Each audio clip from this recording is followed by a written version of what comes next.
Yo, what up? It's your boy, that Daft Punk Panda again. We're gonna be doing some more blacksmith grinding. We need to hit these numbers, you know? Oh man, look at the boxes. Oh my god, it sounds like RuneScape. Let's fucking go. Yes, yes. Fucking Barack, dude. Oh, I'm actually hyped. I'm actually unironically hyped for the soundtrack.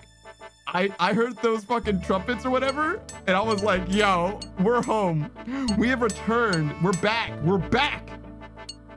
It's like we were never gone in a way. Party Parrot? Is that what the name of the song is? Adventure? Called Adventure, apparently. I do feel like it is a Party Parrot experience though. I feel good about it. I feel great. Bum, bum, bum, bum. Bum, bum, bum, bum, bum, bum, bum. Man, what a good time. It's not a should be. It is kind of, it is. If you had told me that this song was called Party Parrot and I hadn't checked, I would have believed you. Screen Ride. To be honest, 100%, keeping it a buck 50, to be honest. I would have definitely believed you. Like sight unseen, like totally. I'm sold. That's the new name of this song. By the way, I saw the smoothie joke too. That was very good. I didn't have the delivery in me. I didn't feel like it would land if I tried to go with the smoothie joke. Some people would have gotten it, obviously you. Also, I did consider telling Suck what you were saying, like the jokes that you were making, but I felt like it was too much to explain. Like it would be like, there's nothing quite like when you like a joke. Like, no, it's not too much work. It's not that. So when I like a joke, right? The thing that kills me the most is when I try and share that joke with someone else and it doesn't land because my delivery wasn't good enough. You understand what I'm saying? There's nothing that destroys my soul more than like, it's similar to like, oh, hey, this is a funny meme and you make somebody else see it and they don't like it. It's similar to that, but it's so much worse when I'm the one who's butchering it. You know, it says, I'm glad you at least saw it and maybe appreciated it. Oh no, that's for sure. That's for sure. The Deadspins, I can't do that. I can't communicate a stare. I can't communicate a stare verbally to her. But yeah, no, the deadpan stare in basically in any joke, but particularly in reference to the like smoothie experience, the smoothie. I haven't actually ever seen iCarly. I mean, I've seen some iCarly, but not very much of it or anything. So like, it's actually funny to me that I even know about that, but that's like all pop culture. Like every pop culture meme I know about just by proxy. Like I didn't actually experience the primary media except after the fact, right? I saw all of Breaking Bad, but I knew every meme from Breaking Bad before I ever saw it. Just not the significance of some of the scenes or whatever. Which, by the way, it's shocking how many spoilers there are in Breaking Bad memes. It's like actually shocking to me how many spoilers there are.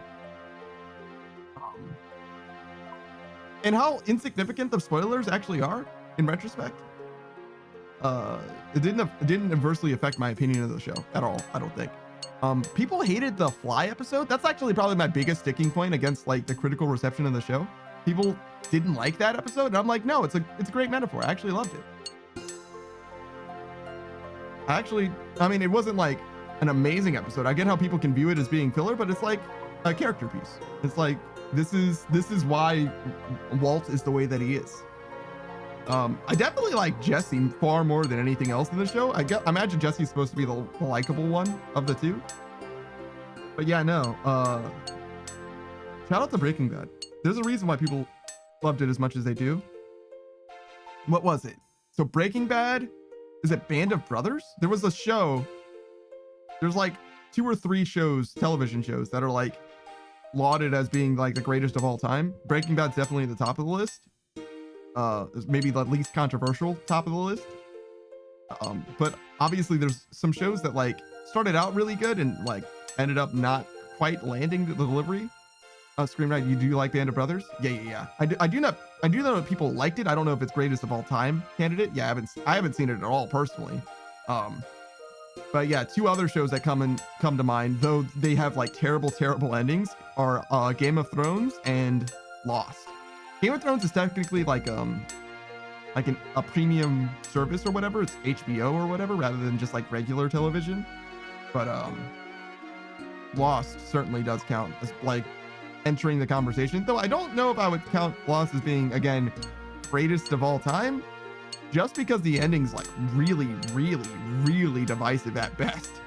Bruno says the cultural shift around both of those shows is undeniable. I didn't hate either. I haven't seen either. I have, however, seen Billiam, the YouTuber, talk about Lost for something like 9 hours, which might mean that I have seen enough YouTube content about Lost to have just seen Lost, because I bet there aren't that many episodes of Lost. How many episodes of Lost are there? 121. That's kind of a lot, actually. 121 times 20, and then divided by 60. Yeah, that's gonna be way more. Yeah, 40 hours. So yeah, so instead of watching 40 hours of Lost, I saw 9 hours of YouTube and called it good enough. That's fair. That seems reasonable. That's basically the difference between reading the One Piece manga and watching the entire anime. Because I'm certainly not watching the anime probably ever, to be honest. I don't have anything against the anime. It's just very, very, very long, and it doesn't need to be that long. As someone who's read the manga, I know for a fact it doesn't need to be that long. I do get the appeal, especially if you're watching it like English dubbed or whatever, so you don't even have to like really super look at the screen or whatever. You can just have One Piece on in the background and get probably like everything that needs to happen, or get like all the, you know, character beats or whatever for the most part, from the very beginning to the very end. It'll just be like a constant fixture of your existence or whatever. Just like leave the television running. When you go to sleep, there's One Piece. When you wake up, there's One Piece or whatever. Maybe don't let it run overnight, but other than that, you could just have One Piece going, you know, 24/7, 16/7, I guess, something like that. Seems like a good way to get through it. So I get the appeal, but for me, oh, and also like the animation and the music, those are also huge aspects of like not just the show, but any anime, right? And I'll just never have an appreciation for those things. I've seen exactly one Piece opening, and it's yo, ya, yo, ya, yo. And I fucking love the One Piece rap, by the way. Unironically, that is like one of my favorite fucking openings of all time. It absolutely, it says open door. It isn't me. It's actually because the door's hitbox is so big. So damn big. No wonder.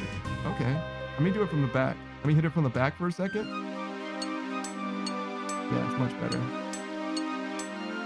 He is hitting it from the back, boys. As long as you're allowed to, that's the right answer. Beautiful, beautiful. What a fantastic day. What a fantastic existence, I would have to say, in fact. We're gonna try and get through, ideally we want to get through 16,000 bars. That'll leave 16,000 for tomorrow. That way, not tomorrow. We don't stream on Thursdays. But come Friday, we can play We Were There, We Were Here with Savage, the second one. And then maybe finish these bars on Friday as well. And then we'll be back bonded come Saturday. Remember, it says, my fear of commitment limits me. My fear of commitment limits me to 250-ish episodes for one show. 250 is a lot though, brother. Like, that's a lot for one show. Like, I watched a lot of anime for a long time. I kind of stopped watching anime as of late. But like every seasonal anime is like, it's the numbers 11 to 13, right? Like in a season, because a season's, 13 weeks long or whatever, right? You typically get 13 episodes in just any, average serialized show. Sometimes they'll go for 2 seasons, like back to back, especially. So it'll be, 24 to 26. That's not quite the right math. 22 to 26, I guess. Something like that sometimes. But that's like the vast majority of anime, right? There's a few shows that are longer than that, and television shows tend to be much longer than that. But I don't watch, personally, very much, like, especially like English voiced stuff. Even now, right? Even now. I guess I don't have, like, I wouldn't say that I have a problem with it or anything like that. I used to watch a lot more, but nowadays, if I'm gonna sit down and watch a show, especially one that's not on YouTube, like something that isn't on YouTube, I'm definitely gonna watch an anime instead of watching something Western, something English. Not that I have anything wrong or against it necessarily. It's just I tend to enjoy anime much more, especially sight unseen. So if you're talking about having a fear of commitment, like there's nothing like watching an entire show 13 episodes long and then watching something entirely different. I mean, it's not entirely different, it's still anime, right? And like what 40% of anime by mass is isekai, or was. I don't know, it might be different in the last what, like 3 or 4 years or something. Ooh, longer than that? Oh no, when did I stop watching anime? What's the most recent anime that I've seen all the way through? Mushoku Tensei, Jobless Reincarnation. Musiko? I think it's Musiko, not Mushuko, like sun or whatever, right? Wait, no, that's not right. That can't be right. But anyways, yeah, that show is probably the last one that I've seen all the way through. And I was really excited for season 2, which is already out. Such says to hydrate? All right, I'll hydrate, but only because you asked. But only because you asked. If somebody else asked me to hydrate, I probably would do it, but I wouldn't complain as much. You can see, you get the complaints. That's that premium shit. You get free complaints. Success complain more. It fuels me, it gives me strength. Yeah? That's what does it for you? Just a little bit of complaining? No wonder we get along so much. Because if there's one thing I can do is complain. I'm the best. I'm the best in the business, baby. I haven't eaten today. Are you eating right now? Like, are you gonna go and eat right now? Because you only just ended, so certainly you have to get your stuff together. Gotta make food? Yeah. Make something for me too, if you don't mind. What am I looking at? Oh, I see. I understand now. It was so small and the background doesn't contrast enough for my poor eyes. I just saw a bouncing rubber like red ball. But it was like bouncing really weirdly and irregularly. But I understand now what it is that I'm looking at. Yeah, as soon as I looked at it bigger, like I totally understood. So all you need to do is take that GIF and painstakingly edit out the background. and then it'll be very clear exactly what it is. I think that there's automations for that. There's probably a program like Photoshop might be able to just do that for you, to be honest. At least with like some amount of success. I don't have any real software for something like that though, personally, so I don't have any experience like that. That said though, Microsoft Paint, like regular ass Microsoft Paint, is capable of just removing the background. Yeah, probably just ask AI to do it. Yeah, it's probably good at doing that. Probably could handle it. But like regular ass Microsoft Paint, like just open Microsoft Paint in Windows 12 or whatever it is. You can just ask it, hey, delete the background, and it will. It worked fantastic. It did a great job. Like, it was ridiculous. Yeah, and Microsoft Paint nowadays has layers in it too. It's fucked up. It's fucked up how good Microsoft Paint is. The only thing I had trouble with was removing the background, like having transparency when you're making a PNG. I had a little bit of trouble with that, but I didn't put very much time into it, to be fair. I just moved to a different software that I knew how to use better. But yeah, it's ridiculous. It's ridiculous to me how good Paint is. Like, god damn, that is some quality shit. That said, despite it being ubiquitous, Microsoft Word, I mean, if Microsoft Word was free, I would probably have nothing but praise for it. But since it isn't free, I hate it, like with extreme prejudice. And instead, Google Docs is like my shit. I love Google Docs. I love Google Sheets. Shout out to you guys for existing. I appreciate you very much, because not only do you exist like in the cloud rather than on my computer, but it's also free to use. And also it's pretty easy to like share and like collaboratively work through. I actually made somewhat needlessly, like a D&D spreadsheet type thing that like will like calculate your AC and stuff like that from like equipment. It was like pretty nice.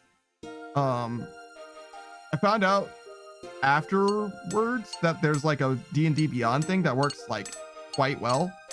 So I think my thing is like totally outdated. It's just needless. Like you could just use stuff that they provide you with. And it's like a nice little PDF thing and has like infinite space for notes that's like easier to read. It's like, it's nice. It's better. They clearly developed it. You know what I mean? Like my little podunk spreadsheet just doesn't quite measure up in the same way. And like you can break the code obviously pretty easily because it's just like formulas and stuff. It's nothing special. Do you guys like formulas or formulae? I think formulae sounds better, but formulas is like a natural way to speak. Formulae makes it sound like I have a doctorate or whatever, and I just obviously don't, rather than being a plebeian speaking of formulas. There's a bunch of stuff actually. I was watching a YouTube video about like language prejudice type stuff. Realize it's true, say the fancy version. Yeah, no shit. So like there were a bunch of like old school grammar rules that were like technically fine and that we say now casually, but like would make you sound like you were poor. Realize this formula offends my ears. Really? What's wrong with formula?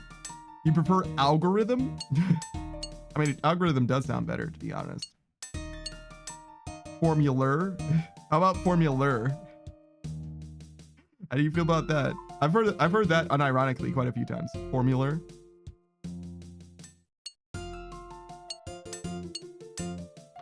Let's see. Is there any other funny words that I could think of off the top? It says I'm suing you and Twitch. Don't say that. Screwhead's like, I know. You sent me way back. You sent me to the 1830s, not even 1930s. You sent me to the 1830s emotionally. Deep South. I feel like I am perhaps going to be fenced off to the highest bidder, and I don't appreciate any of that. I mean, that's respectable. Honestly, I would not want to be sold. What? How good's the quality of life, and how much am I being sold for? Because if I'm being sold for enough, and the quality of life isn't that bad, maybe, honestly. That's basically what the military's like, right? Sort of. Does someone pay good for me? Yeah, exactly. It's like it matters. It does matter. I mean, it's a shame that like you trade money and PTSD, or you trade money for PTSD and a college education or whatever. No, wait, that's still not quite right. You gain PTSD, you get money and a college education. That's what military service is like in America. There we go. I was kind of stacking up the trade improperly before. I was imagining like left window, right window for trade. The meme template actually looks fantastically for that. I don't know what that guy's name is, but he looks like he would be called Fabio. He looks handsome. He looks like a handsome man. 82.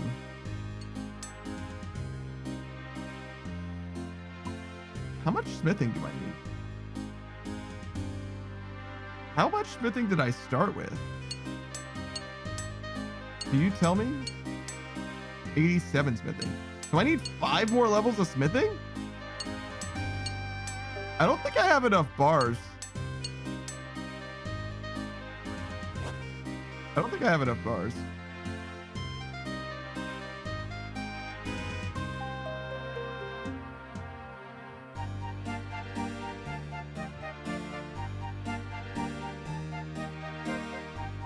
No, it says 6,000. 6,000 times 5 is yeah, enough. Damn, did I go from 70 smithing to 82 smithing?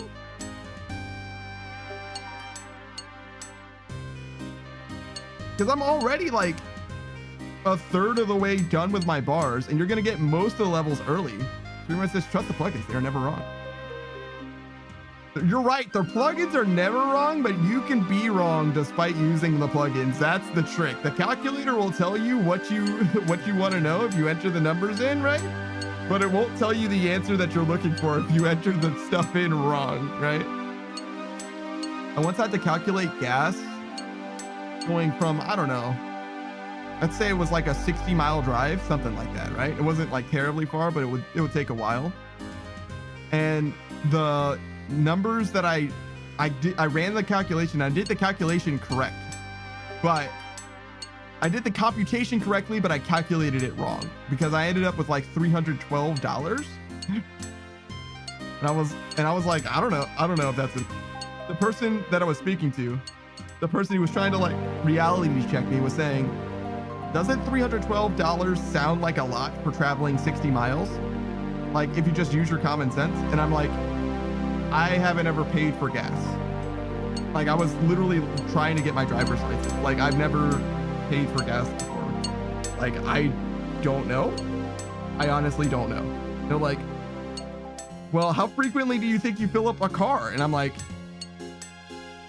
sometimes. Like I don't know what to tell you. And they're like, okay, well, this is what we're gonna go with then. And I'm like, Screenwrite says when it's empty. Yeah, like Screenwrite says, what do you want from me? Yeah, that's exactly how I felt. I'm like, I don't know. And obviously the person that I was speaking to has like driven cars before and like has an idea of that kind of stuff. But me, you know, at the time, unemployed, no car, no driver's license, I have no way of answering that question. Like, I don't know. Is that a lot for 60 miles? It doesn't seem like that much. I just do number. I just crunch number. And now I know for a fact that is like wildly expensive. Streamer says, don't you feel stupid, Mr. Zero Frame of Preference? Yeah, no, you're right. You're right. Though, that being said, I have had a conversation before. It was with Savage and Roku, and I said directly and with like my whole chest, I said, not knowing things doesn't make you stupid. And both of them laughed. Like, obviously not knowing things makes you stupid. And I was like, no. Intelligence is a measure of your ability to learn things and incorporate new knowledge. The thing that makes you smart isn't knowing things. That isn't what makes you smart. Your ability, your intelligence, how smart you are is your ability to adapt to situations and adopt new information and apply techniques and information and think divergently about problem solving. That is what makes someone smart. It has nothing to do with what you know. What you know does not matter. It's how well you can adapt to a situation. 100%. I said that with my full fucking chest, and I think I might have even convinced them by the time I had finished talking about it in those like 3 to 5 sentences or whatever. But yeah, that was definitely, if ever there's been no time in my life like that where I have gone from being laughed at to perhaps convincing someone in the span of like 3 or 5 seconds or whatever, right? Like never has that happened. I have seen other people experience something like that though. One time, this is the only time I've ever been in a classroom and wanted to like actually walk out, like make a statement by walking out of a classroom. So we were talking about some JFK, some FDR stuff. We were talking about FDR stuff. So like New Deal type, like infrastructure, building roads, that kind of stuff, right? In order to like rebuild America and also to fund public services, public works, that kind of thing, right?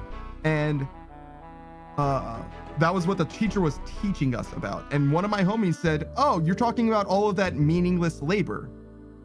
And the teacher doubled over laughing at him, which to me, I get it. It's not meaningless labor. I get it. But it is quite inappropriate to me for a teacher to do that, because that is an opportunity to teach. And instead of teaching, they laughed at him. And I was beside myself with that shit. But instead of doing anything to like make a demonstration out of it, what I did was simply resolve the situation by saying he meant menial. He meant menial labor, not meaningless. He meant menial. He just said the wrong word. That's literally he knew exactly what you were talking about. He just used the wrong word. it's malapropism perhaps, but like her laughing at him, I still to this day have words for her that I haven't said, because goddamn, like I have never been more disappointed in a teacher in my entire life, because there's nothing that's going to make someone not give a shit about your class or learning about your subject than laughing at them when they make a mistake. Nothing better, in my opinion, at least. Now, it depends on the person, obviously. Some people, that'll light a fire in them and they want to like prove you wrong or whatever. To me, it's much more likely that all you're gonna do is turn somebody off from you entirely for the rest of your life. Like, there's no way that they're gonna be receptive to things that you have to say in the future, because it's a fucked up thing to do. Screamhead says, nah, that shit is hurtful. Yeah, no shit. And like, even if it does inspire them to learn, they're not learning because they want to learn. They're learning because they want to get back at you. You know what I mean? Like, and I probably have learned things out of spite, to be honest. I probably have learned a decent amount. But I definitely haven't learned anything from, I don't think I actually learned anything from them in particular, to be honest. I learned a decent amount from her textbook, but I don't remember any of her lectures, you know, sticking in my mind, except for the time that she was very rude. I want to look at your stuff. Yeah, that looks about right. What do your stats look like though? What's going on, man? Nice and respectable. You're making some moves, making some plays. What are these? It's fully free to play at the moment. Makes sense.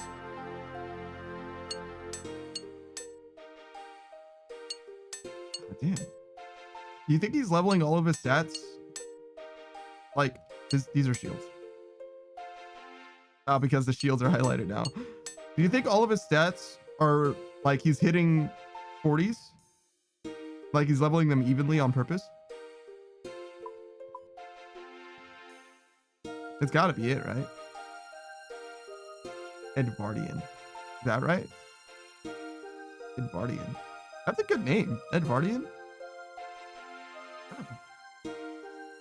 Got some respect. I'll put some respect on your name, brother. Good shit. Nothing's too far ahead of everybody.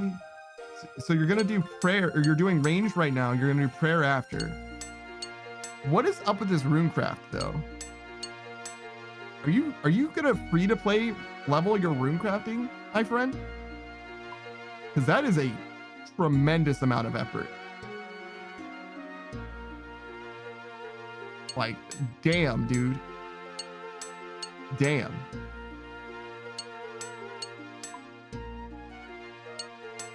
Okay, that's the earth altar. There's the water altar. The fire altar is in Alcarid. The wind altar is, oh yeah, that's the one near Falador, right?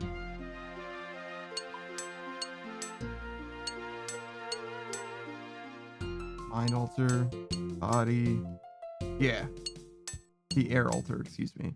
So this is the one that you would do in free to play, I think, because this fire altar is only useful in members.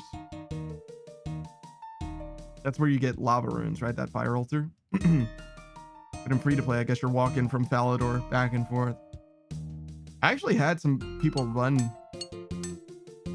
Any specific reason for the free to play? For this guy, I have no idea. For me though, the best way for me to level smithing right now is to make plate bodies.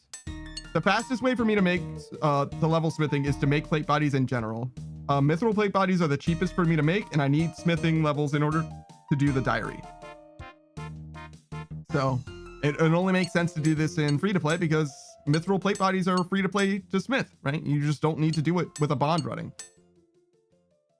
I could have my bond going, but then I would be, you know, burning time and not really making money. Not really. In fact, I'm losing money in theory.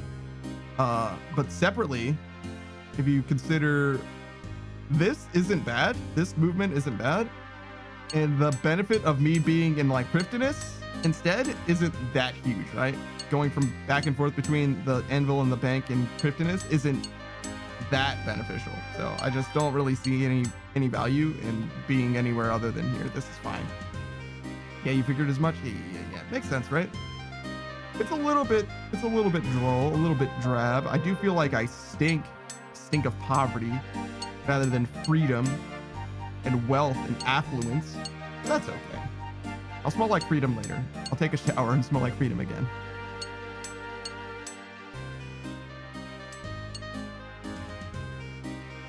Rune Chain Body because he doesn't have Dragon Slayer 1 done. Whoa, look at those stats. God damn. And he has some fleshing experience too. And construction and herb lore. So he definitely was a member at one point. But he's leveling smithing right now. Maybe he's doing the same thing that I'm doing. Just leveling smithing in free to play for a little while. 70 strength. God damn. He's still not quite good though. He needs more attack. 60's enough for dragon, but he wants 70 for an abyssal whip, right? I think that's correct. 70 for an abyssal whip. 65 is the zombie axe, something like that. Maybe he can use the zombie axe now.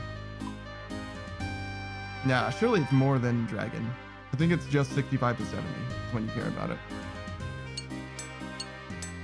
Wait, why is your cooking only level 1, dude?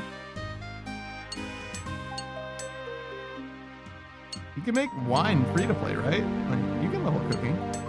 Well, it's just lost money. You just spend money to do it. But then again, it's not like it's very much money. You can get a lot of cooking experience for very, very easily, to be honest.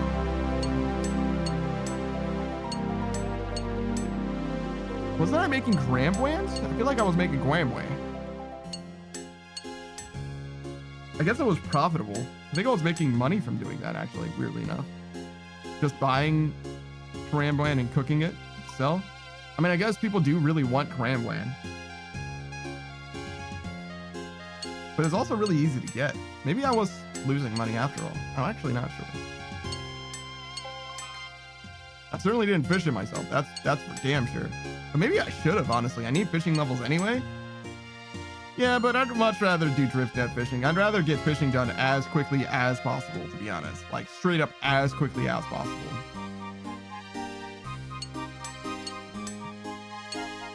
That's kind of the story, actually, across the board. Just, like, basically do the fastest option that I can. Or at least the fastest option I can afford. And I'm willing to subsidize losses in some skills by Vorkath. I mean, some skills are just going to cost money. Herb lore is just going to cost money. Construction is just going to cost money. Actually, I think I'm done with construction, weirdly enough.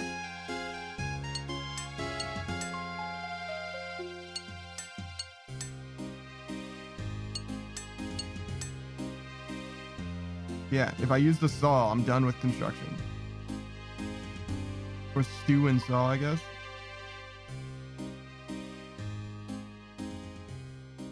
I don't know what I needed construction even for, but I think it was like 78 construction and I'm at 70 already. I do need more for the... My restoration pool doesn't give me prayer right now, so that would be helpful. It wouldn't be huge, but it would be helpful. Because I already have an altar. What I really need is to give me health, which is like the last upgrade, which is just so much construction level, so many construction levels. Main thing actually is the portal. I want to make a portal to Catherby. Well, there's a few things. I want to make a portal to Catherby. I want to make a spirit tree. I want to make a fairy ring. I want to hang up a music cape. Is that everything? That's pretty close to everything. Pyramid says, what's your next big achievement? The next big objective is the achievement diaries, actually. Ironically enough, you said achievement, and it is going to be achievement based. I promise you that. So yeah, that's the next overarching goal, which is what the smithing is for. We're gonna finish the entire diary cape.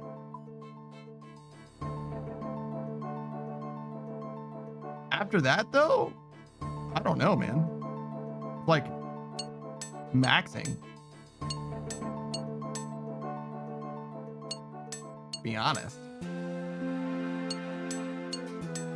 And that's like kind of all that there really is as far as like things that I can imagine like for a completion, or from a completion standpoint, like, because in order to do, say, like, let's say I wanted to do something like merits based, right? Like I wanted to do something that I could like work hard on rather than something that would like that was just like a checklist type deal, right? The only things that come to mind are TOA, Cox, and Inferno. And TOA and Cox you can certainly do. I can certainly contribute to those with the boys or whatever. And technically in Inferno, people have done Inferno with worse stats than I have, right? But I don't think it makes sense for me to do any of those really without having max combat. Not that it doesn't make sense, but like it would behoove me to have max combat before I mess with all that, right? It would just gonna be easy. It's just gonna be an easier time, an easier experience. It's gonna be a better experience, you know? So like there's no reason not to max before those, at least max combat. So I just don't see, and even otherwise, right? Say I do those first, right? Say I do Cox, I do TOA. That's not going to take very long, right? I'm just going to do those with people that are going to know what they're doing, and we're probably going to do it, you know, first try, second try, third try, something like that. So the only like overarching thing that I could really think about is like Inferno, and that's probably going to take some time. I imagine I probably can do it if I dedicate myself to Inferno, like hardcore to Inferno.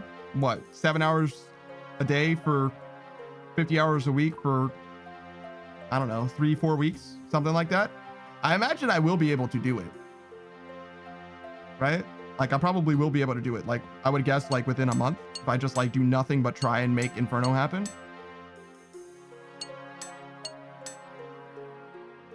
It is definitely hard, but I don't think it's impossible for me. And I think that will be close to the last thing. Sharon says, what happened to getting a new skill? Any idea about that? Getting a new skill? What do you mean? Like adding sailing to the game? What do you mean by like acquiring a new skill in the game, like mechanically?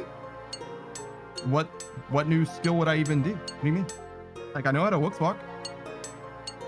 I don't know how to tick eat, but like I might learn how to do that while trying to do Inferno, to be honest. So like what new skills do you have in mind? I actually don't know of like skills that are necessary or even that are like good. The only other goals that I can think of outside of the ones that I've mentioned are like just like money based, basically. Just like, oh well, if I get enough money I can get Corva, right? I can get Ancestral, right? Which is cool, but like, do I care about that? Not really. It would matter to me if it served some greater goal, but it really doesn't. It really just doesn't. Everyone says, yes, sir, adding in a skill, sailing or whatever. Now I was being selfish and thinking of things that might convince me to play again.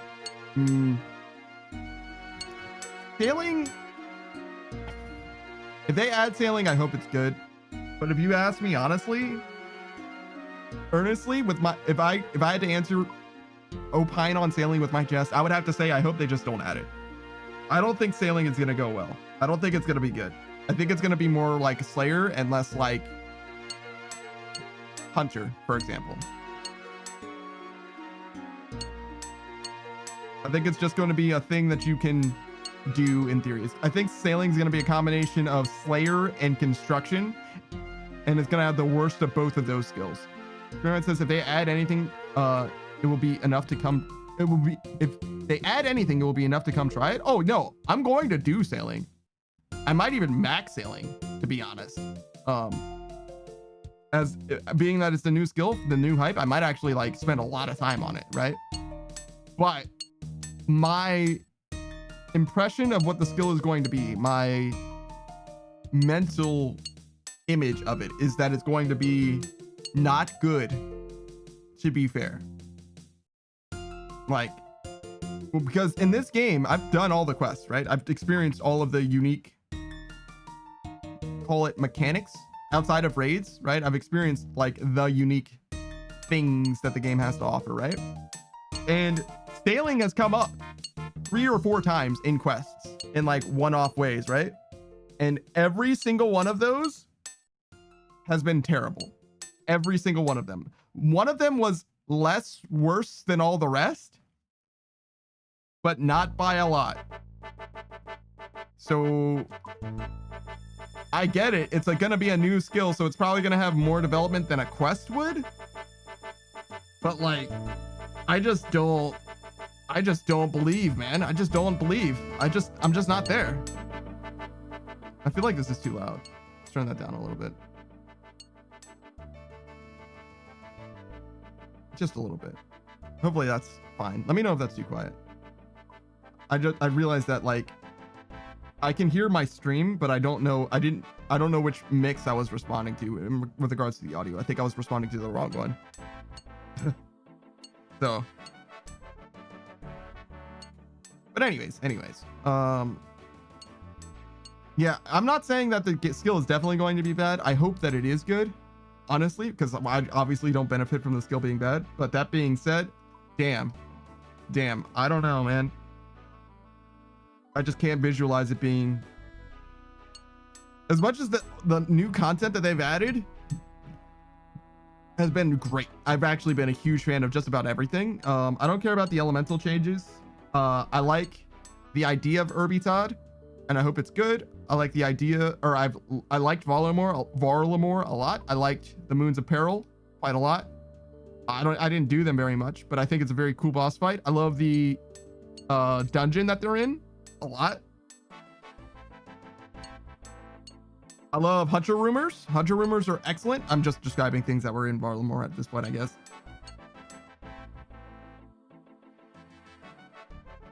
But yeah, all that shit is very, very cool. So they've been hitting a lot more than they've been missing, Jagex. But that being said, my optimism is like really, really low for the new skill. I'm at like 10%. Like I'm pretty comfortable. Like if I were to bet money, I would definitely bet, or if I were a betting man, I would definitely bet money that the game would be worse. Well, not worse, but I would bet that sailing is like one of the worst skills. Like top 3 worst skills, 4 worst skills. Something like that, yeah.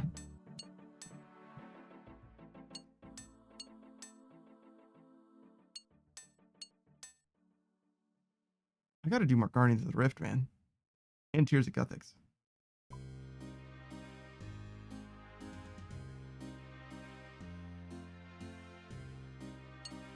I don't know what skill's gonna be next. Maybe fishing. Maybe I just do fishing because I know I'm gonna hate it a lot. And drift nets fishing is like a fast way to level it. Ooh, but I don't know if I can afford it though. So maybe not fishing for that reason. Just because I can't afford it.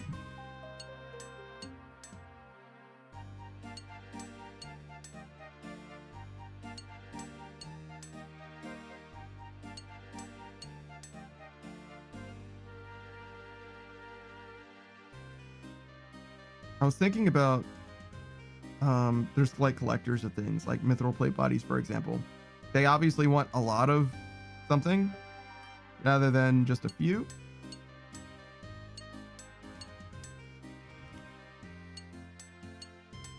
Yeah, the limit's 125. So if I make all of these, I would end up with like 9,000, I think. So that's not a bad amount, but it's definitely not a huge amount. I don't know if that's enough to like sway any of them where they're like, oh wow, yeah, no, I'm interested in buying them. I mean, they probably would be interested in buying it, but I don't know if they would pay like a premium for it necessarily.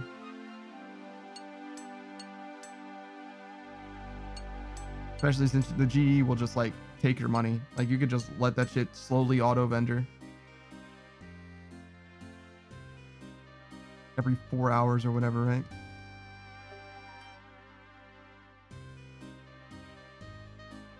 Oh yeah, I guess I do technically have a collection.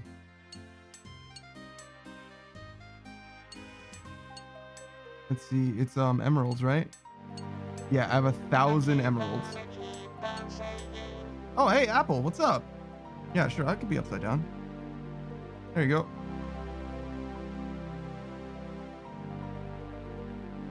Were you guys streaming today? You and Sasuke? Sasuke Cat? I feel like you did, but maybe that wasn't today. Maybe that was yesterday. Apple says, lurked long enough to put you upside down. Yeah, that'll show. No, that was yesterday? Okay. I don't know when days begin and end. Sorry. I'm new to days of the week. Did you guys finish Pokemon Red and Blue? I saw that you were playing Pokemon Yellow. I don't know about yesterday, but I know the stream before that you guys were playing Pokemon Yellow instead. What happened? Felt like I was a crazy person that, and because you were both playing Pokemon Yellow, right? Yes, we were doing a Soul Link on Yellow because we finished Blue. Wow. Damn. You guys got that far? You guys had just gotten Surf and Strength, I thought. Well, no, maybe you were looking to get a Fire type, which would mean that you might be as far as Cinnabar. Which I guess is like the 7th gym. Huh. Damn. I guess that game is like really front-loaded in retrospect, huh? You just kind of, at some point, you just start going through and like beating gyms.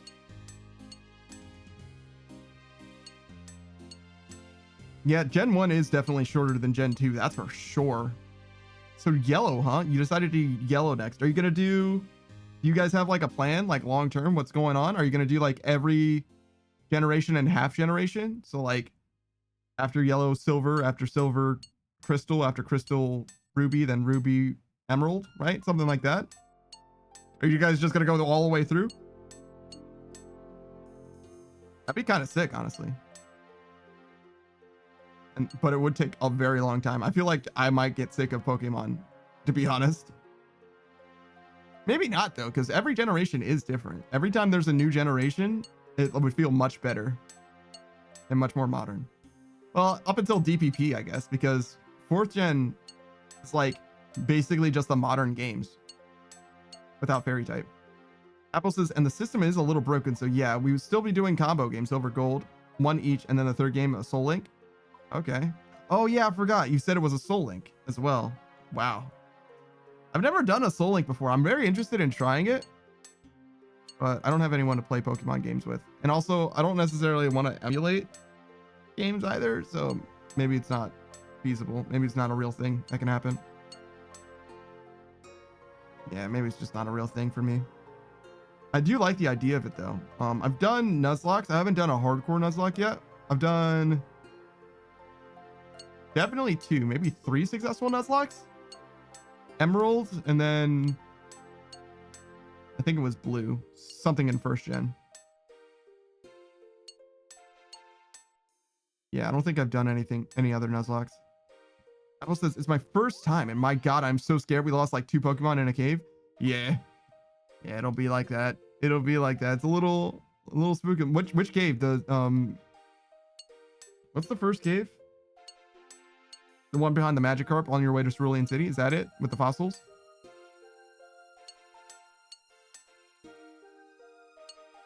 I mean, there's only like 3 caves in the whole game, right? So guess it's fairly safe for me to guess one of the 3. Yellow we are doing until we lose Pikachu. And no, we lost it on the way to the ghost town. Okay. Yeah, that would be the Dark Cave. I don't know if it has a name, but yeah, I got you. On the way to Lavender Town. Okay.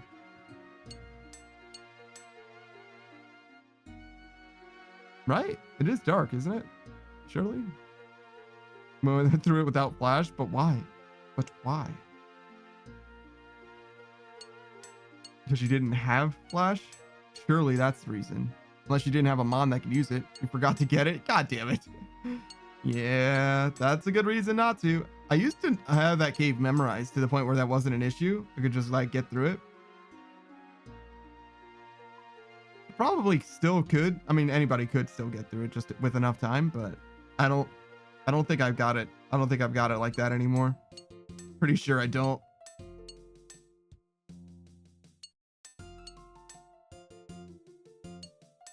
Yeah, no. I feel like it's overall a C shape. Something like you go you go up into the cave, and then you need to go down without going all the way to the left, and then you need to go right and then down. Apple says, yeah, my dad was like that with Gen 1 and 2. And Screamhead says, if all else fails, hug a wall. Yeah, no, you can hug, you probably would hug the left wall as you enter, or the south wall, if you will, because it would take you, yeah, I think it would take you out. That generally works, but it doesn't always work. There are times where that won't work. You can have various different like mazes that don't have that. It's like if you're trying to go through like in a maze and out the other side, it depends on it's always, will it always work? Maybe. It also depends if there's only one exit. So there's a few different ways that maze hugging one wall doesn't work, but in that case I think it would work quite well, especially if you're going on the left wall as you enter. I think the right wall would be worse. Can I get a map of the cave to Lavender Town? Gen 1 dark cave map.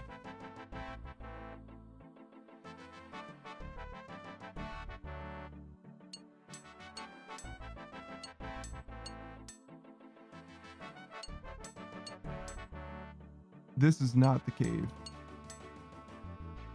Is this it? No, this is... Oh God. I don't remember.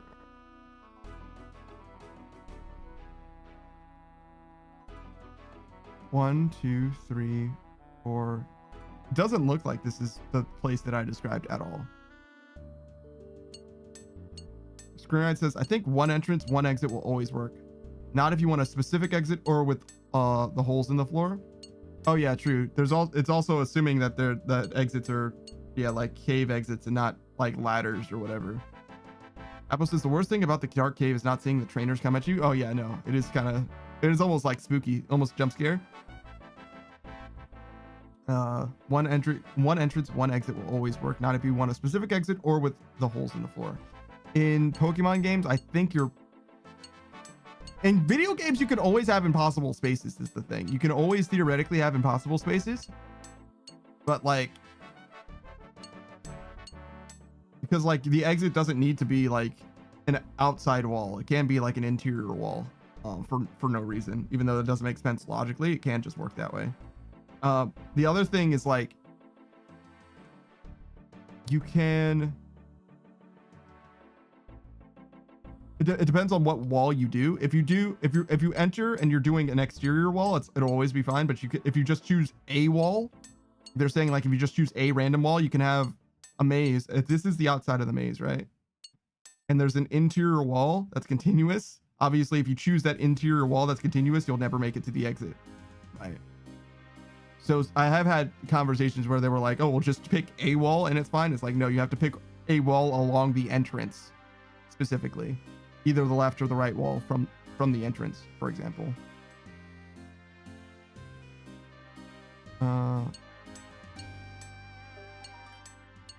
Let's misclick. Okay, let me look at Fire Red Dark Cave map. It looks the same. It's actually just straight up the same. All right. Where is Rock Tunnel? Is this the one? Rock Tunnel Gen 1? I want to see like the entrance.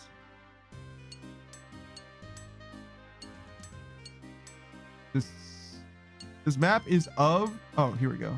Yeah, that's the one. Rock Tunnel. That's it. I was like, this is a map of Kanto, but it doesn't show me where the Rock Tunnel is. So yeah, that's what it's called. It's called Rock Tunnel. So yeah, no, I definitely didn't remember it actually. No, not at all. I wonder what cave I was thinking of. Maybe it's a cave just later in the game. It's just a different cave.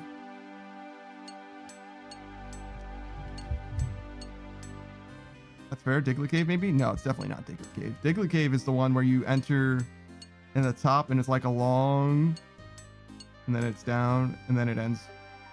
It's basically just like one continuous hallway.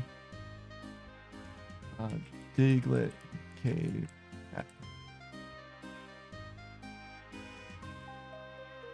I mean, it is one continuous hallway, but it's not the shape that I described at all. It's actually more like diagonal the whole way.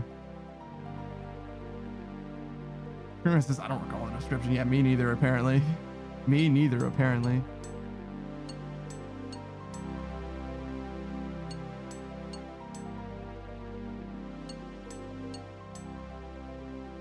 What is this talking about? Oh, Pokemon World Online, I see. It was like the second, it said that it was like B2F, so the second subfloor of Diglett Cave, and I was like, there is no second subfloor. What are you talking about, game? You're making shit up. Ooh, Mount Moon, true. Mount Moon Gen 1. I don't think so, though.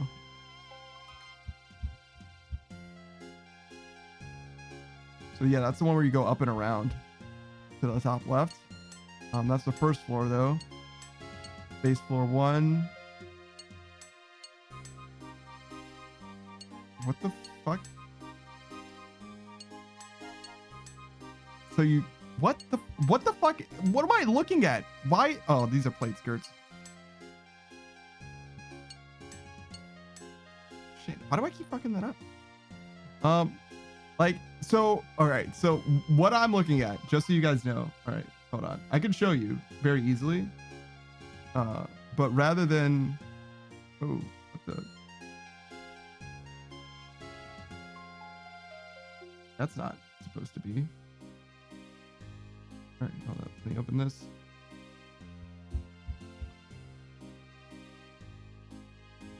I'm gonna sketch it. I could show you without sketching it, obviously, but I'm going to sketch it just because I can.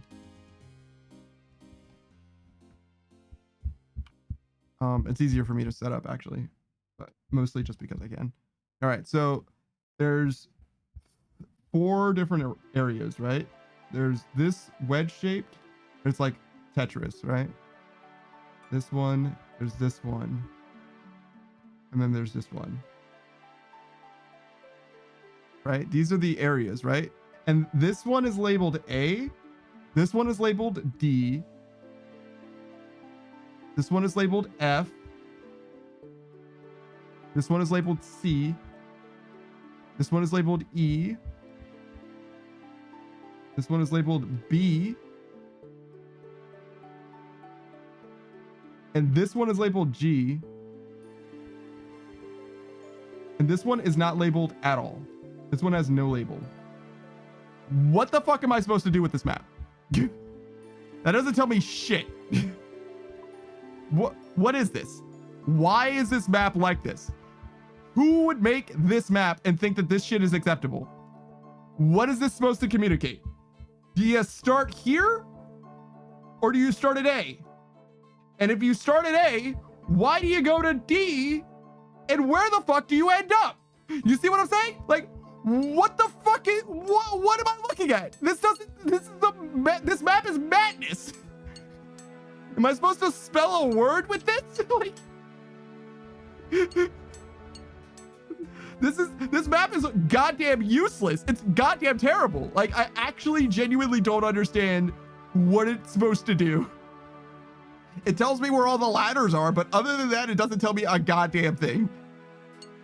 Which, by the way, you don't even need to label these. All I need to know, in theory, is which one is in and which one is out, right? Because if I'm going through this place linearly, right? I start here. If I start here, I just need to know to go to this one, right? And then I go, and then if I end up here, right? I just need to go to this one. And if I end up here, I just need to go to this one, right? So you only need to identify for me which ones I need to go to. X is the start. Even if X is the start, that still doesn't, okay. Let's pretend X is the start. Why do I go to ladder G first? Why? And even if it's like, oh, because you're gonna go backwards so that F is the next one. Okay, sure. So G connects to F because those are the last 2 letters, right? Why is C the third ladder I go to? Screenwrite says you start at A and always goes towards the D. It's a metaphor. X is for the exit. Solved. It's a metaphor. Apple says it only makes sense that way. No, it doesn't. Because why is F connected to C? That doesn't make sense. That by itself makes it crazy talk. There's no reason for F to lead directly to C. It should lead to E then, if that were the case. But you can't get from F here to E without going through somewhere else, right? Unless you go from X to G, right? So if we start here and we go to G, if we go through F and then go back through F and it leads you to E instead, and then we go back through E until it leads you to D, and then you go back through D until it leads you to C, and then you go back through C until it leads you to B, and then you go and then you end up at A, and you go back through A one last time to leave. That's the only way it would possibly make sense. It's ridiculous. It's ridiculous. These labels are madness. Actually madness. This is not a map of anything.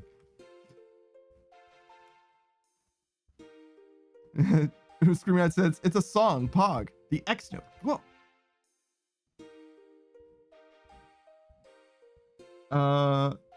G.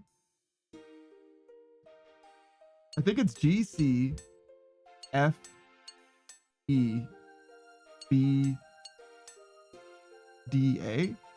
It could be a song, I guess. Wait, hold on.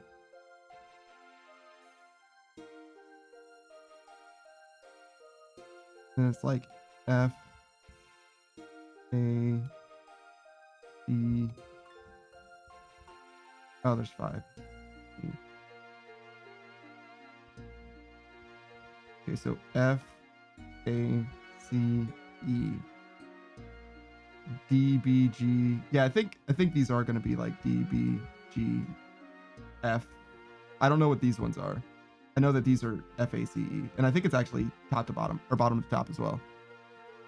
Apple says, you know what? I wouldn't put it past them to do that. I mean, that the thing is like, why does this wiki decide to label them that way instead of any other way? Because it's not like this is an official map. This is just a map. Wait. Hold on.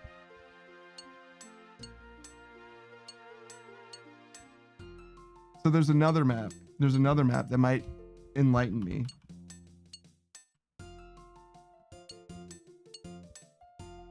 So you enter. Okay, so you exit through G. This is actually the final exit. This is the last place you go.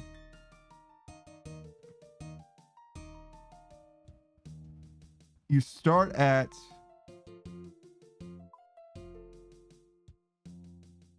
like A roughly? No. Okay, D is totally optional. You don't need to go here. It's just got an item, an HP up, in fact. So you start and you go to E. So you start at B, I guess. Yeah, you start at B and you go to E.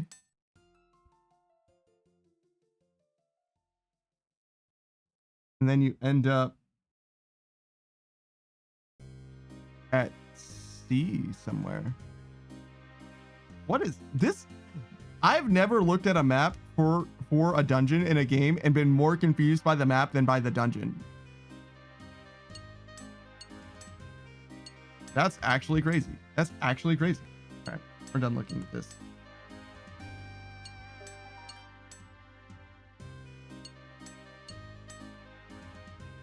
Okay. Apple says, you know what? I wouldn't put it past them to do that. Maybe the guy just does not know the English alphabet. Clearly he does, because he knows what the first 7 letters are. Yeah. Here it says, just the guy who labeled the map doesn't understand letters and we're all just weird. I don't know. They just decided to label every ladder like totally erroneously. You just, or not erroneously, egregiously perhaps. You just don't need labels for those. You just don't need it. It's needless. I mean, you need to know which ones are ladders, and you probably want to connect. Wait, maybe, hold on. Maybe I'm only understanding half the story. Maybe that's what it is.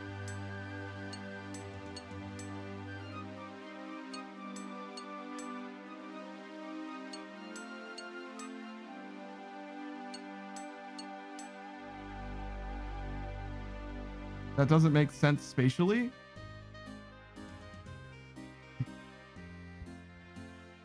It was like, maybe those ladders don't connect to each other. Maybe. I mean, it could be still. It doesn't need to make sense spatially, I guess. But I was thinking maybe I was looking at the top floor and those spaces don't connect to each other at all. And there's a different floor that would make a lot more sense. That's probably what it is. That's almost definitely what it is. Yeah. So what you were looking at, what we were looking at together, wasn't the whole dungeon. It was just one subfloor of the dungeon, and a different subfloor has all of those spaces connected to each other, or at least some of them connected to each other in a different way. And then you go from ladder A to ladder A, but it's like what on one layer and the other layer. Spirit says the literal spaghetti. No. I think it does make sense. I think I would just need to show you the other map as well in order for you to understand the way that I now understand. It's just this other map isn't very good though, to be honest. It's also confusing. I just had to piece those things together. Spirit says the man said, "Get me the first 7 letters of the alphabet." Yeah, no. I wouldn't have used that still, personally. But you know, I am but a man. What do I know? Certainly nothing about maps. Sucks says, I am so close to having enough to end a Pampa stream when needed. Oh yeah? What are you gonna do about it? Are you gonna lurk? Is that what you're gonna make happen? No? I think I have... Sucks like, I have been lurking! Alright, 69, 420. Let me see how many points I have in your stream.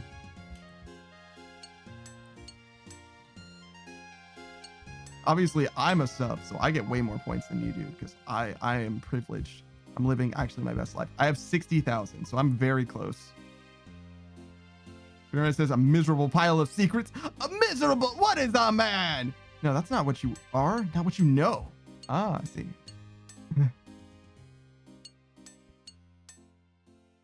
So yeah, I'm rocking that 60K. I'm actually kind of chilling, to be honest. I'm like pretty close. I'm pretty close to, well, I guess I'm not close to anything anymore, right? Because like, I don't need to be a potato lord again, right? Crazy. Oh, well, I am relatively close to ending your stream, I guess, if I want it.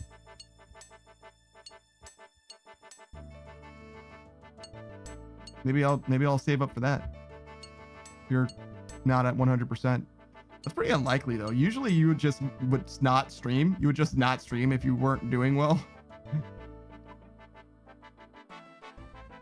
I'm the only dumbass that would stream even when I'm not well.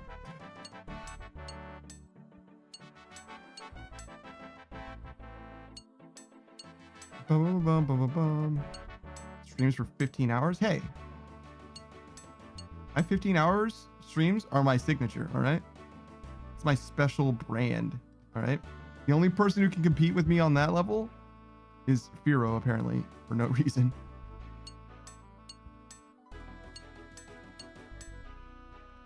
I says, okay, gotta deal with the cat, so back to lurk mode. Have fun. Yeah, thanks. I appreciate you for stopping by. Enjoy your yellow soul link, by the way.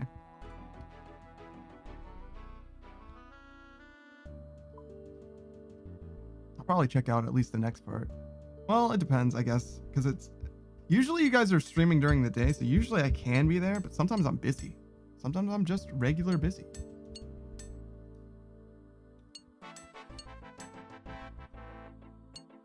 Which is terrible. It's actually a tragedy. Can you imagine being busy, like, just with regular shit?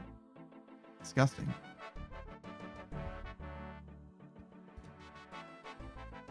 It's like, nah, man, I've never been busy before. No, thanks. simply choose not to. I've seen a resurgence of Chuck Norris memes recently. I don't know why, but I'm actually here for it.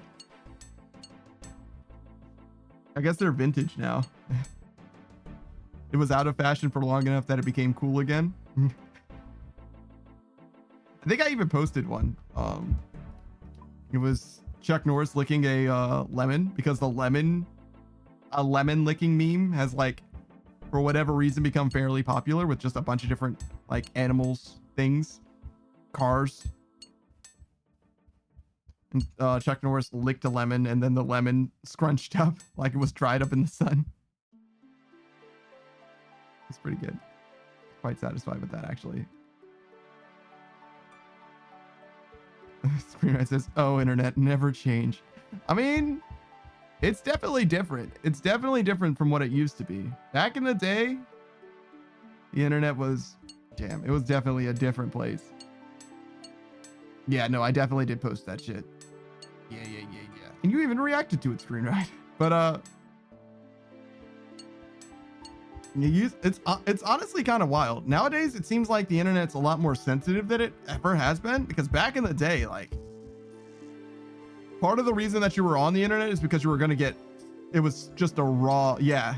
No, it's definitely way more lawful than it's ever been. Like, Twitter is kind of crazy, but you got to understand, like, everywhere on the internet was nuts back in the day. Everywhere. It was all bad.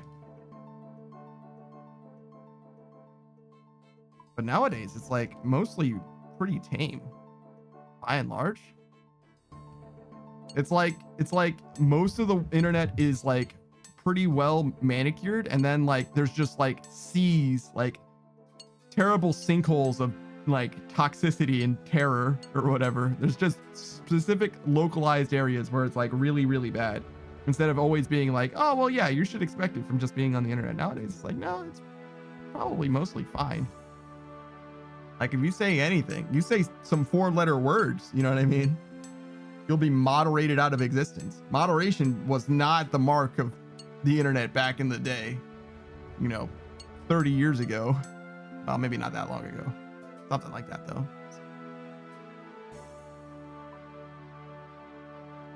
30 years ago might be too much. I actually don't know. I certainly didn't use the internet 30 years ago. I might not know enough about that. Somewhere around there, between 20 and 30, for sure.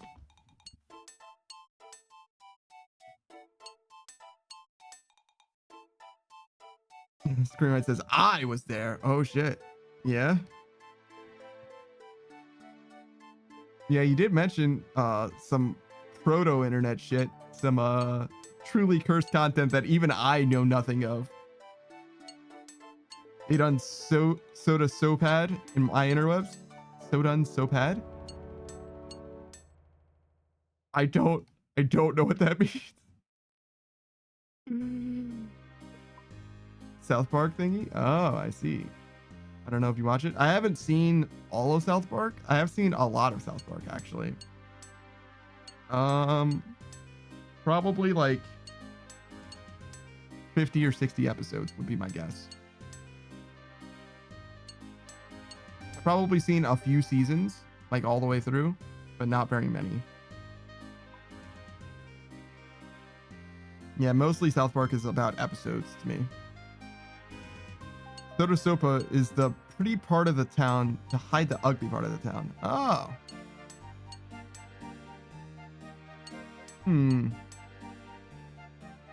Yeah, I don't know that. Interesting. I don't know about modern South Park as well, because I think South Park is still running as well. I haven't seen it since the 2020 election, which like affected South Park very adversely. Like, from my, you know, through the grapevine, I've heard that the show like had like long running plots. Like, that was around when they started having like a serialized plot rather than just like episodic, and they were like very clearly planning on like Hillary Clinton winning, and when she didn't, it like fucked everything up. Like, the plot lines that they had set up for characters like fell through because it didn't make sense anymore.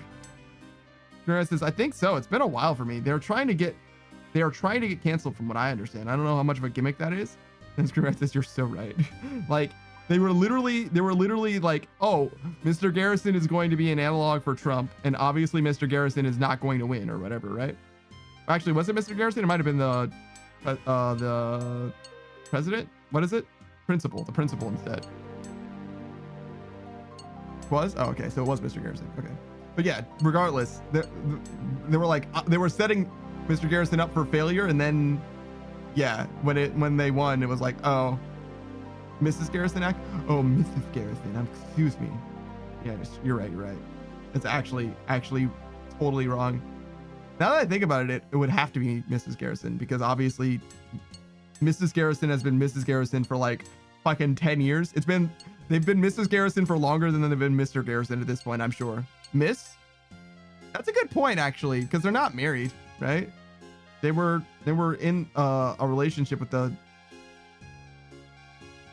stripper? I don't know. They're dressed like a stripper for a long time. Mr. Hands? I don't remember. I feel like he calls himself Mrs. though. Maybe Mrs. Garrison just calls themselves Mrs. All right, hold on. We're looking this up. South Park Mrs. Garrison. We're finding this out right now. It's Pride Month. We have to. All right, so Mr. Garrison. Wait, hold on. Previously, wait. Oh, wait. Okay, wait. So the sex change operation was reversed. Okay, so Mr. Herbert Garrison went through a sex change to become Janet Garrison, and afterwards had their sex change reversed to return to Herbert Garrison. So right now, Mr. Garrison.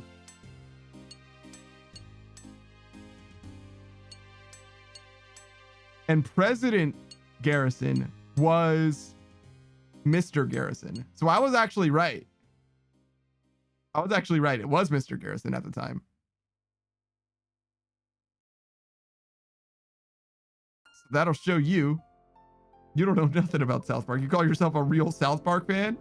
God. Oh my God, dude. Actually crazy. His parents is crying right now. Yeah, no. It's fine. I forgive you for this sin against humanity. The sin against South Park, the peak of television serialized comedy. Is that even real? I don't know. I think my favorite comedy show is Important Things with Dimitri Martin. Though people like the Eric Andre show a ton. I haven't seen much of it. And the memes are definitely good. I don't know if I like the show in general, though. It's probably a little much for me. But I really liked Important Things with Dimitri Martin.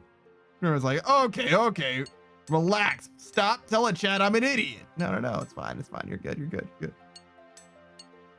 I would never do something like that, Scream Knight. I have too much respect for you as an individual. You're too powerful. I'm afraid of you, emotionally. I don't want you to hurt me again.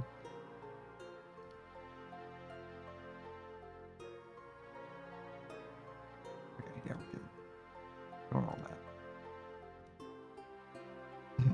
Screenwriter said Roar XD. Goddamn.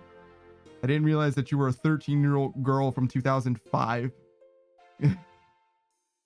Maybe 2009. Probably 2009.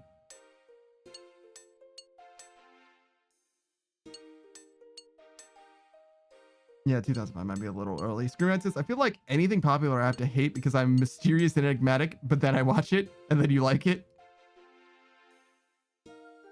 Is like, and I'm like, oh, this is why millions of people like this. Yeah, there it is. Yeah, no, honestly, I'm like terrible. I'm terrible when it comes to media. I just love everything. It has to be pretty bad for me to dislike it, especially if it's anime. It's like a free win for me. I tend to just like just about everything, to be honest. Like, even if it's extremely milquetoast, I'll give it like a thumbs up just overall. That being said, though, I have had a lot of things that bored me to fucking tears now that I think about it. We watched the Sonic OVA, not Sonic the Hedgehog the movie, which released in like, I don't know, 2016 or whatever. The OVA from like the 90s, right? that movie, dude, I was falling asleep watching that shit. I don't know why it bored me as much as it did, but I was bored out of my fucking gourd, dude. And it has like Metal Sonic in it. Like, it's not even like it's terrible. Well, it is boring. Like, nothing matters with, like, nothing happens that has consequence. There's like a girl that only appears in that one movie, and she gets kidnapped by Eggman, and there's like a weird, like, it's not like Stockholm's, because she doesn't like Eggman, but she does like have expectations of Eggman. Like, she expects Eggman to like treat her well, and also like, it says, can I tell you a secret, Panda? Is that your favorite movie? Please tell me it isn't. Please, God, no. Please tell me no. No, not like this, screen, right? Not like this. It says, wait, I might have already told you. I feel like I've admitted this recently, and I don't know who else I talked to. This says, no, lol, that would be way better. Dude, hit me with a lol. Oh my God, dude. Screenwrite, you're ancient. Oh my God, lol spelled L-A-W-L. It's been so long since I've seen that before. Oh my God, dude. No, what is it then? What is it then? Tell me. Now, on a related note, I have never made it through a Lord of the Rings movie without falling asleep. Oh no, I haven't seen, I've seen the third Lord of the Rings movie only. Just the third one. You know, it says, man, I am ancient. Yeah, me too, man, me too. But yeah, no, I haven't seen almost any of them. I've only seen the third one, and I've seen the third one all the way through. It says, people flame me bad for that. I mean, whatever. I obviously don't have any strong feelings for Lord of the Rings. I know that Tolkien is very important for like fantasy, like D&D. Like, the reason that halflings are called halflings and not hobbits is because there was like a lawsuit situation or whatever, so they went with halfling instead of hobbit. But like, also that reframes how big hobbits are supposed to be in my mind's eye, by the way, because I thought that hobbits were supposed to be like movie scale, so like roughly half the height of a person, where halflings are like way smaller, half the height of a human. D&D, you get what I'm saying. Like, there's the races that are all large in D&D, and they're all like roughly 5 foot to 6 foot or whatever, and then halflings are like 2 feet tall at the tallest, so they're like 1 foot like 8 maybe, so they're like significantly less than half, right? Whereas hobbits, I feel like, were like, I don't know, they were definitely shorter, but like not nearly that small in my mind's eye for the movie. They were like, if you know, Legolas is this tall, right? The hobbits are like about half, like not significantly shorter than dwarves, for example. But yeah, I don't feel strongly about the movies at all. I do care about the IP from personal experience, but only because of Shadow of Mordor and Shadow of War. I played both of those games and I liked both of them quite a lot. Shadow of Mordor, though, is definitely a better game. Spirit says, I could lean on a hobbit, but not a halfling, is what you're saying? Yeah, definitely. Yeah, definitely. Like, you might have to use your hand, like, outstretched downwards in order to lean on a hobbit, but a halfling, like, you would fall down. You simply could not lean on them. You could, Captain Morgan, right? You could use them as a footstool, right? But you could simply not lean on them. That's the difference, though, for sure. The difference between footstool and lean territory. Scream Knight says, Hobbit Rodeo is where my brain went. Hobbit Rodeo? What do you mean by that? What do you mean by that? Are you about to ride a hobbit, sir? Excuse me?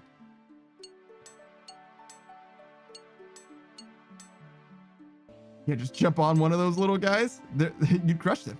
They're very small relative to you. Unless they're very strong, I guess.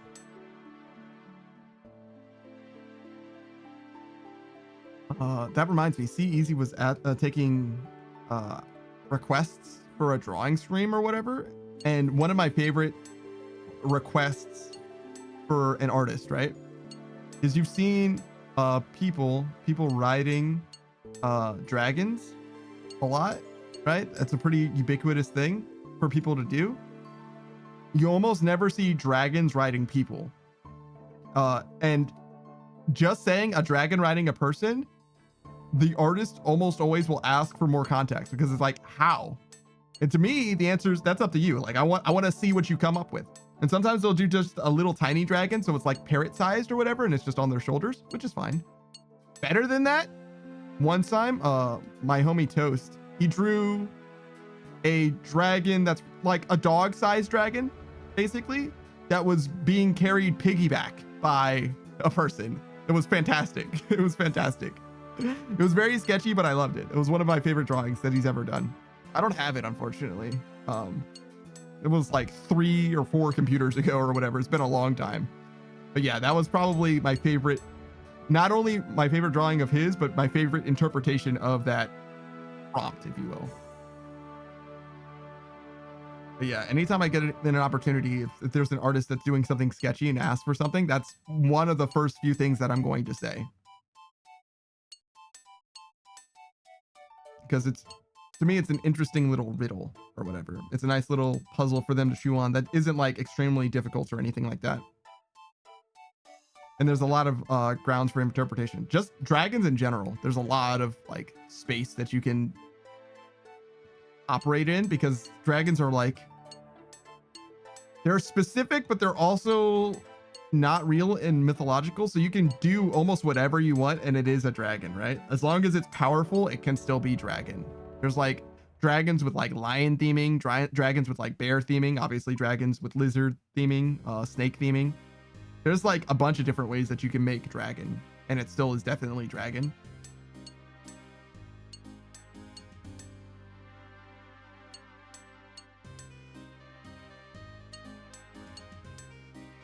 I feel like if I learned how to draw, I'd be drawing a lot of dragons. I still fuck with dragons a lot.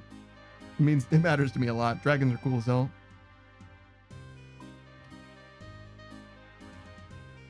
I don't know if I'm ever going to stop caring about dragons.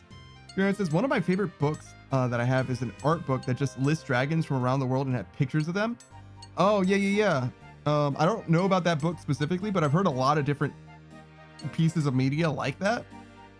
And I watched recently a YouTube video about a guy who used to be obsessed with dragons. I believe he was like self-proclaimed autistic or whatever, and that was like one of his fixations or whatever. And part of the way that broke down for him is that he had to like categorize all the dragons. Like, oh, well, if the dragon has these properties, then it's a drake.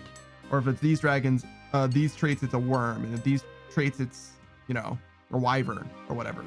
And he would get like really particular about it, which honestly, I am definitely that kind of a nerd too.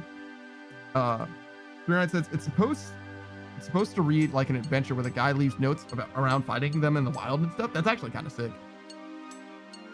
Yeah, there was a Discovery Channel, I think. Maybe it was Science Channel. Either way, maybe it was the History Channel too. One of those three, where it was like an maybe just an hour-long thing, but the idea is like, if scientists found a frozen dragon, like provably, obviously a dragon, it was like them reverse engineering like how the dragon must have worked and how it must have lived and what kind of environment it was like in, and how it could fly and how it could breathe fire, all those kinds of different things. It was like, if dragons existed, how could their anatomy be explained or whatever, right? So yeah, that book that you're talking about reminds me a lot about that, which is very interesting from like a thought experiment perspective, but it's definitely just like popcorn TV, like literally no value whatsoever, probably. Well, maybe not no, because you can learn a lot about like biology and stuff like that, mechanics, flight, right? But it's similar to like when they bust a myth in Mythbusters, right? Where like there's still a decent amount of scientific knowledge that you can get imparted from it on the whole.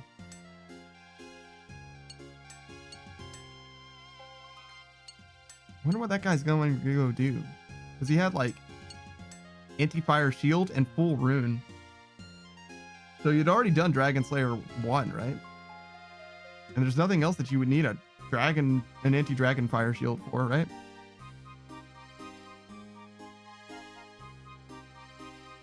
Just use a rune kite shield or square shield. Actually, is the kite shield straight up better? You'd think I would know. but I certainly don't. I use defenders, you know what I mean? Like, I have no idea what... There's real shields out there. Twisted bucklers and stuff. I just don't know about low-level gear anymore, I guess. Or maybe I never did. Seems like the kite shield is has higher costs associated with it, so it probably is better.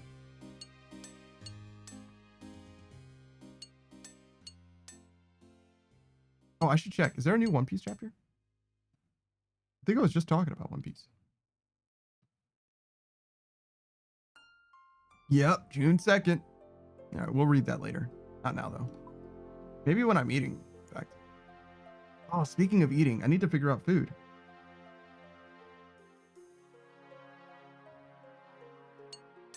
So yesterday was a chicken nugget and fish stick day.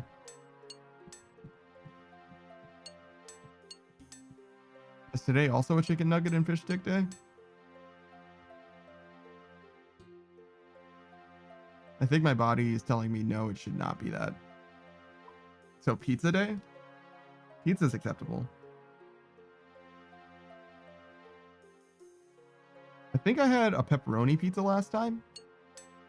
Overcooked because I'm stupid. So we're gonna do another Hawaiian. Francis, are you negotiating? Nah, I'm investigating. All right. It's an investigation. All right.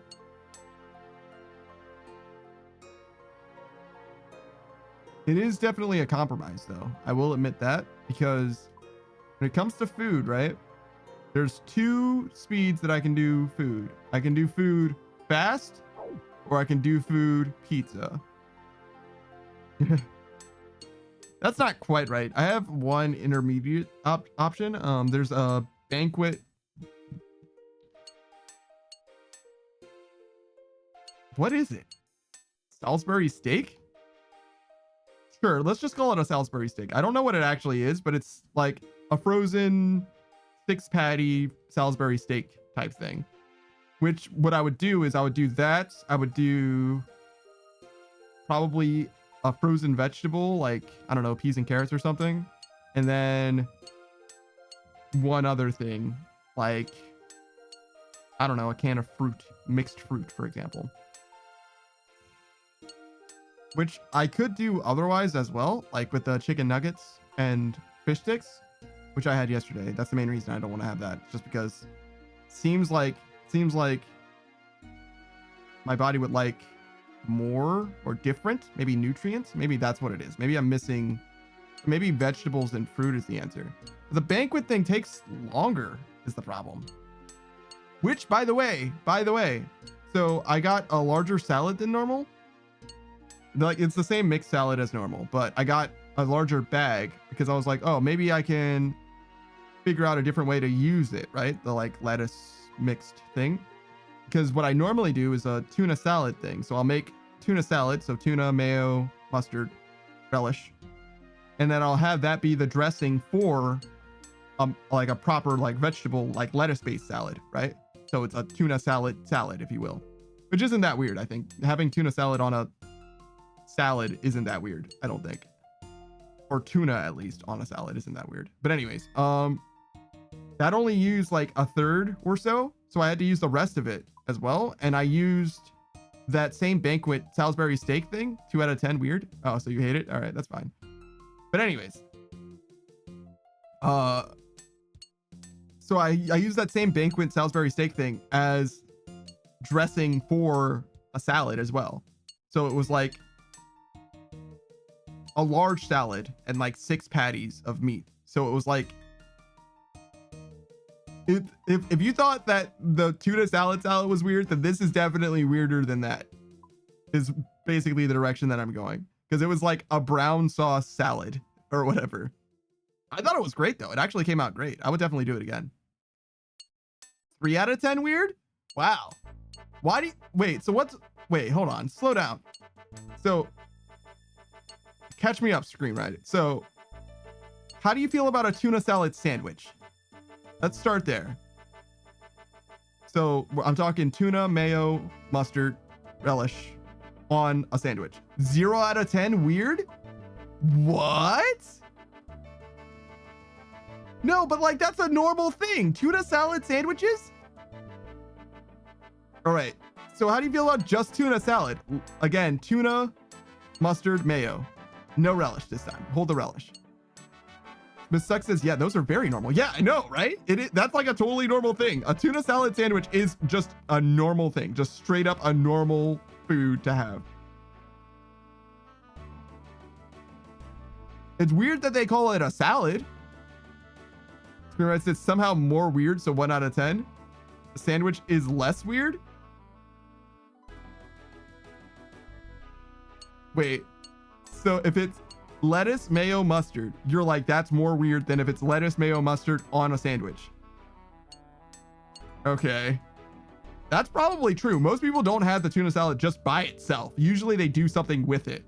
Usually they put it in a sandwich, right? They'll do lettuce, mayo, mustard, and they'll put it on a sandwich. But it's basically the same as like egg salad, right? Like an egg salad sandwich is basically the same thing. But it's just with tuna instead of egg. But I think the ingredients are slightly different, but nonetheless. So it's so weird that it's rated so low for you though. I'm actually shocked. This guy has member gear on. No, he doesn't. He tricked me with his red Halloween mask. Oh, wow. What a gamer. How's he doing? He's all right. Actually can't even wear dragon stuff.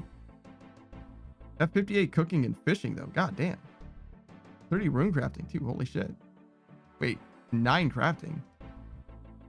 What's going on with the 9 crafting, brother? You can do better than 9 crafting. All right, so yeah, no, tuna salad isn't that weird. I'm surprised that you dislike it as strongly as you do. You know, it says egg salad is weirder than tuna salad. Thank you for coming to my TED Talk. Yo, all right. If egg salad is weirder than tuna salad, how do you feel about deviled eggs? How do you feel about deviled eggs?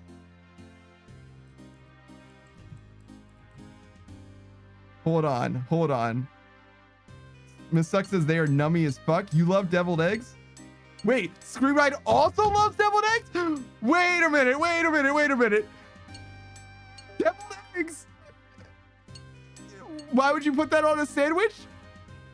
I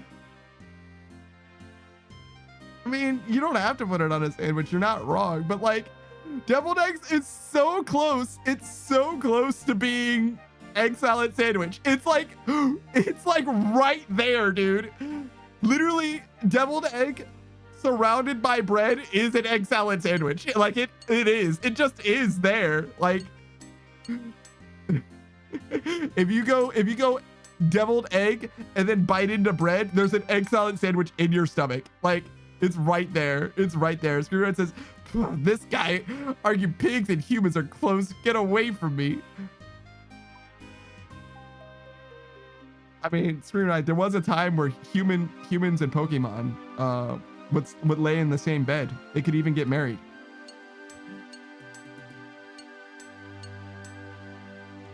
But yeah, no, deviled eggs are very, very good. There's a secret historic recipe of deviled eggs that I don't have access to yet, but I probably should get. Suck says, I mean, I like deviled eggs. I don't like egg sandwiches that much. Well, no, I get like not liking, like having a preference for one or the other, but being like, no, I would never, because again, we're going from 1 out of 10 to amazing, which is like 8 or 9 out of 10, right?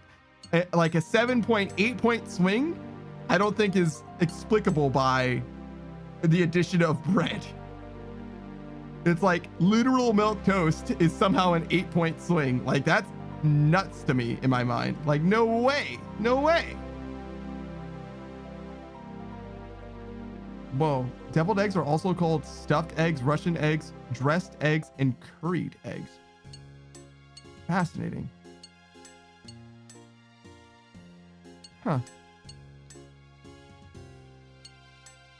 Yeah, so egg salad is Hard-boiled or scrambled eggs? I've never heard of scrambled eggs in an egg salad. That's crazy. Eggs, mustard, and mayonnaise. And deviled eggs are egg, mayonnaise, and mustard.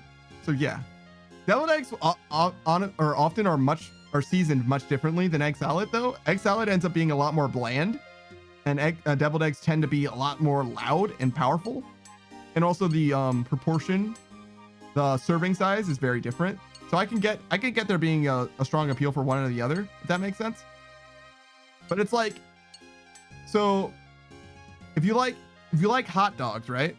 To me, you should probably be down with what is that dish called? It's hot dogs and baked beans, like chopped hot dogs and baked beans, like in a bowl together or whatever. If you like hot dogs, you should probably like that too, because they're like very similar dishes. Beanie weenies, is that what it's called? I mean, that sounds right. Which, by the way, you know what I haven't had in a long time? Fucking beanie weenies. And you know what I'm going to have the next time I go grocery shopping? Fucking beanie weenies. Beanie weenies is a brand name, in fact.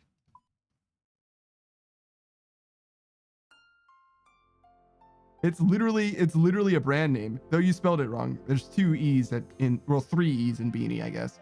2 E's at the end of it.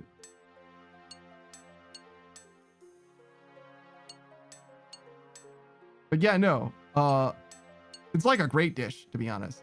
Serena says, I didn't know that. Well, yeah, no, maybe you don't have Van Camp's Beanie Weenie. Like maybe that's just not the kind that you have. Serena says, I'm a brand loyalist. No, I got you.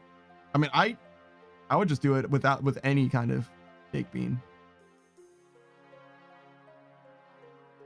There might be a right answer to that. Ooh, there might be some good seasoning for that too. Hold on.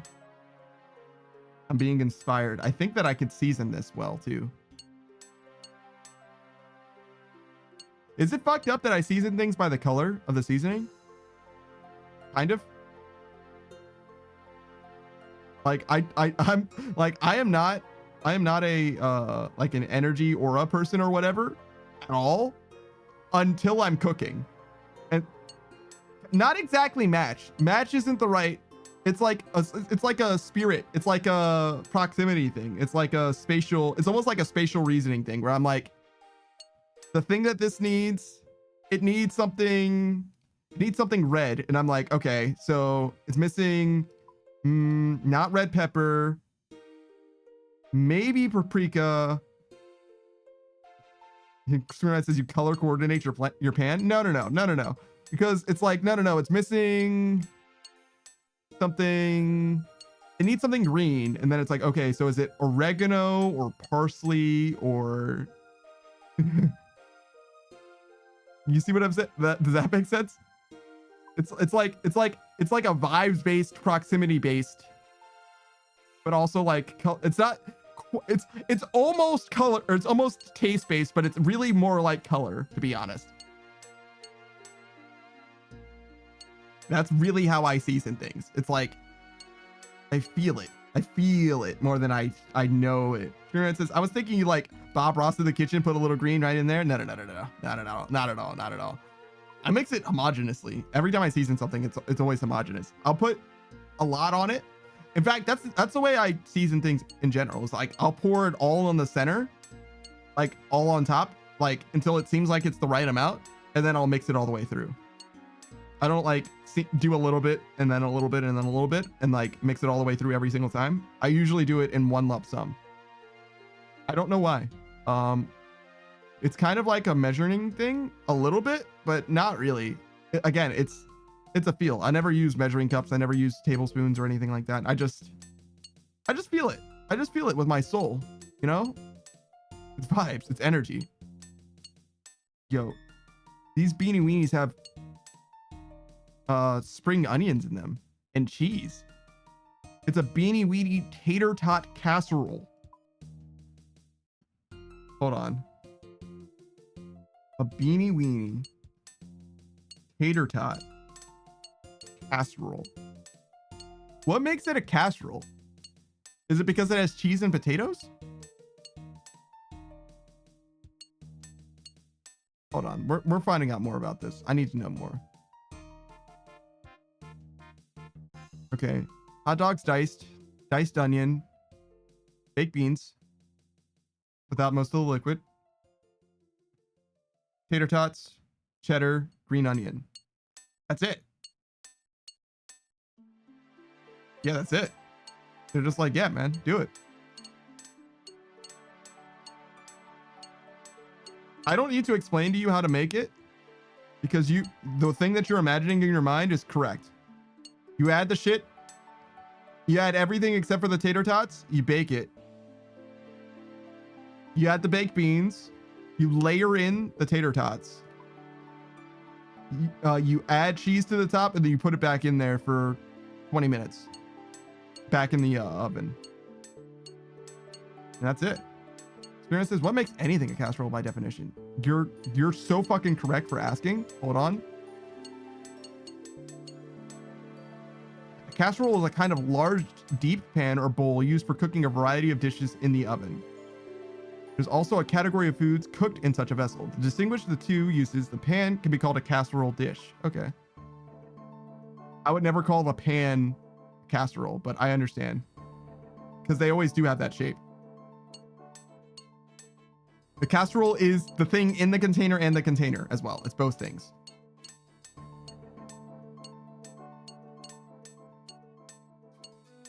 A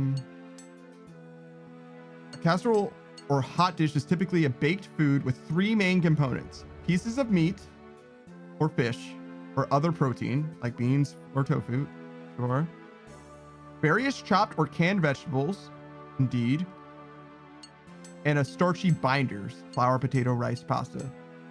Sometimes there's also a crunchy or cheese topping. I agree with all of that. Liquids are released from the meat and vegetables during cooking, and further liquid in the form of stock, wine, beer, gin, or vegetable juice, or even water may be added when the dish is assembled. That's why I don't like Savage calling his shepherd pie a pie. Because it's not a pie, it's a casserole. That's what's fucked up about it. It's a casserole. Shepherd's pie is a casserole. It's been a casserole the whole time. Holy shit.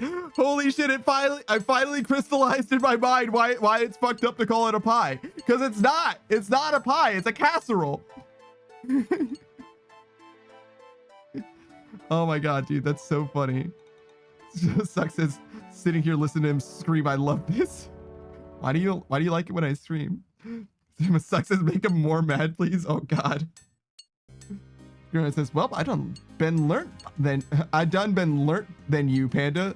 Than you? By you? By you. What in my you boys? Thank. No, you're good, you're good. Sucks says, I don't know, shows emotion. You said to make you feel, so they making you feel. Yeah, it does. It do be making. No, you're good. You're good. I feel like I think I learned a lot today too, to be honest. That's American, specifically American style casseroles, but that's what it is. This sucks. This shepherd's pie is a pie, by the way. It simply is not. That's simply incorrect. We have demonstrably proved, like, the main things in a shepherd's pie are beef, so a ground meat, potato, which is the binder,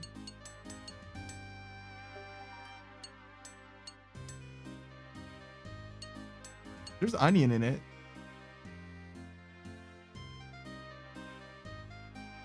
are there peas in a shepherd's pie? Hold on, I think there are. I think it's like peas and carrots. Where's this recipe you gave me? Here we go.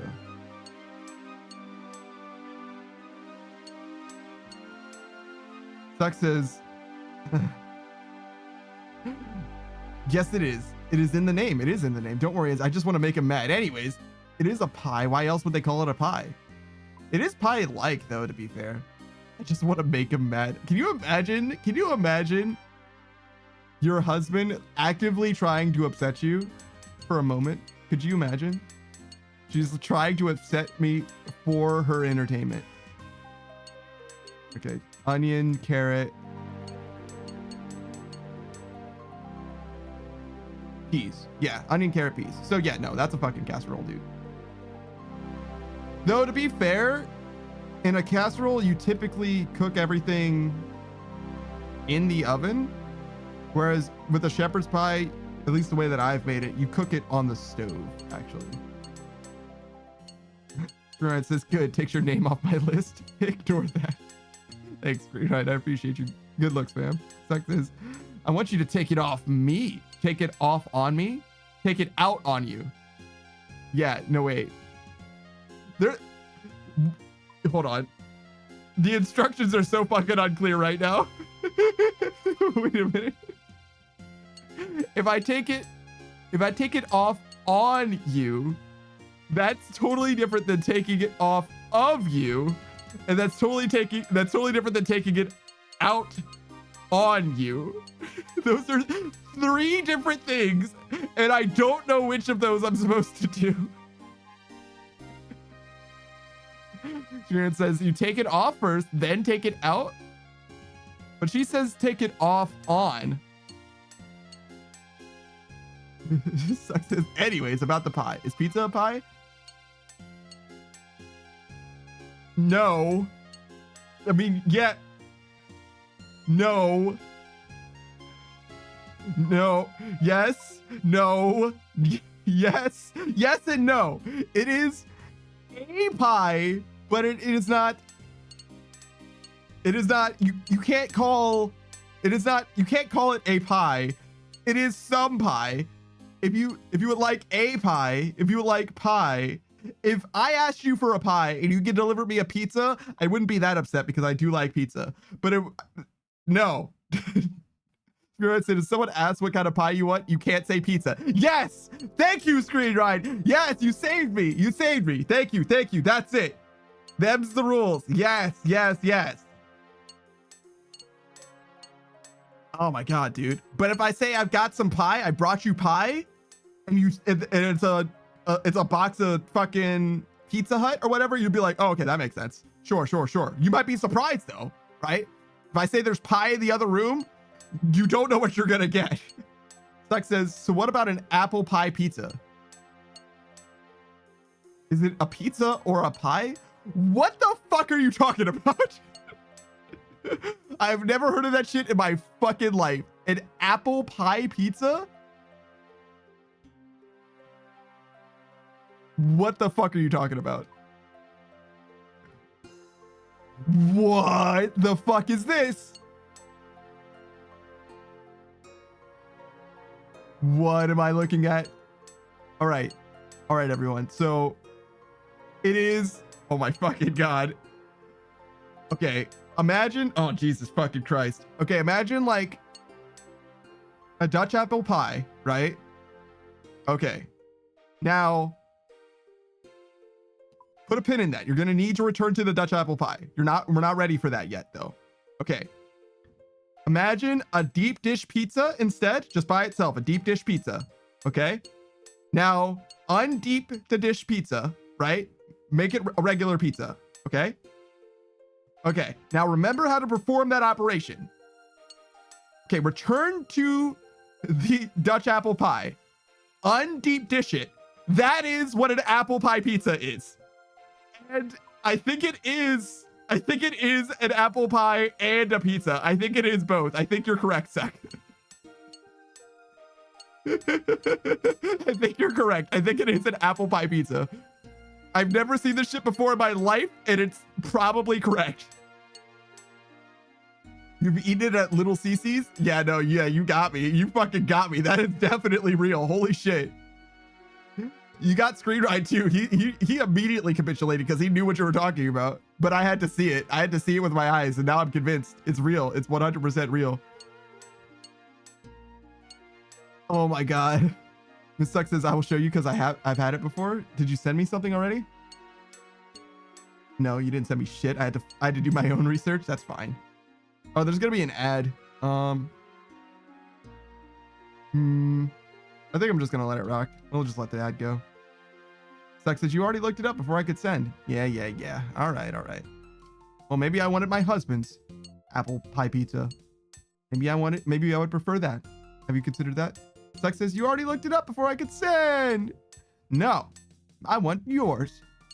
I want some of yours. I don't want my own. I don't want it anymore. If you're gonna make me eat it by myself, then I don't want it. Suck says, I finally won though. Suck, you always win. What do you mean you finally won? In what world are you not winning? In what world? What do you mean? Literally all you have to do in order to win is to ask, and then I'm like, okay, here you go. All right, sure. 300,000, huh? It says, but a real win, one to hang the hat on. Oh, okay, that's fair. Yeah, that might be true. I don't know. Maybe, I guess. You probably won before too.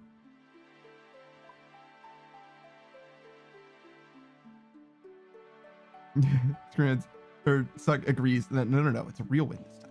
This one tastes better. Tastes sweeter. I'll never accept less than this before. Or I'll never accept this again. I messed up the timeline somehow. I said it wrong ways, which is weird.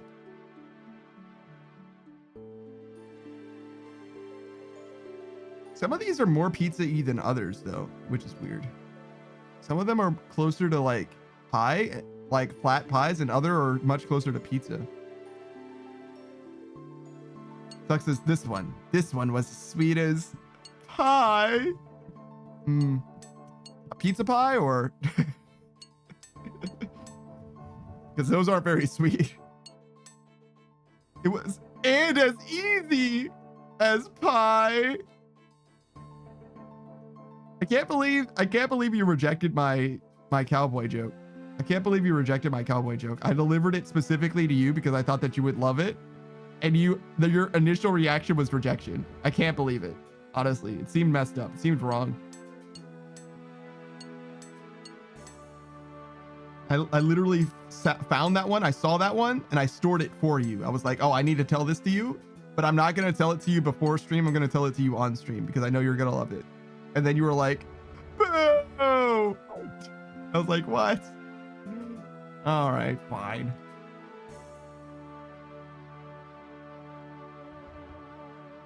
Miss Suck says, wait, huh? Go on. What did I do? I told you the cowboy joke. And you were like, I'm leaving the call. And then you said, no, actually it was good. I liked it. But your first reaction was, I'm leaving the call. I'm out of here. Added up to here with your bullshit.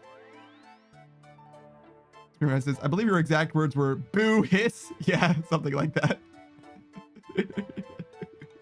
Yeah, something like that. Ooh, an apple pie calzone. Wow.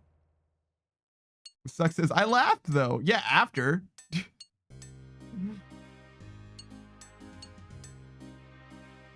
That does not look like an apple pie pizza at all. That doesn't even look like apple. It's red. Apple can't be red. Apple inside apple can't be red. You can't make it red. It's not right. That just ain't right. Oh yeah, the apple pies from McDonald's. I forgot about those guys. I haven't had those guys in a long time. Maybe I should have that. Sucks says apples are red and they still have their clothes on. It's true, but you don't.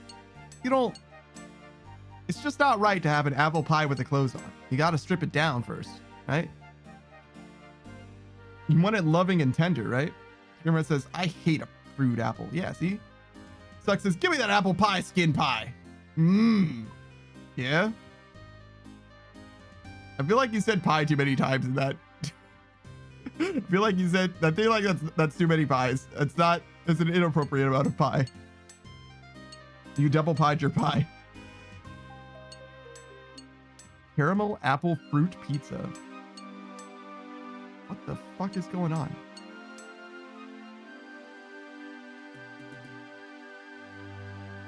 Suck says, give me that apple skin pie. Yeah. That makes sense. I don't think you want the apple skin, to be honest. Screamrite says, no, it's because pi, like pi r squared. Yeah, pi r squared. It's got to be. You just don't have a superscript. And you didn't use a caret because you didn't believe. Screamrite says, yeah, it was better in my head. No, I kind of get it. The pi is squared, not the r, but I got it. I'm there. It's a math joke. I'm there.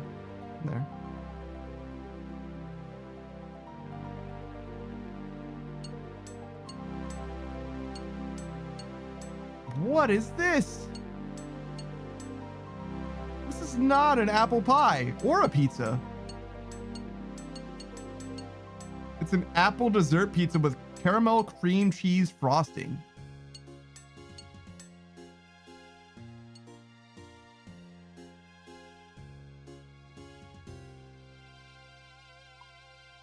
What? That's a lot of cream cheese, first of all. Cream cheese, apple. That might be okay. Honestly, it might be fine. Are the apples fully cooked? Because it looks like they're just fucking sliced. Like thinly sliced, but like... Would that be better? I feel like I want the apples to be soft. To match the textures of the bread, the dough, the crust. Yeah, the crust, the frosting. Yeah. I think I want it to be, I think I want the apple to be cooked. Like fully cooked, fully soft. Whoa, look at this deep dish Joker. What am I looking at? An Easter pie?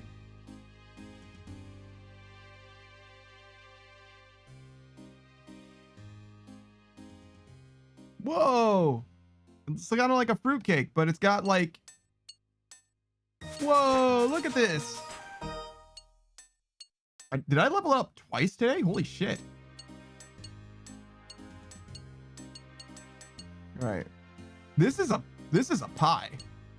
This is a pie. Unlike shepherd's pie, which is not a pie. And after it says, this may or may not be the guy.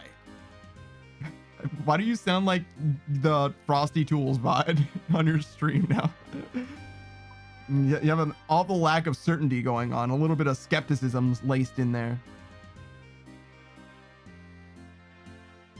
All right. Can you tell me about these Easter pies? I would like an Easter pie.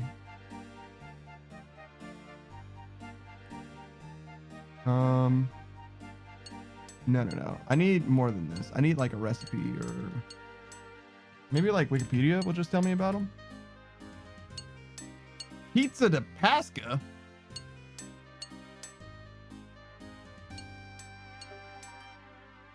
Pizza de Pascha, which literally means Easter pizza, is in some areas is called all of these different things. Is a leavened savory cake. Cake. Okay. Typical of many areas of central Italy, based on wheat flour, eggs. Like pecorino? Pecorino? What is this?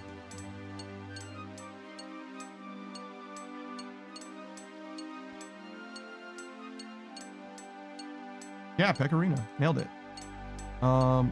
Is an Italian hard cheese produced from sheep's milk.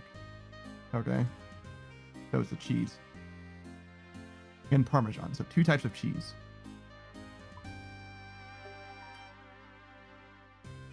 And Raptor says, oh, well, I guess it's getting to me. Yeah, a little bit. Seems like it's implanting its personality over yours, imprinting your personality, imprinting on your personality. That's it. Traditionally served at breakfast on Easter morning or as an appetizer during Easter lunch, it is accompanied by blessed boiled eggs, caiuscolo, and red wine, or again served at Easter Monday picnic. Okay. Caiuscolo. This is some kind of salami, looks like. The variety of saloom. What the fuck is that? Which is salami. Got it. Salumi? Wait, that's not salami. It's spelled different. Salumi versus salami, what's the difference? Jesus fucking Christ. The art of curing high quality meats is a long held tradition. Oh my fucking God. Please just tell me the answer. Founded cultures around the world, originally ancient peoples were seeking out ways to preserve meat from spoiling over long periods of time. As the practice of curing and fermentation grew from a survival technique to an artisan craft, many terms and names began to develop. The word charcuterie is derived from the French word for preserved meat. In the Italian American tradition that Volpe was founded on. Who the fuck is Volpe? Oh, that's the name of their brand. Two terms were used frequently: salami and salumi. Okay, got it. They are closely related and often confuse people early on in their charcuterie journey. Okay, let's break down the meaning of both words for both traditions. Skipping to the conclusion, these types of artisan meats have a long history since they made the journey from Italy to the U.S. and around the globe. Some of the many ways we talk about them have changed, but the thing that doesn't change is the tradition behind it all. Volpe still embodies the ideals of the craft by focusing on producing high quality salumi and sliced salami.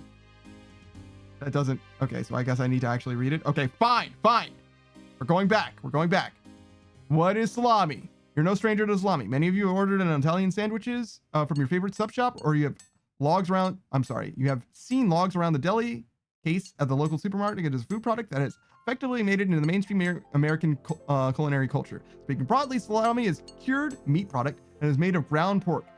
The meat is minced, seasoned to the salamier's style and preference, and packed into a casing. Sure. It is then cured over time to develop and mature the signature flavors. So it's similar to like sausage in a way. It can be produced by a wide variety of sauce and flavors and seasoning for cooking. These changes produce interesting regional varieties like Genoa, Foligno, and Finocchiona. Sure. Whatever. Okay. And salumi. Salumi is likely the term that you're less familiar with. That's expected given the term that refers to a variety of different products. As if salami didn't do the same. Okay. Both salami and salumi are derived from the word saloom. Sure. That doesn't help. This is an Italian term that refers to a very broad category of Italian artisan preserved meats, similar to the broadly adopted French term charcuterie. Sure. Still not helpful yet. Salumi refers exclusively to those artisan craft meats that are made out of pork. I'm sorry. Are you telling me that the difference is one is made out of pork and the other is made out of ground pork? What? Okay, no, so that's clearly not it. Hold on. Tell me more. Italian tradition uses all parts of the hog from stem to tail to create delicacies like pancetta and guanciale. Salami falls under the category, but so do many foods like prosciutto, coppa, or sopressata.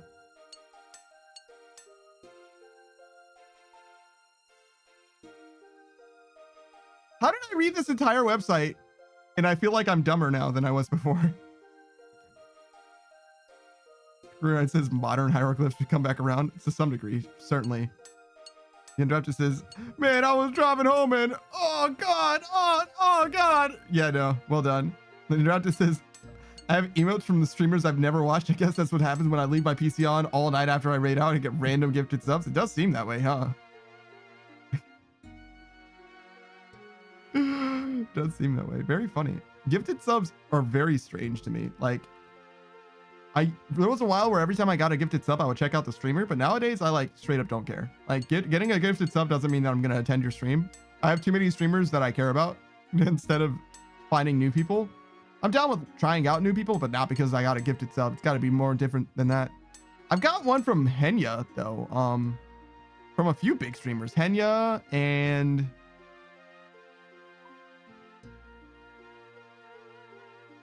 someone else. I don't remember who.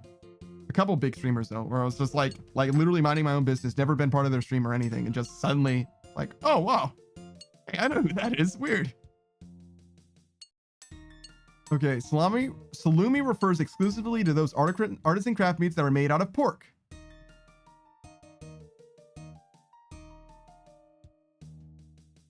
So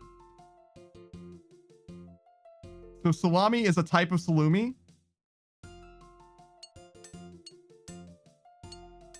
Okay. Let's unweave this fucking web. All right, so we started on pizza de Pasca, which is Easter pizza, right? Easter pizza, as we established, is a kind of cake, right? It's kind of a cake and it's kind of a pie. Based on wheat, flour, eggs, pecorino, which is a type of cheese, and Parmesan, which is a type of cheese. And it's served with other stuff, which is what I was looking at before, which actually doesn't help answer.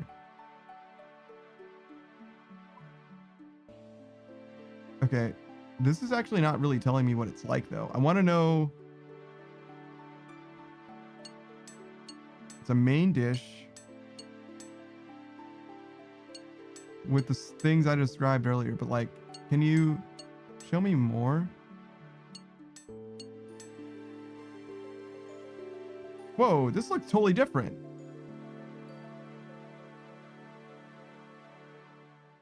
Wait. This is like straight up a cake. This is not Easter pizza.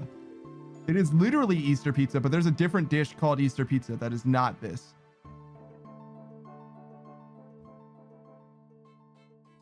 Hold on. What the fuck is going on? Wait. Did I Google Easter pie? Yeah, I Googled Easter pie and it gave me Easter pizza. Motherfucker, Wikipedia. God damn it. All right, I finally understand. Screamer says it happens is what I meant to say. No, I got you. I understand. Okay, no wonder. All right, so I learned about a totally different dish that I wasn't even trying to ask about. Easter pie. Tell me about Easter pie. This is what I want to know about. Bitch. All right, let's just look at this for a second. Easter pie. I don't care about your father. I want to know about this. I don't care about... Okay, hold on. Here we go. Here's the meat and potatoes. All right, so we need flour, ground black pepper, vegetable shortening, which I don't even know what the fuck that means. Eggs, water, milk ricotta, I guess. Pepperoni.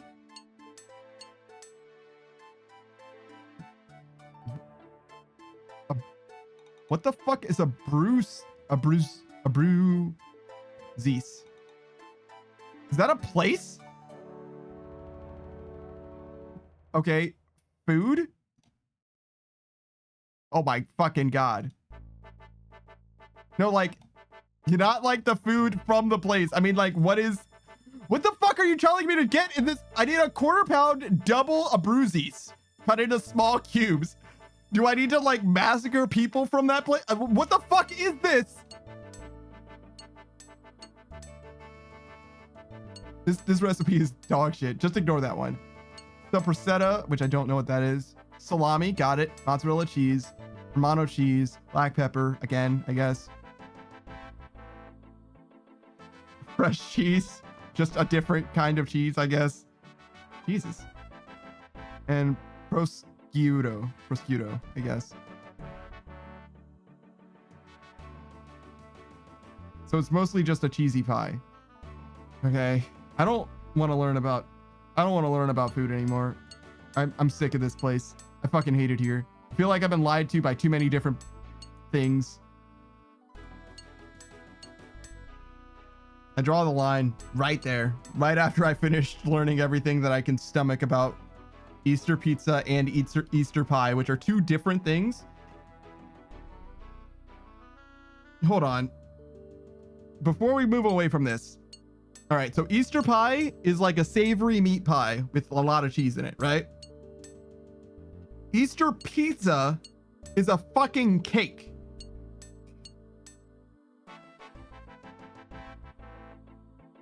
Ah, why? Why would this happen to me? Why would the world do this to me specifically? Why are they called deviled eggs? Came from the most often with spicy or zesty food. Oh, I see. So yeah, I told you, they gotta have some kick to them. They gotta have a little bit of bite. They gotta bite back. Can't be plain, can't be bland like egg salad can be. Now it just says, and what is cheesecake? I've always considered it a pie. Is cheese cake a pie? Given cheesecake's structure, ingredients, and the way it is baked, cooked, and served, we're chiming in to say that cheesecake is a hybrid between cake and pie.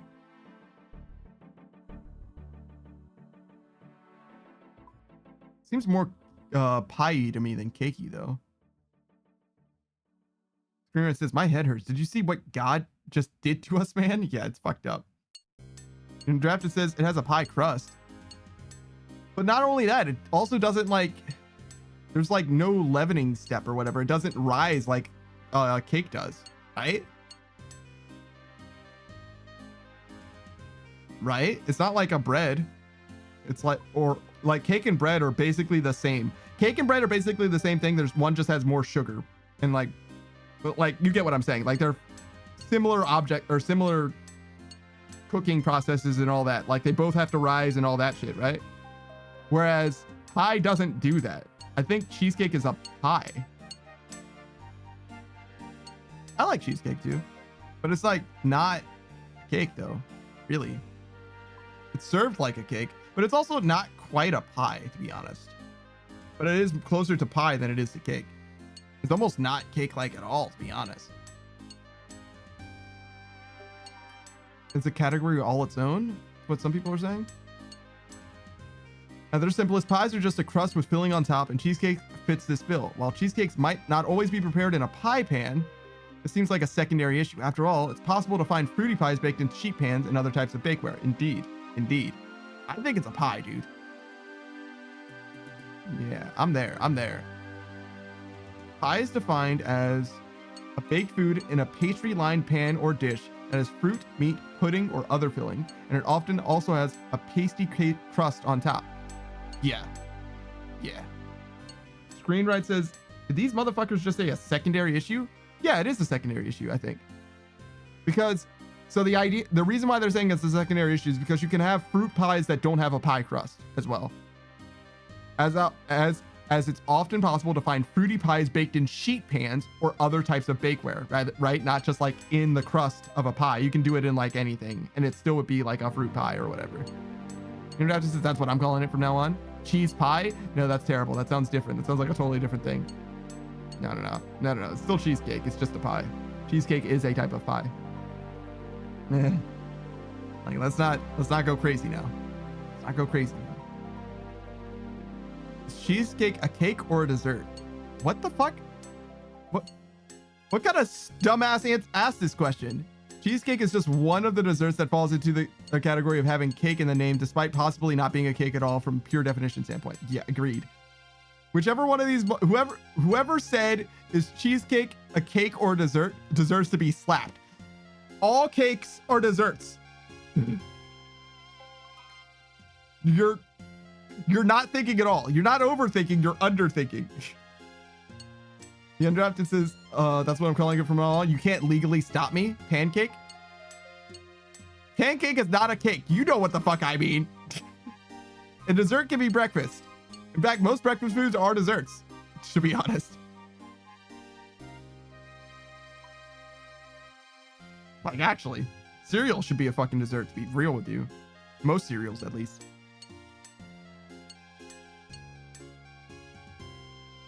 Crab cake?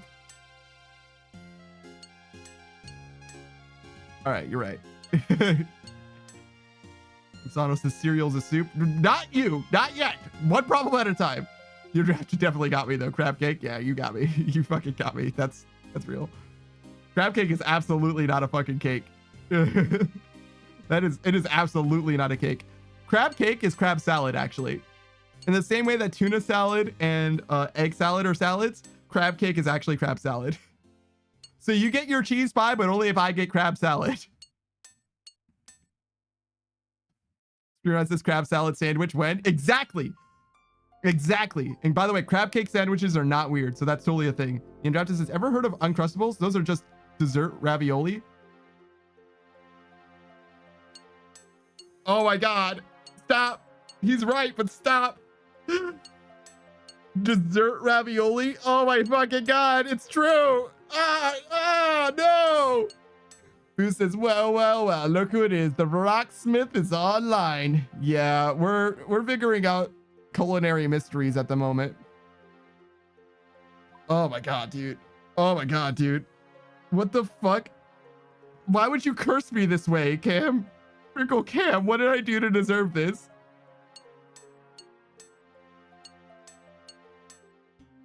Am I ready to talk about the cereal as a soup? I mean, cereal is a soup. Yeah. Yeah. I mean, it's kind of its own thing as well. But it is kind of a soup too. It's like cereal is a type of soup.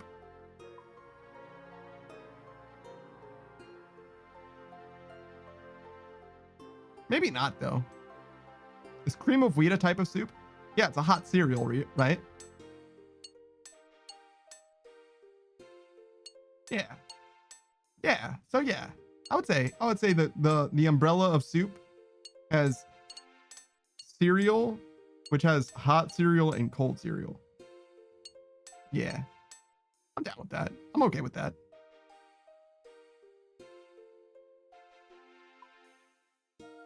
Chowhound says cheesecake isn't quite a pie, and it's definitely not a cake. The Adapter says oatmeal and cream of wheat are categorized as cereal. Not even being funny, it's true. Well, yeah, no, they're hot cereals. Yeah, they're hot cereals. Right. When you and I say cereal, we mean cold cereals, but there are hot cereals as well, and cereal's technically an umbrella term. And I think the umbrella term for the umbrella that is greater, the greater umbrella than cereal is soup. Oh, hey, what's up, Beatrix? Oh, and Saku? Good lord. You guys just finished playing Baldur's Gate then, yeah? How far did you guys go? How did everything go? What's up? Yeah, well, I appreciate you guys for stopping by. What's up? What's up? Yeah, no, you guys definitely were hanging out a second ago. There's no way these two raids are a coincidence, right? So what's the story? We've, Suck and I have gotten a decent ways into the game now. And I'm pretty sure you guys aren't going to spoil anything for me. Didn't get far, but looted all the things. Yeah, no, Suck is a fucking loot goblin. She is all over that shit. And the funniest thing is that she also has way too much shit in her inventory, so she just makes me carry all of her shit. Saki says she stabbed me with the first warrior lady she took control of. So it must have been Lae'zel, I bet. Yeah, it must be Lae'zel. Why did she attack you with Lae'zel? Saki says that I fucking fell to the ground. I think they left her behind? What? What is going on? Beatrix says, nah, bro, the boar attacked you. What did I say? What did I say? The first thing that I said as soon as I heard you guys were playing Baldur's Gate together, I was like, no, Saku's gonna be fine. You're not gonna need to be worried about Saku, but Saku needs to be worried about you. Saku says, I had her go to the camp once we got out of the ship. The camp, okay, with Will, I imagine. Beatrix says, yeah, well, our party wiped because of Saku. Yeah, what did Saku do? What did he do? Kitsune was the one that said, I think they left her behind. Beatrix behind? Oh no, Lae'zel behind. I see. Beatrix says, our party got wiped behind because of Saku, and Saku says, the looter's hideout that you entered. Oh, okay. The looter's hideout that we entered. Okay. Yeah.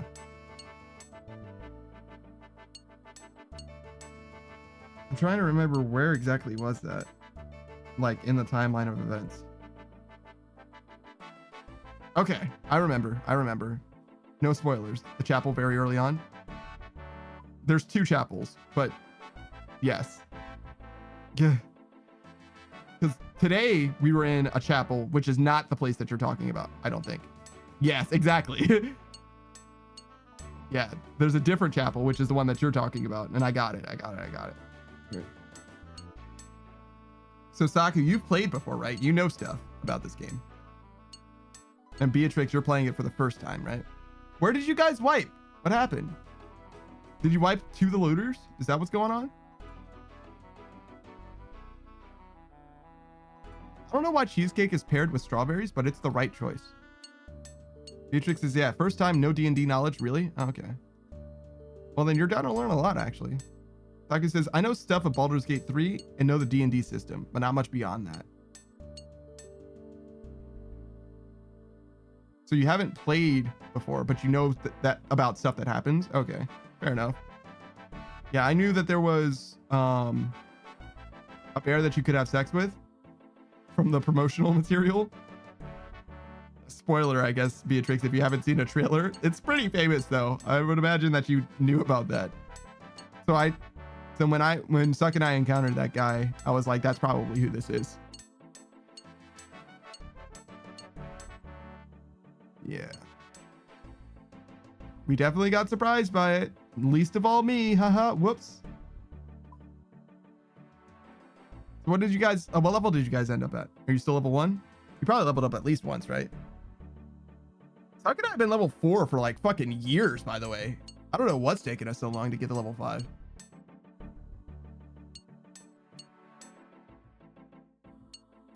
I should stop looking at cheesecake. This is not a cheesecake.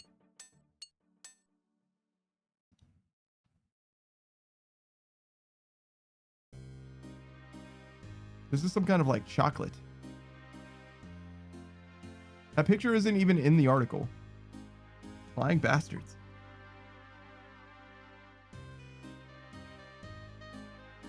I was just, hey man, how's it going? Pretty well, I think. Pretty well. Right now we're at what, 83?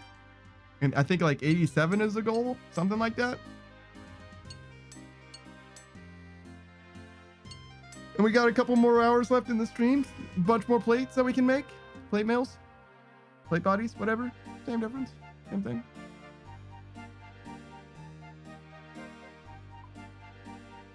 But yeah, no, we're hanging out, we're vibing. We discovered a lot about food. Oh, by the way, Savage. I realized something. So your shepherd's pie, the reason why I didn't like it being called a pie is because it's not a pie from an American perspective. It's a casserole. Ground meat, potatoes, onions, peas, carrots in a deep dish. That's a casserole. That's a casserole, brother. Even cheese. That's a fucking casserole. Which isn't like a problem. Like, I'm okay with eating a casserole, but it's not at all.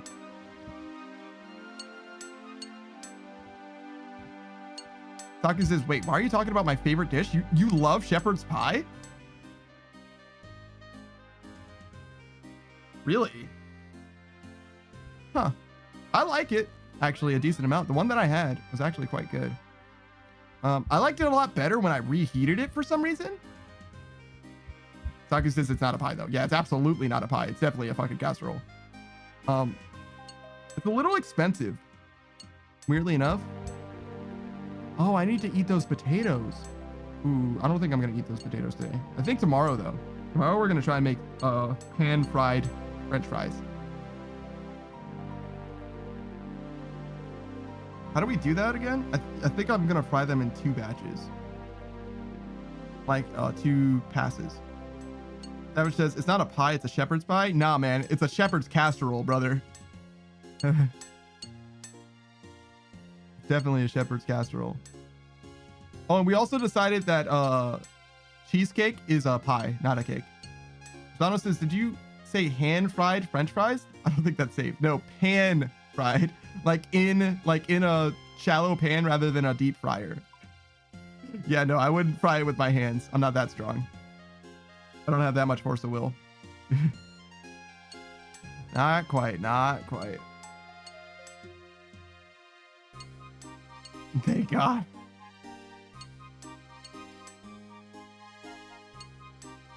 I made brownies. I made brownies not too long ago. They went pretty well. Savage says, oh, I did my first real TOA today. Oh yeah? Who with? Booze? Booze and Pyro, or just Booze, or just Pyro? Or do you have some other homies that do TOA? Solo? You did it all by your lonesome. Damn. Oh, what was it? 50? Or entry or what?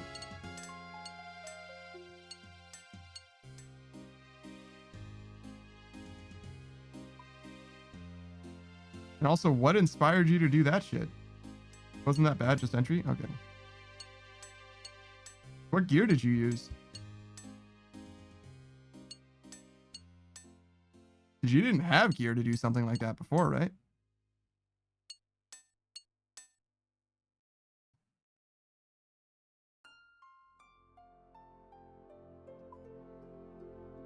I used mixed hide? Weird. Because this, I didn't fireball the party out of a random wild magic effect yet. Dude, then you're not even a wild mage yet. Like, honestly, not even a wild... Have you at least rolled on the wild magic table?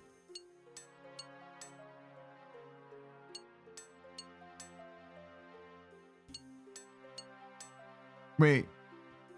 You're a sorcerer. And Beatrix is a bard. So you both are charisma based, right? I made a fuck off sphere around myself though. Interesting. Savage is honestly better than Bandos. It's busted. Mixed hide. How? What do you mean by that?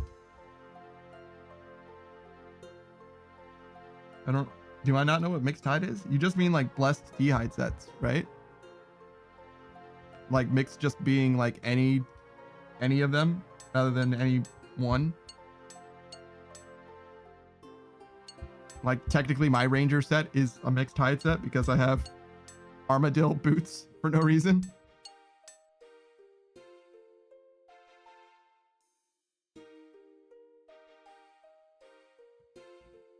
So it says it's a new thing. Hunter's Guide stuff.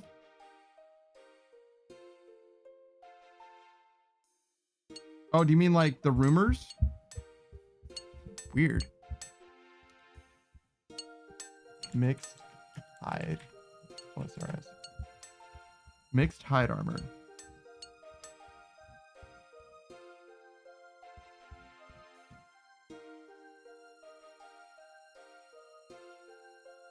It's definitely not better than Bandos as far as the strength bonus goes.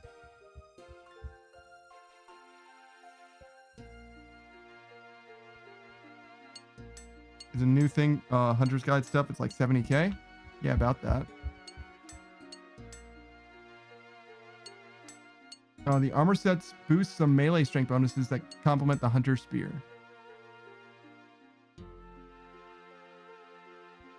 Weird.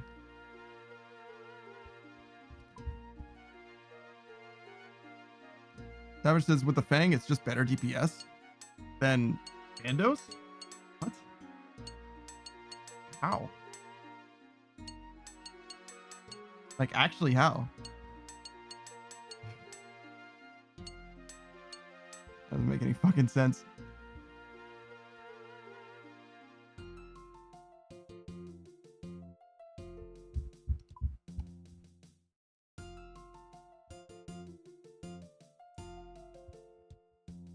Bandos chest plate.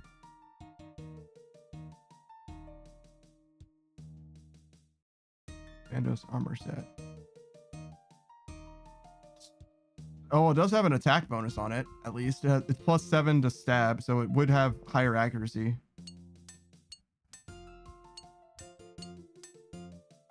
+6 strength versus +5 strength. So just the +7 stab is all it takes. Damn, is it really that good? +7 attack is all it takes to have higher DPS. That accuracy just matters that much. Holy shit.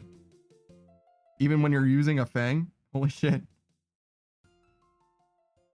But then again, one strength might not even be a difference in max hit. So any stab, any attack bonus would be better then. That makes sense. Your just armor's just going to be way, way fucking worse. But it's also way cheaper.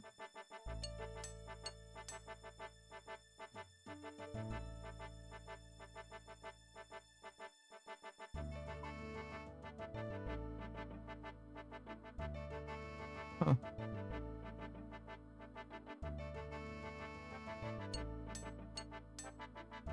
A cape that gives a strength bonus too. Weird. Savage says, I just wanted to try it out, and it's one less switch. Oh, I see.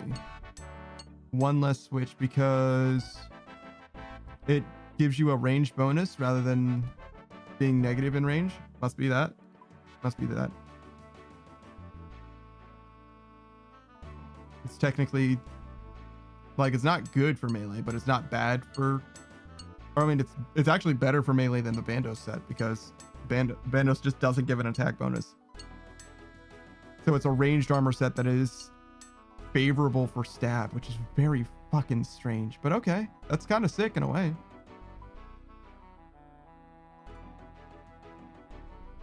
Its defensive stats are just fucking bad though, like real bad. Like a third. It's better versus magic though by a decent margin. Way worse versus range though.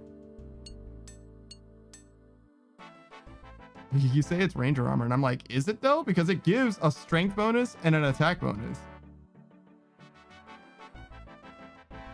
Like it's not magic armor, but other than that, it's like whatever you want to do. You can use it for range or melee. It's not bad. It's defensively, it's as good against melee as it is against magic as it is against range, really. Well, it's slightly better versus crush, I guess, but like realistically, it's like just a good armor set. It's not like specialized for anything.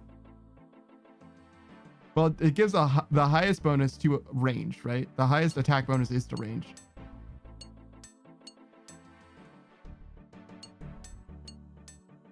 You can see him nerfing it. Doesn't seem like it's very good though. It's just like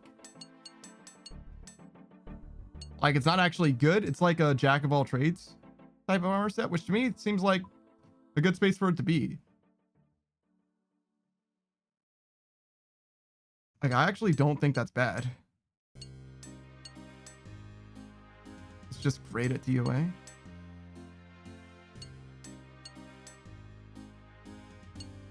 I mean, yeah. But like, you can't use it at high level TOA because you're just going to get fucked, right? So it only matters for entry level, right? Like you're not doing a 550 with this armor set. No way. You don't have enough defense. You're just going to get fucked up. You just need to use better armor, no? TOA with the mixed hide armor set. Doing like 550s or whatever, which I mean isn't going to be you ever, but I'm just saying like if you dial up the difficulty on TOA, you're going to get fucked up, right? Mixed hide armor, no shit. It's apparently from the rumors or whatever, right? Yeah, you need 72 crafting and you need to make it at the hunter guild or using the Pelham or making it yourself with 72 crafting, requiring 60 ranged and 50 defense to wear. It's a net 51 attack bonus to range plus 7 to stab as well, which is fucking very weird. And the defensive stats are around 50s. So it's like brand new content, but it does have plus 5 strength. So it's like not bad, not bad. -1 from Bandos. Because the tacits give +2. The body only gives +4, right? So you're trading 1 strength for 7 stab attack with your Fang, which is definitely worth it. Savage says, having extra food makes up for it. Seen a real gamer talking about it, and it's better than Bandos at 500 because of the extra food.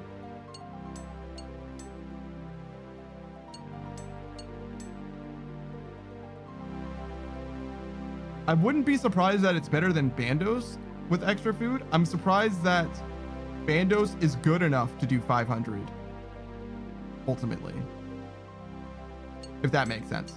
I felt like you would want better gear than Bandos to be doing that. I mean, you probably do want better gear if you can. You want, best in slot if you can. But you can do it without? Okay. So you just don't get fucked up that bad, I guess. Huh.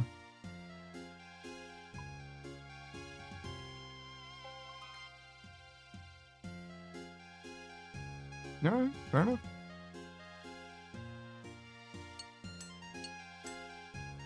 I mean, extra heals definitely does matter, and fewer switches also matters, and those two things matter 1-to-1. Well, actually, it's almost like multiplicative, actually, because fewer switches by itself is worth it, and extra food by itself is worth it. So it's like doubly, or maybe like more than doubly worth it in that way. Yeah, it's probably multiplicative rather than additive.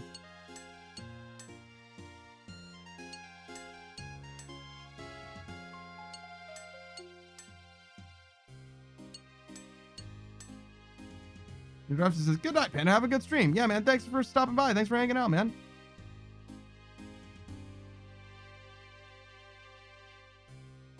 I appreciate the vibes. I appreciate the energy and the questions and contributions, the conversations about food. We were figuring some shit out today.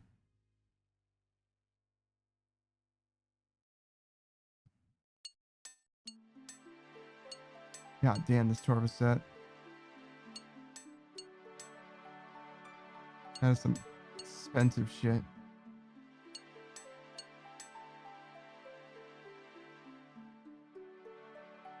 Always a pleasure. Well, I'm glad to have you, Pickle Cap. Talk to you later, man. See you live next time, probably. I'm certainly not going to be live tomorrow, but it's going to be a while. You're going to be live like this weekend, maybe Friday at the earliest. So it's going to be a little while before I can catch you out there. Oh, I'm sorry. I never actually shouted you guys out. Thanks for the raids, by the way. Let me hit you guys up. Obviously, gotta shout out my dude, Saku first.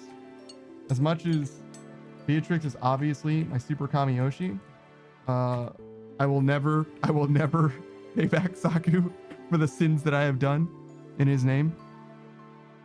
Savage says, did get lucky though. Ended up getting the thread in 1KC. Yo, so you never need to do that shit again? Easy. I didn't know you could even get it from TOA. I didn't know that was even a thing that you could do, to be honest. Like he says, I got the thread after Fang.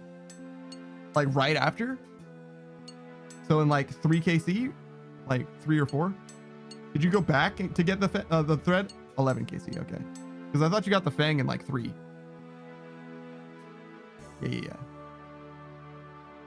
I think the thread like ends up being like you're like basically guaranteed to get it in like 33 or 50 runs. Somewhere between 33 and 50, you're basically guaranteed to get it, I think.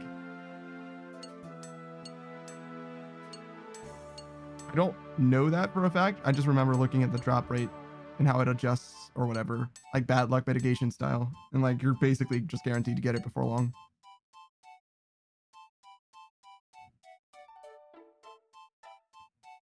Dwarven Armor was one of the original rewards from Nex upon its release in RuneScape and replaced the Virtues robes as the original reward. The robes would later be obtained as drops from the Forgotten Four, the completion of Desert Treasure to the Fallen Empire. Oh, interesting. So the Virtues were a thing, and then they stopped being a thing, and then they came back eventually. Compared to old school RuneScape's version of the set, the original set has several differences. Having the armor equipped made all factions in the God Wars dungeons unaggressive, rather than just the robes being NPCs. That's actually sick. The armor lasted over 15 hours in combat before needing to be repaired. And each piece of the set boosted hit points by a certain amount, equal to 40 hit points. Wow. The strength bonus was different. +9 versus +18.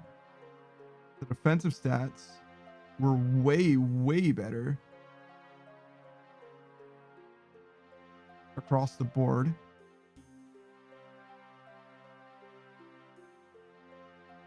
And otherwise it was the same. Okay. Interesting.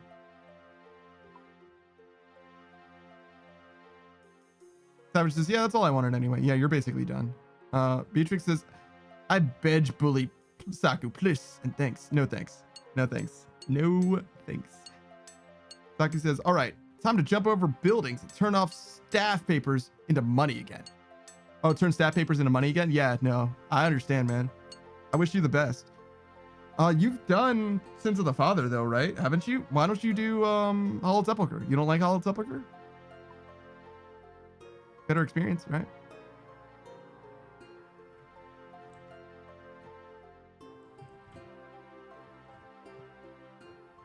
Stamina potions? Do you need stamina potions for Hollow Sepulchre? I don't think you do. Not for the first 3 levels, at least, right? I mean, you could just reset at your house and teleport back. Marks of Grace get me the thingies that get stamp pots. Oh, so you want more stamp pots, not that you need them to do it. I see. That's fair, I guess. All right. Never mind then.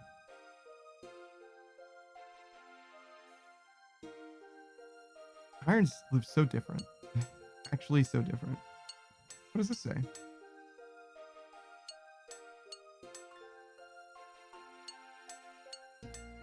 Stocky says, I'd rather get that than what the Sepulchre has to offer, at least at the moment. Yeah, mostly I was just thinking about the experience rates rather than the drops per se. I don't think the Ring of Endurance would really do anything for you, to be honest. It's kind of a niche item. I actually don't know what else Sepulchre has. You could go for the Ring of Endurance. You could, but what are you going to use it for? Ring of Endurance. Ring of Endurance is potential rewards from the Grand Hollow Coffin from Hollow Sepulchre. And requires 70 agility to equip. The ring can be charged with stamina potions, with each granting 1 charge. Storing a maximum of 1,000 charges. It costs 2.4 million to charge. The ring counts as a Saradomin item within the Hollow Sepulchre and the God Wars dungeon. The ring provides 2 effects when charged. First, if the player consumes a dose of potion or a stamina mix when equipped, the one charge and consumed, 40% of the player's run energy is restored. And the stamina potion effect is activated for 4 minutes compared to 20% energy in 2 minutes. So it's as if you drank 2 potions back to back, sort of. The effect is immediately halved if the ring is unequipped. Second, if the ring has 500 charges or more, it will passively reduce the run energy drain rate by 15% without using any charges. Wow, that's actually sick. This effect does not stack with the stamina potion effect. Okay, sure. So when it's not active, when you don't drink, it still helps you run-wise. That's fascinating. All of the stamina charges are lost upon uncharging the ring. Charges on the ring are not lost upon death. Yeah, so it'll give you a baby boost to your run energy, even if you're not drinking stamina potions. But if you are drinking stamina potions, it just gives you double the value. With half the, well, it's the same amount of doses huge, but it's like half the mouse clicks. All it does is save you mouse clicks, really. Unless you have it charged and you're not drinking stamina potions, in which case it gives you a decent amount of value all the time. So it makes not drinking stamina potions pretty good if you have enough charges. It is a little silly though. Saki says it has alcohols and Ranar weeds for Hollow Sepulchre, and then says, I don't need it. The run energy cost reduction is interesting. It is interesting, but it's not quite good. I feel like it should be better than it is, to be honest.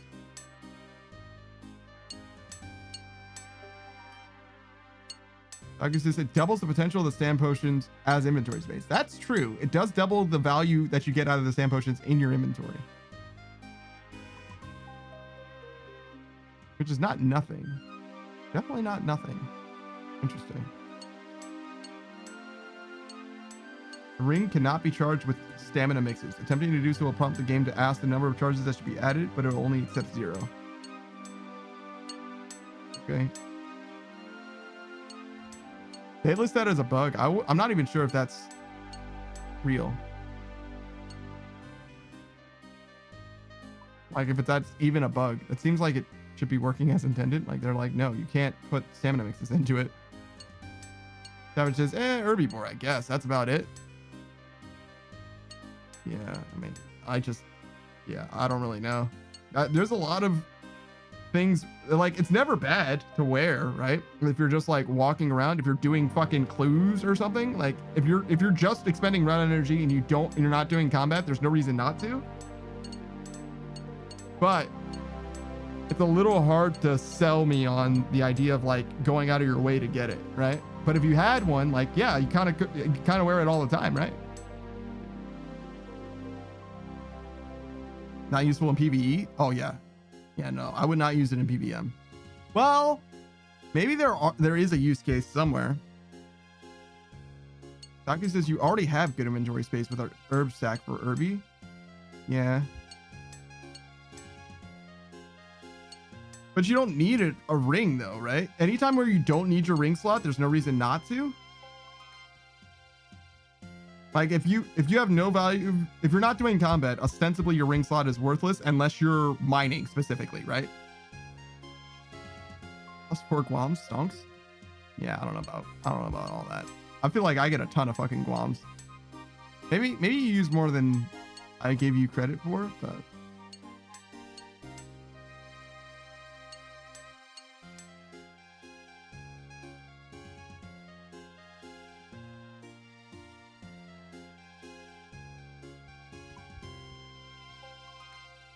Savage says AFK blood runes is good. True. If you're doing any rune crafting at all. Zaku says, oh, so I can make super anti-fires now. If I can get 98 herb lore. Can you acquire herb boost through potion or through pie? I know summer pies are really high leveled cooking, but can you do those to boost? Because that would save you a ton of time. Super extended anti-fire. I got you. Yeah, botanical is +4. Yeah, I knew that there was a +4. I didn't know if you could make them though. You know what I'm saying? Or if that required like 98 cooking and fucking 40 hours worth of time investment to make one or whatever. It's terrible. All right, so what does this does? What does this do? Excuse me. Stamina potions offer a 70% reduction in run energy depletion for 2 minutes. Okay, so it gives you almost 1/5. No, more than 1/5. The ring gives you 1/5 of a stamina potion's effect whenever you're not using a stamina potion. And then it gives you twice the duration of a stamina potion's effect. Okay. Honest, this cooking is so easy though. Yeah, it's not the cooking that's the problem. It's the supplies for the cooking that's the issue. Savage says, that's not so bad. Just mushroom trees.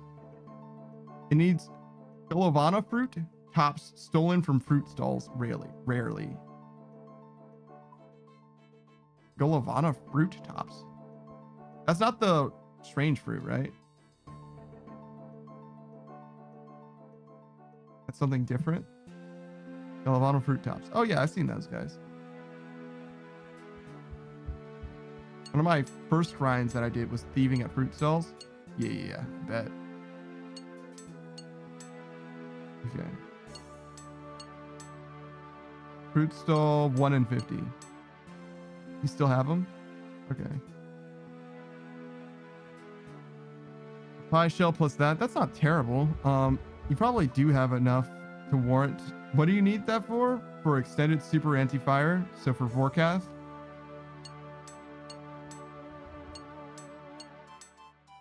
Yeah, I would probably do it once. Yeah, I'll probably do it once. Then make a few pies. Yeah. Maybe like 20 or something. Wait, no. Make 1 pie and then make a few potions. Yeah, that's probably what I would do. It depends on how much forecast you want to do. I guess a lot though, right? Because you need the... Well, do you need the dragon bone necklace? Maybe not, but you definitely want the dragon bone necklace and you definitely want a forecast head. Saka says, I probably get a batch enough for 50 kills. Speaking of kills for drops, I got the ancient scepter. Oh, you got the... Wait, no, okay, so yeah. You have the ancient scepter now because you got the scepter part from Muspa. Okay, sick. How many kills did that cost you? What's your KC?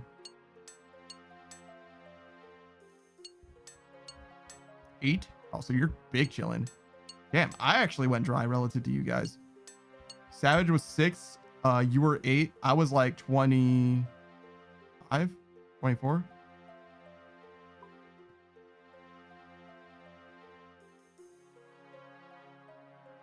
No, I guess I did some Slayer.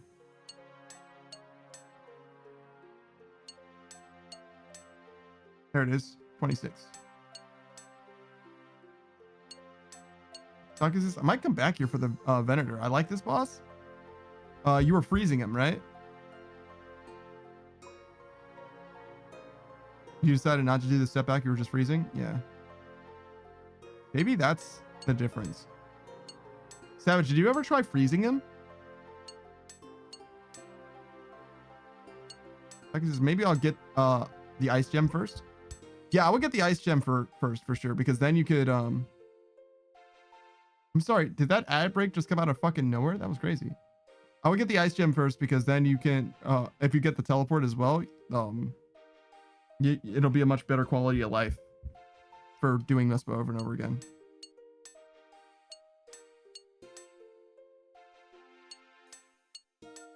Damn, dude, I did not expect that ad. Jump scare. That jump scare. Bastards.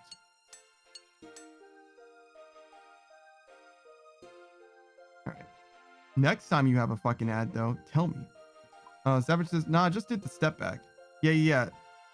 Saku liked it better than you did, though, so maybe if you froze him and used magic, you would have liked it better. Just have a switch. I know you don't like switching, but maybe the kill experience is better. I'm sure you're better at switching than I am anyway as well. You can probably acclimate to it faster than I would, or did.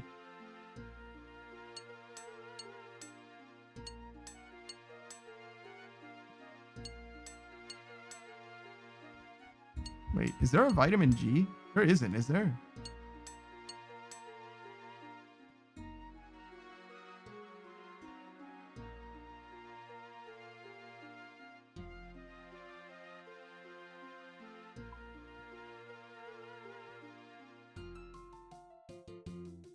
What is vitamin G? Okay, so wait, there used to be a vitamin G. It's called riboflavin. Interesting. That says, after I have finished the Desert Treasure 2 bosses, I might go back.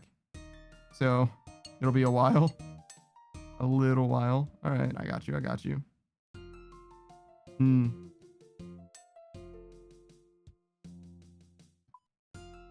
So you didn't finish Vardorvis, right? Or did you finish Vardorvis? I think you stopped and just decided to do Leviathan, right?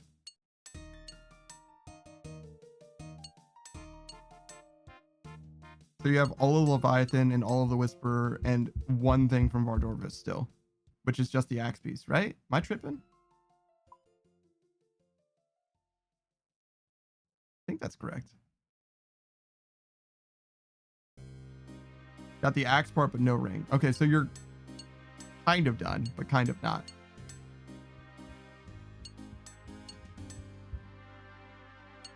You can get another axe part before you get the ring. If you go back to Vardorvis. If you got a second axe part, you definitely give up, right? You can. Damn. Taki says, I'm starting Desert Treasure 2 tomorrow. Excellent. I'm glad to watch that. I'm sure you're gonna just like one-shot all the fucking bosses for free, though. Knowing you.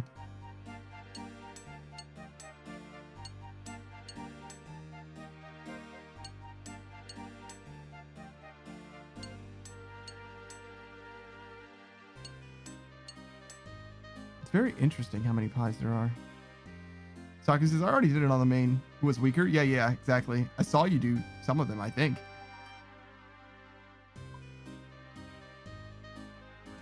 When Agile says, you have, oh, hey, look, you made it during the week this time. What's going on, man? What happened to your schedule? Are you like not working today or something? What happened? Oh, you said you don't work, right?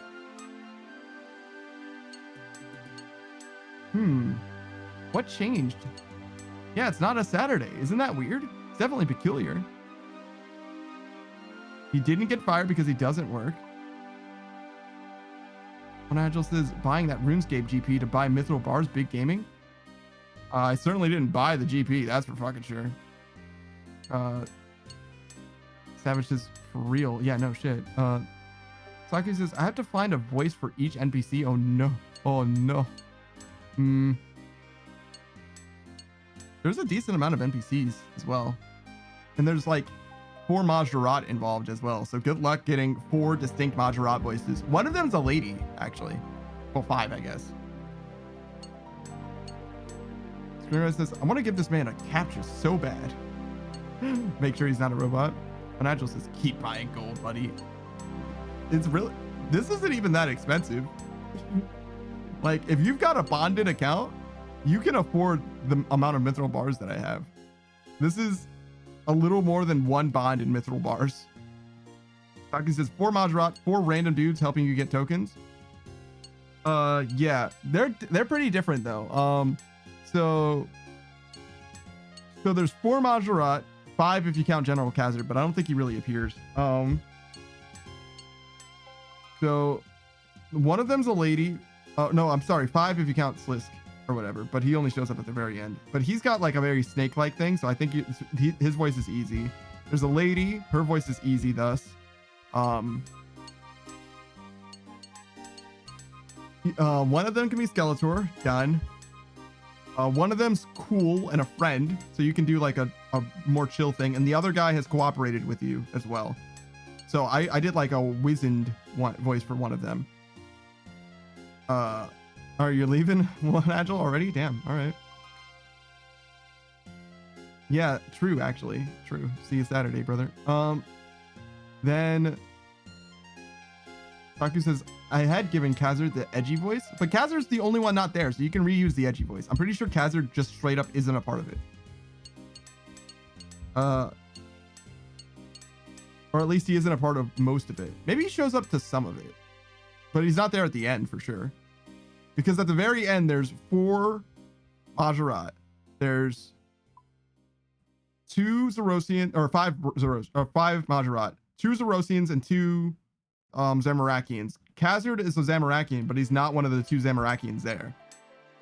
It's the lady and the guy that helped you towards the start of the quest, that you actually revive at the very start of the quest. Like, for whatever reason, Khazard just isn't there. So yeah. And then the 4 people that help you. You want a dwarven lady. That's probably easy. Like an older lady type. Cassand is like a dying old man. Voice is what I did. If you only have 1 edgy voice, you can use the edgy voice for the assassin. That's 3. And then the know-it-all mage. So like a know-it-all magey voice, like an Ojo voice would be perfect for her. Do you have an Ojo voice? Do you have a princess? You have one of those? That would be perfect for her. I didn't think of that until just now, but it's perfect. Sakura says, I was gonna give the assassin a mercenary voice. That works too. I mean, how different is a mercenary voice from an edgy voice to begin with, right? But I think you've got it. If you do those 8 voices, the rest is basically in place, and you can use your General Khazard voice because he is part of the start of the quest. I think. Oh wait, maybe that's Secrets of the North. Yeah, I'm taking a Secrets of the North. Khazard's in Secrets of the North, but he's not in Desert Treasure 2, I bet.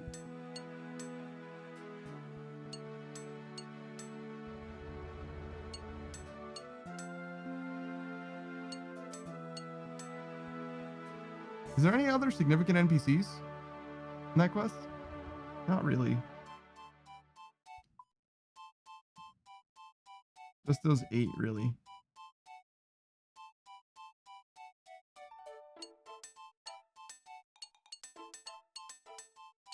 Well, 8 or 9 if you count Slisk, I guess.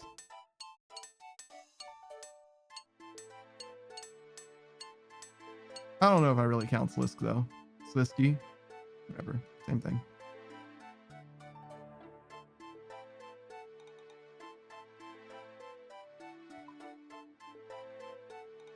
Slinky? Nah. Nah. He do be bouncing around though. He do be bouncing around though. I don't hate it.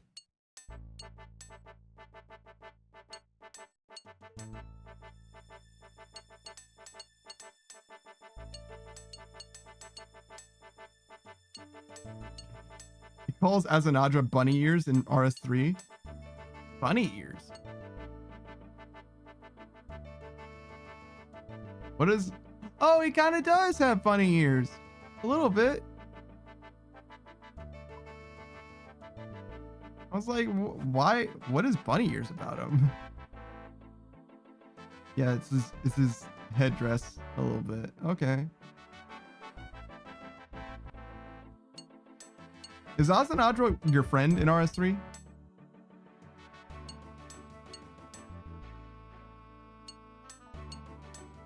Because he acts like your friend in this game a lot. Both Azanadra and the one Zamarakian. I don't remember what his name is. Yeah. Okay, cool. That's cool. I like the idea of Majorat, or at least some of the Majorat being your friends. He asked for your help to restore Zaros' body. I mean, yeah, no, it makes sense. You helped him too. We freed him, and then he's like, "Hey, can you help me? Can you help me with Zaros?" You're like, "Sure." I'll do anything for quest points. You don't even need to convince me that you're a good guy. Shit, I could know you're a bad guy. I've worked for General Khazard. Just because I can.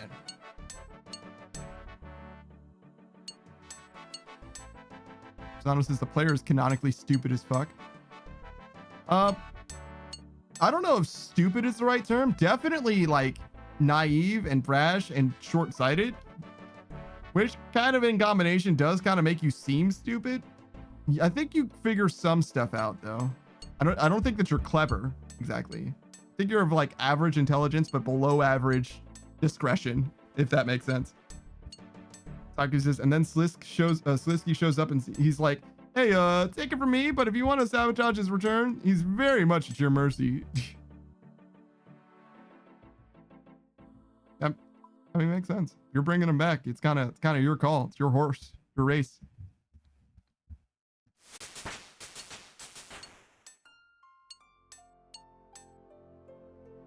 Interesting. Azanadra used to look very different too. Takus says, actually, want a major RS3 spoiler? Sure. I'm never going to play it. I don't care.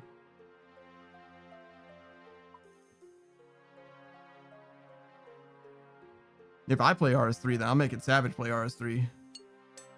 Slisky kills Guthix? God damn. What an asshole. Guthix is supposed to be a good guy. Supposed to be, at least.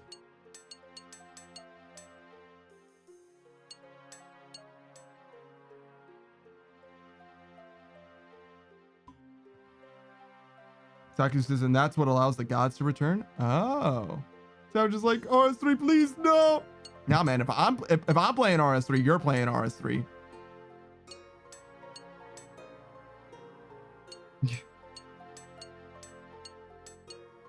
Do a pay-to-win speedrun. Savage says, can I play with rocks instead? No, but you can pay to max your character. You could pay real money to max your character sooner. So you could play the game less. How do you feel about that? Does that make you feel better? The one time you buy microtransactions in a game? Savage is like, oh god, it might actually be worth it. I'm subsidizing the existence of a game that I like and getting to play the game that I don't like less. Saku says, I have a scythe on RS3, not the level 90 weapon, not the scythe of Vitur, the 2002 Halloween event scythe. God damn. God damn. Is there are there two different scythes? The level 90 thing and the scythe of Vitur? Are those two different? I thought there was only those two sides in the game, the Scythe of Atur and the Halloween one. Scythe of Atur doesn't exist? Excuse me? Well, I'm looking at it. What do you mean by that? Like you've never gotten it because it's not a thing that you can get from TOB because it doesn't exist? There's the Noxious Scythe in RS3, which is just a high-level weapon with extra range. Oh, so there isn't a Scythe of Atur in RS3 is what you're saying. I got you.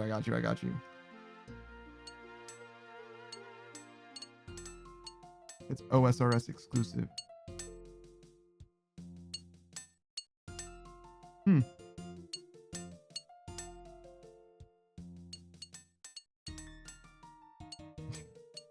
Female players now hold the Scythe of Atur correctly. God damn, guys. Wait a second.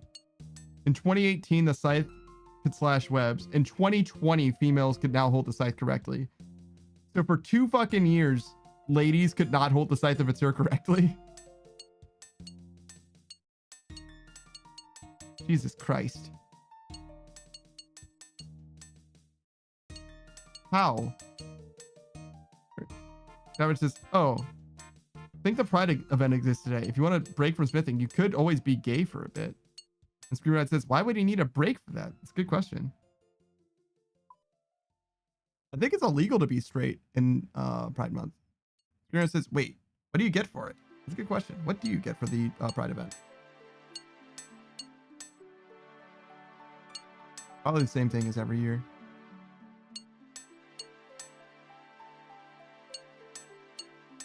...2024 Pride event. Rosano says a new Pride cape and something else. I don't know. Go do it there, Neverheart. Saki says I think capes. It looks like it is a rainbow cape and rainbow crown shirt. 2 cakes.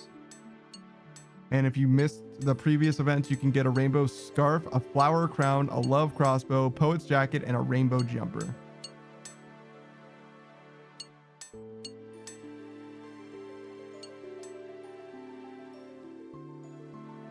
Okay, so it's like a paper crown on the shirt, but it's a rainbow graphic.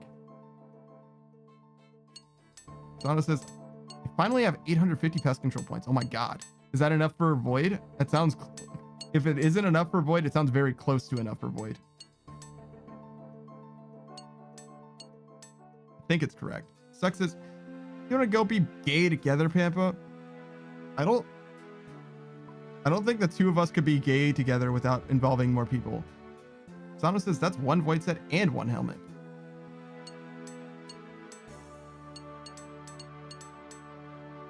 Because... Well, I guess if it's illegal to be straight, I guess we could be gay together for Pride. I guess. But I mean, like we couldn't be actively gay. It's like passive gay. Savage says, do it, Suck. Make him gay. Make him gay. Damn. There's a very famous soundbite that I am not going to repeat. For those of you who know, if you know, you know, balls of steel. Right. There's a lot of these. Like variants or whatever to this shirt, it seems like, for some reason. Oh, it's just concept art. Let's see.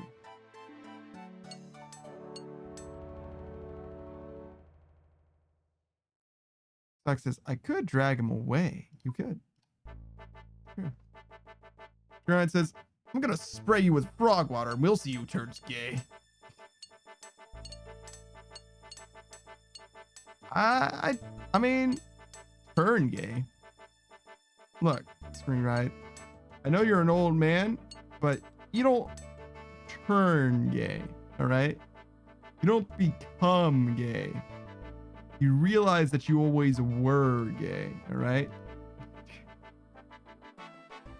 I know this is hard for you to understand, Here it says, why do I have these silver bullets?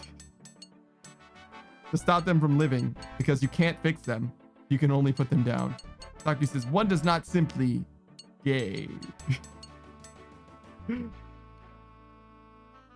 Yeah, there's a whole process. There's a whole council. You got to get your gay approval going. It's a real process. It's a real issue for some, not for me, obviously.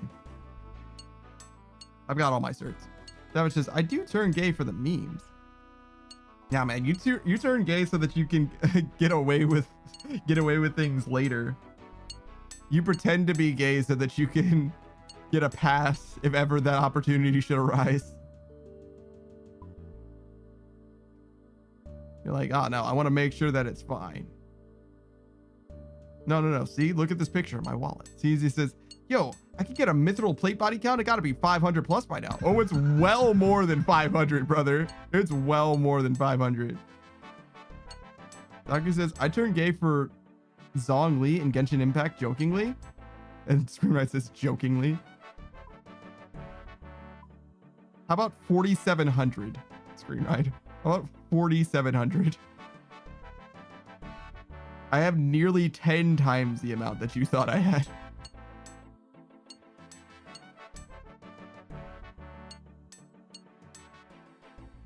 Yeah. And we're not done. We're not even half done. I think we should be close to half done though. Actually, no, we are close, or we aren't half done. Yeah, because I started with 4,500 and we're at 22.9. So yeah, we're about half done. Nearly. Screenride's like, those are rookie numbers. Oh yeah? Oh yeah, Screenride? Let's see, where are you? There's Silver Lionel.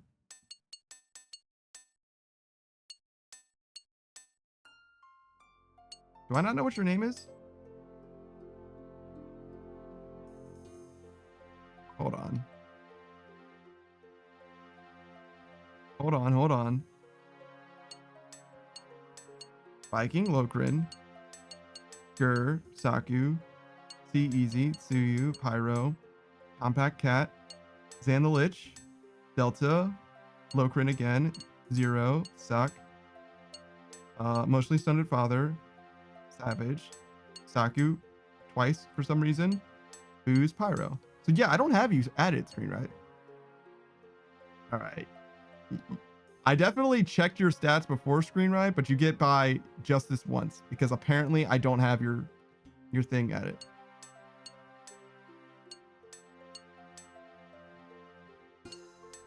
Yeah, and it won't autofill for me. So sad. You get by just this once. I could probably go and check what your name was in the chat log, but it's not that easy. Taki says, oh, I'm checking GE on my main. I got you. Screenwrite says, I don't play, to be fair. Nah, man. No excuses. No Johns. You're a Smash player. No Johns. He says, man, this is a smithing god. Nah, you got it. Nah, I really don't. I am gonna finish these 22,000 bars though. I'm literally halfway done. Empty value. Screenwrite. Empty value. What do you mean?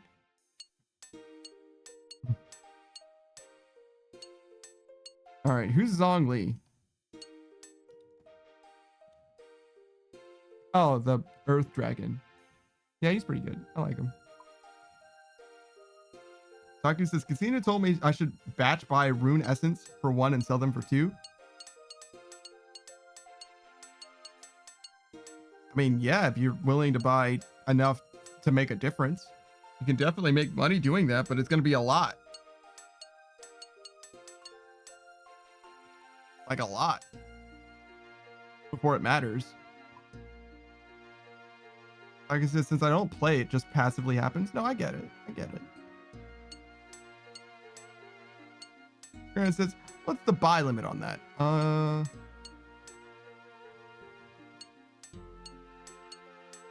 20,000. So you're making 20,000 gold every 4 hours. Yeah, 20,000 gold every 4 hours. Yeah, do it on 50 accounts. Yeah, no, Savage, I understand. You make sense doing that. But for a main who has 1 account, I don't know. 20,000 gold every 4 hours is like, it's not nothing, but it's fucking close. fucking close to nothing.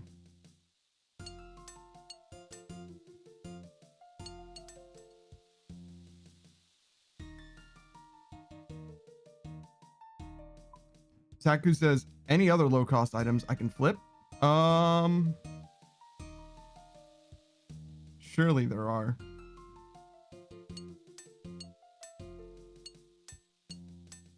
You want low cost, high traffic items, probably. And free to play or members? That's a good question. Saku's like, yeah, either's fine. Yeah, no, I'm sure he was saying that in response to me. I mean, like, any elemental rune for sure. Especially fire runes, but also lava runes. But yeah, Saku says either. Okay. I mean, honestly, this is a question for Savage. This is like the thing that Savage can answer for you more than anyone else, perhaps.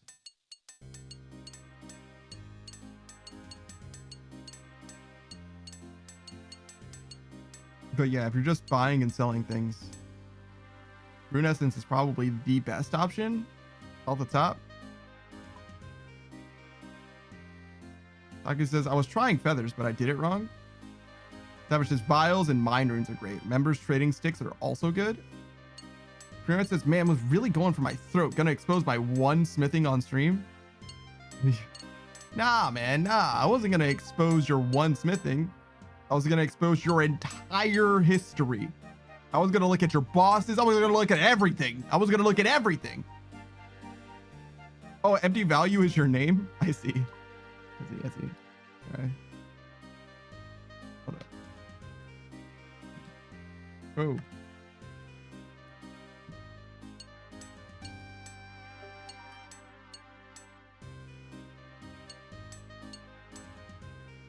This one.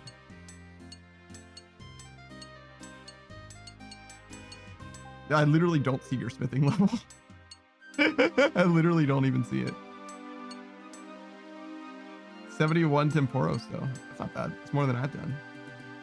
Where is everything else? Jesus. Where is everything else?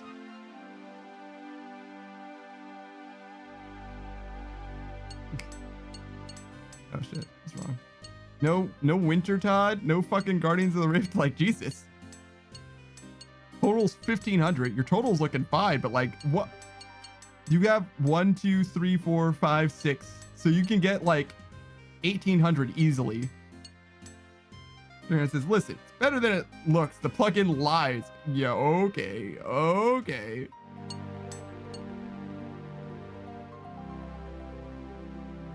Make sure you level up your defense. If I see a 100 in any of these, before this becomes 99, you're gonna have a whole different problem.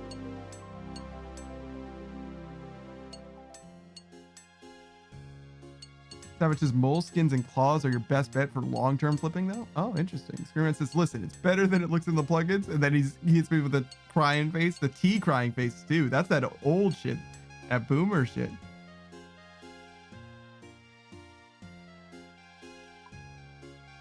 I actually respect this farming level though. Honestly, it's low, but you definitely put in the work for that.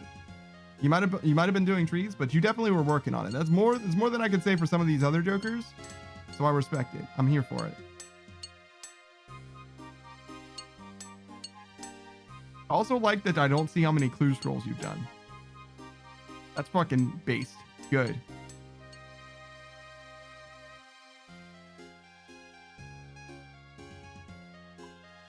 But I do feel like none of these bosses are here at all, and I don't know how to feel about that. Like, I actually feel some kind of way about it. Like, some type of way.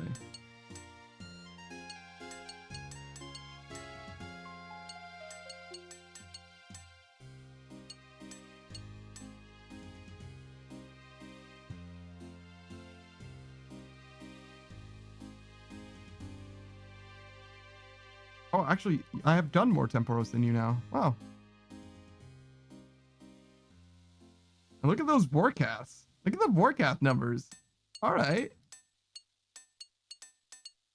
Remember, it says sand crabs killed 1,000,000,000. Clue scrolls done 0. Hell yeah. Hell yeah. Doctor says, finally got through crafting all my lunar chest battle staves. Oh, nice, nice, nice. That's why you're doing agility. Must be. It's like, okay, show off. All right. I mean, I do actually feel the Vorkath skills. I do actually feel good about those. I've got a lot more Vorkath in my future. I got a lot more Vorkath in my future, but well, I guess not right now. Actually, I need to get my Dragon Hunter lance back in order to have Vorkath in my future. I gave that shit back to Savage because it's gonna be a few days that I'm free to play, right? So I gave him back the. What did he give me? It must have been a BGS, a Bandos plate body or chain body chest plate, a Bandos chest plate, and a Dragon Hunter lance. Yeah. Yeah, those are the 3 things. I think it was 3 things. So I think he gave me a BGS for a little while or something like that. Oh, for Duke Succulus, probably. Succulus says, I think I'll use the cash to saw my teaks for high alking during your agility. Gotcha. And then start the 99 construction. Yeah. That's a lot. That's a lot.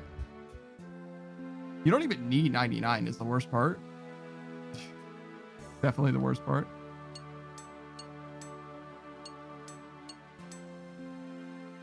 But when it's done, man, is it done. You can just never look at it again. How many people do you think have 200 mil experience in construction? Aki says, but then I never have to make a tablet again. Oh, to get to your house is what you mean? Because you can use the cape instead? I mean, I guess. Sure, I guess. Is the cape a one-click teleport? I guess it can be set to be a one-click teleport, right?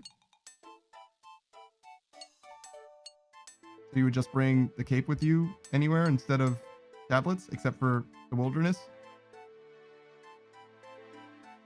Maybe I've never held the cape. Yeah, that's true, I guess, too. But then again, you wouldn't bring a tablet to the wilderness anyway. At best, you'd bring the royal seed pod, right? Savage says, it teleports you to every house location, too. It's very nice. Oh, yeah, no, it is. It is. It's one of the best teleports in the game.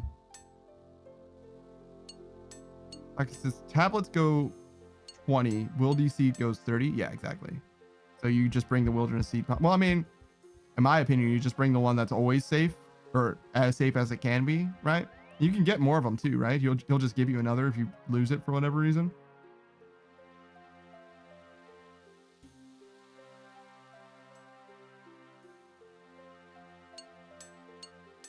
I can run. Not yet, though. Pressing the run button here interrupts your smithing. Lord knows why it does, but it certainly does.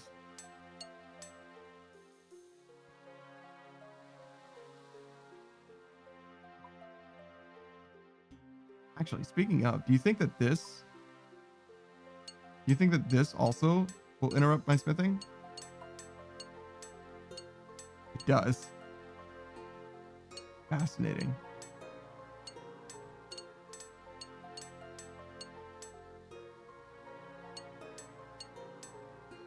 Do you think there are people who turn run on here instead of up there? They just got used to going into the menu to do it.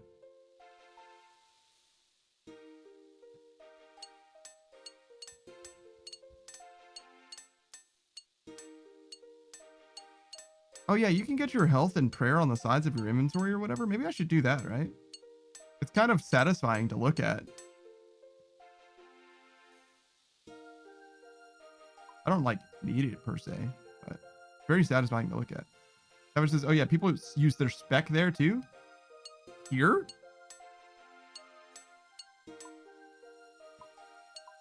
Where is the spec? Status bars plugin? Oh, I see.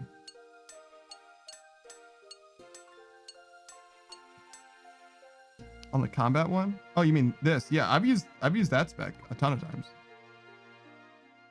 Yeah, there's like a spec here sometimes. Yeah. I've used that a ton myself. I'm equally comfortable with that one as I am with this, actually, for whatever reason. Shreya says, I have 45 smithing for the record. I just checked. We're pretty much the same level.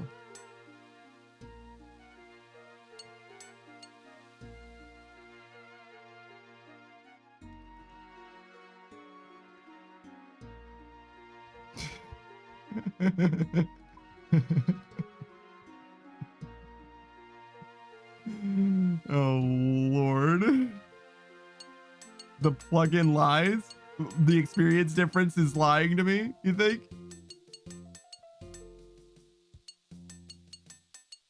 Oh, no. You mean the plugin's lying about how much smithing experience you have? Screenride, to give you some perspective on how much smithing experience I have over you, I've gotten 500,000 today.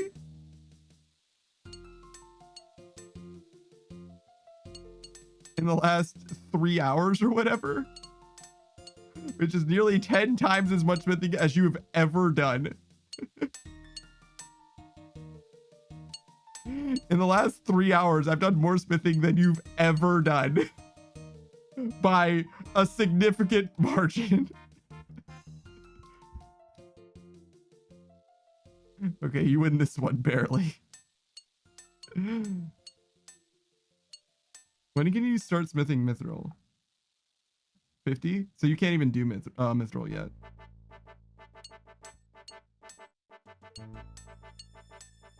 He was almost there. He was almost there. Savage says, so you did that one free-to-play quest, huh? Yeah, to get 60,000 experience? Yeah, probably. There's probably a quest or two that gives you like 50,000 smithing experience. All right, let's look at smithing experience sources. He doesn't really do quests. Smithing. Quests. Rewarding smithing experience. Dragon Slayer 2 gives 80,000, so he hasn't done that. You know he hasn't done 40,000, or he hasn't gotten 40,000 from Song of the Elves either, because he doesn't have 70 smithing. Or Defender of Barak.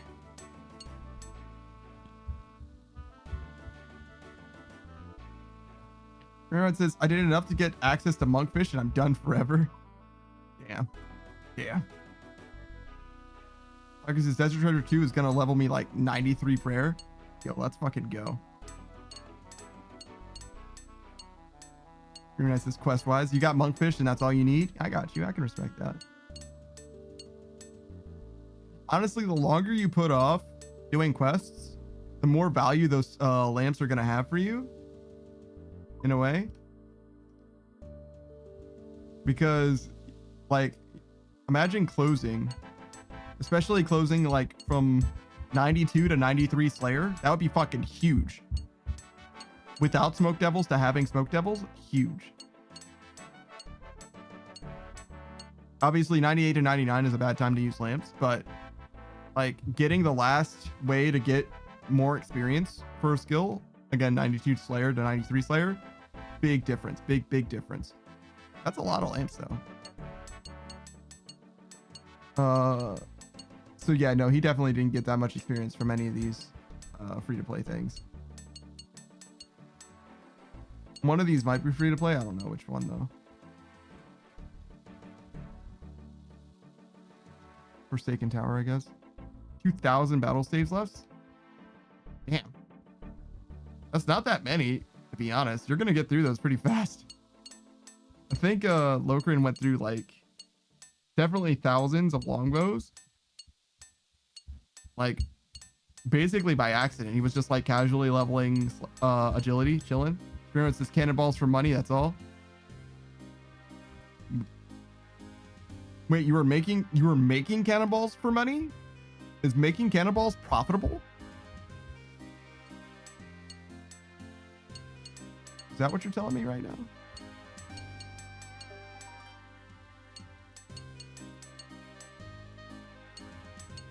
Yeah, it is.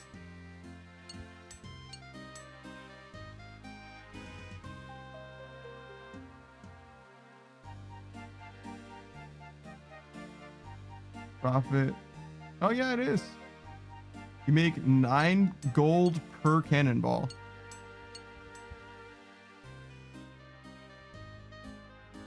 Or no, 9 gold per experience. Excuse me. 9 gold per smithing experience. Interesting. Saki says everyone wants cannonballs. That's for fucking sure. That's definitely true. That's where my smithing experience came from. Maybe some random quests.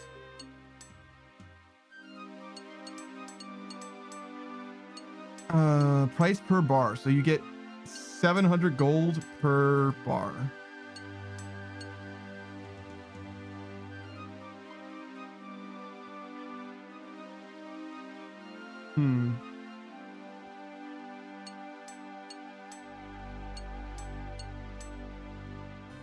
So you could get,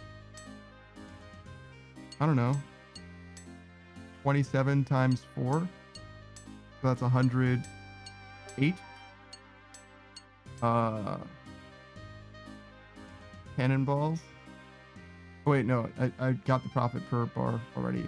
So 27. So 700 times 27. That's also stupid. It doesn't seem like very much money, though.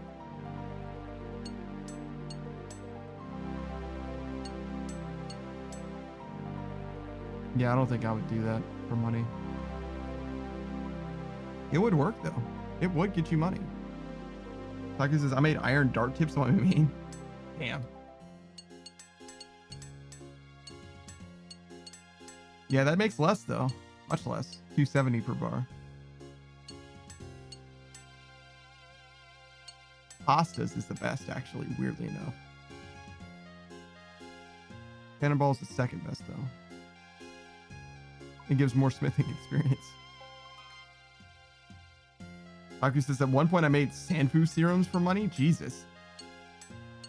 Savage says, it's very AFK and low experience. I mean, sure. Duran says, it was around 250k an hour and super AFK. RuneScape was my best friend when I worked in an office. Ah. So that's what it is. 250k an hour? That's not the worst, honestly.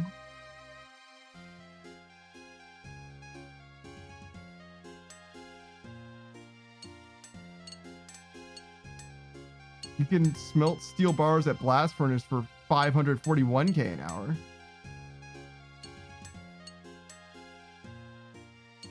Yeah, 250k an hour is actually still true to this day, about 274k an hour, according to the wiki.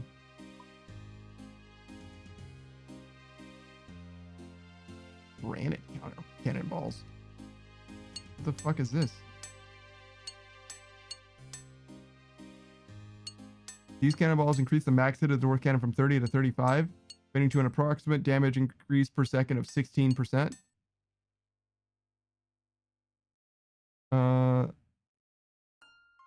If a player is killed by another player in the wilderness or PvP, the killer will receive regular cannonballs. Oh.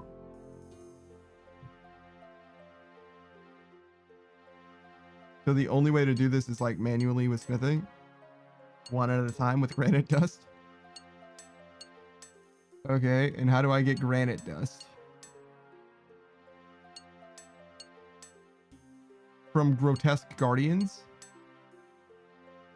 Are you fucking serious?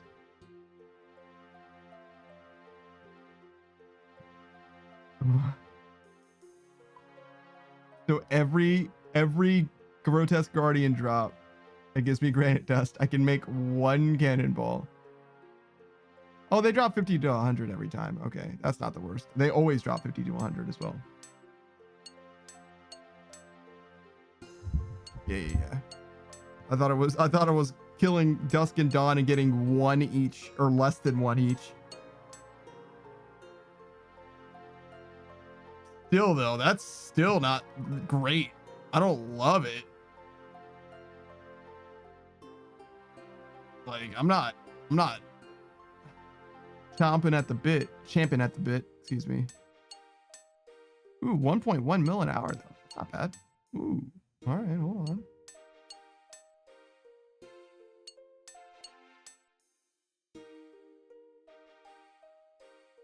Saku says it was a profit at 4k per potion for Herblore experience, so I did it. Oh yeah, no. anything that's profitable and gives experience is like not a bad call, except for that one thing that Zan was doing before the update. That was too many fucking clicks. Not worth it. Taki says, oh yeah, I gotta do that, boss. Next task. Dusk and Dawn. Yeah, I feel like I want to try them. Taki says profit for herb experience was rare. It kind of still is, to be honest. There's definitely a few ways to do it, but it still definitely is.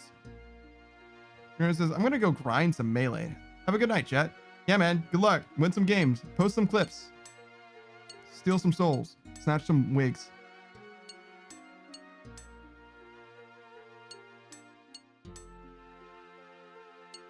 Black tourmaline core. What is this? For Guardian boots, which is an upgrade from Bandos boots.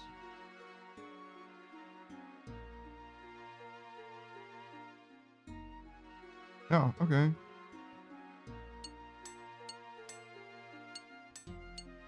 Oh, you can make them into Echo boots.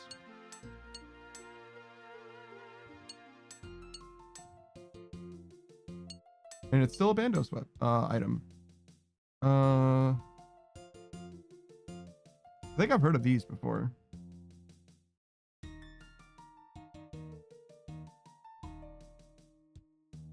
gives an additional +2 prayer. 1 recoil damage too. Yeah. That's where I heard about it from.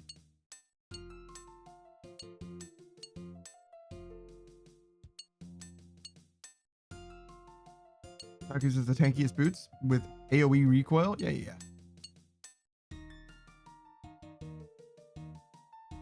Very cool. They forgot to put a level requirement on it. It says it requires 75 defense.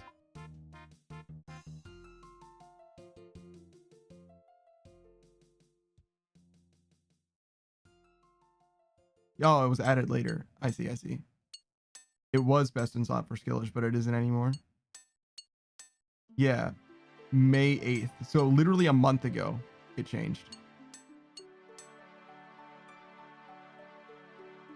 Interesting. If you were wearing these when they added that, were you still wearing them? Could you just like keep them? Just never take them off? Yeah, no shit. Very important. Very important. Remove the deposit all button from your bank so you don't forget. They stripped them off? Really? Damn.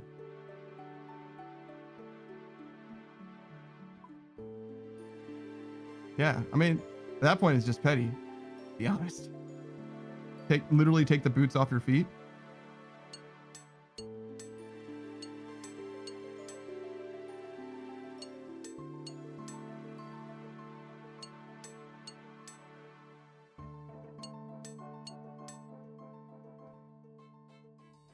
Zano says, oh, baby, strip me, Jagex. Yeah, I'm down. Saki says, it's funny, the boots with almost as much defense as iron armor set. Damn. That is pretty good. Saki says, I have white graceful on my skiller. No way to get it now? Yeah. That's slightly different though, right? I feel like that's like an aesthetic thing rather than like an equipment enhancement thing. So I kind of get the difference for that.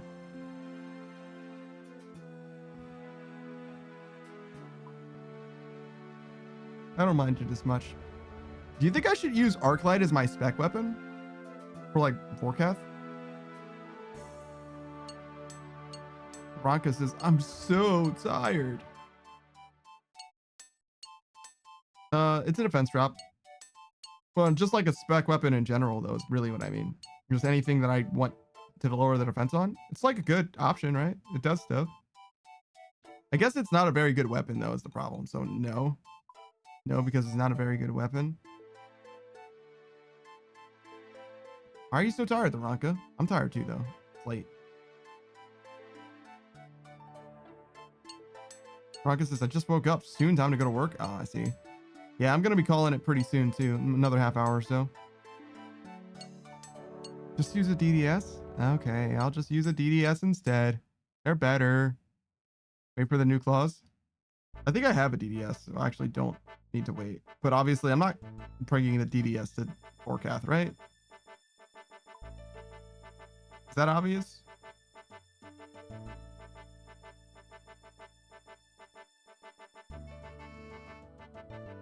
I mean, it is a stab weapon at least.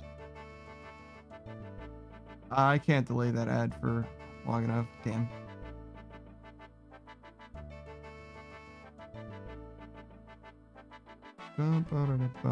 Savages, I wouldn't bother. DDS spec is slash always. Oh, so it doesn't matter. Okay. Yeah, so just wait for declaws. Are the declaws also slash? Or not dragon claws, but whatever the new ones are called.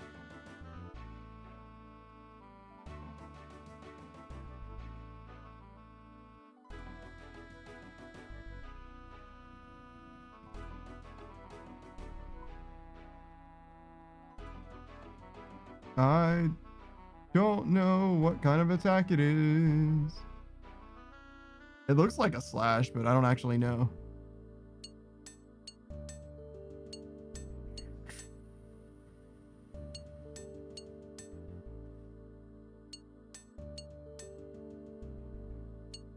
Savage's fire claws or something? Yeah, I'm sure. Like it says, tormented demons are like their RS3. Prepare to practice a sport fighting them. What? Because they'll be just like demonic gorilla. Oh, interesting. They switch prayers? Yeah, sure.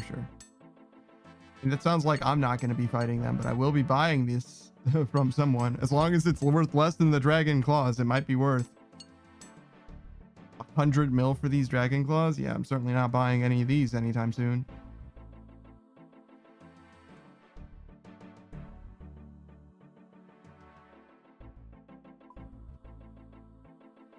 Because who knows? Maybe they'll make them different though. It's true.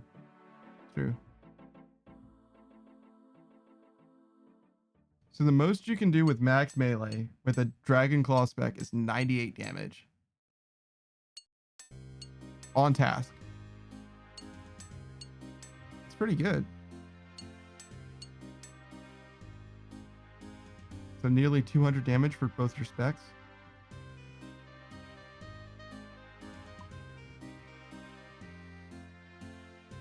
Darkus says, I want to try demonic gorillas again with the Lattle. That's a good point. I guess you would be pretty good against them. You wouldn't need to switch at all your gear, just your prayer. That's gotta help. Well, no, you need to switch your melee weapon, I guess. So you'd have a melee weapon and a spec, probably. A DDS, I guess. Well, do you spec them with the DDS? Do you? Maybe not. I feel like you should because they're pain. Or maybe Arclight. Yeah, maybe you just use Arclight. Because you want to use a melee weapon, or Arclight as a melee weapon anyway, so you might as well just spec them with that. A little bit of defense drop can only help. Yeah, exactly. He's fanged for a bit on the demonic gorillas? Really?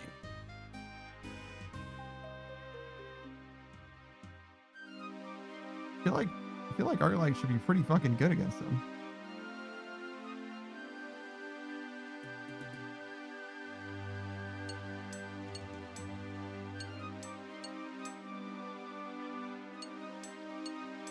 It is, okay.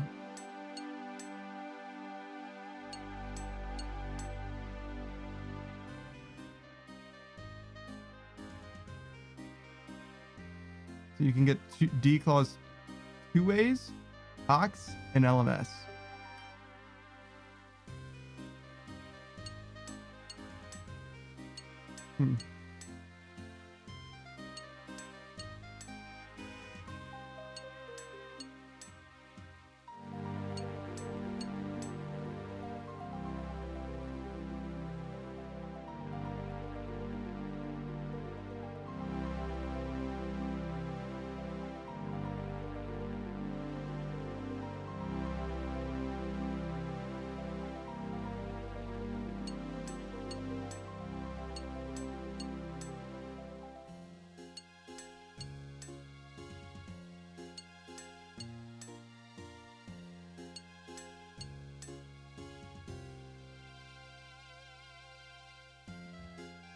Very interesting.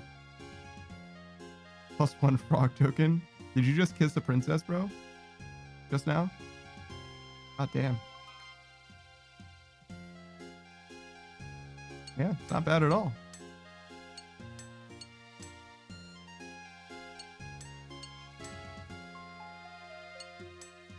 I can't believe that this wiki lists every source of gold. That's actually crazy.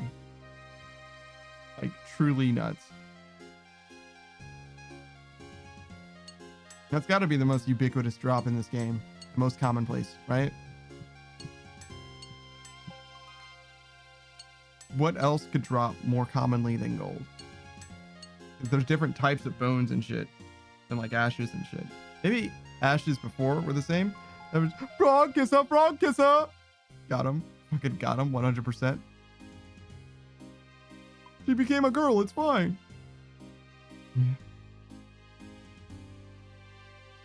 Yeah, but you didn't know she was going to become a girl. And if you were kissing a girl in June, that doesn't sound very gay. So Taki says, she told me she would become a girl. Yeah, well, I mean, if you're not being gay during Pride Month, that's pretty bigoted of you. So, would you rather be a frog kisser or a bigot? Damn. Damn. Fucked up. Frog kisser it is.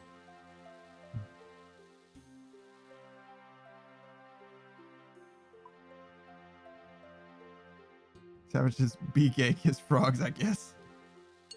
Why not both? ¿Por qué no los dos?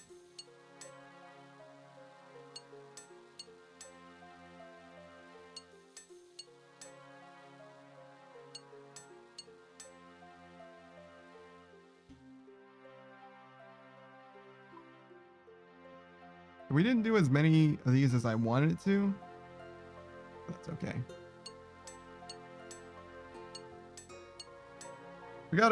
We made good progress today. We got like 15,000, I think.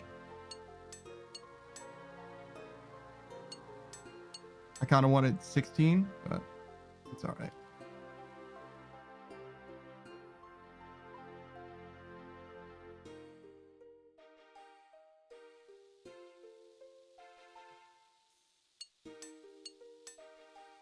I could definitely do this math. 573,000.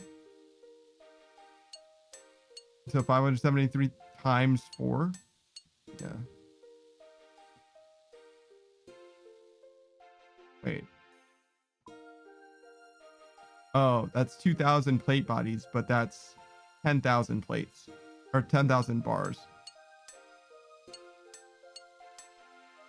So definitely overestimated how many I actually got done. That's okay though. That says might be done before the weekend. If we play We Were Here, the second one, then probably not. But if we don't play it, then probably so.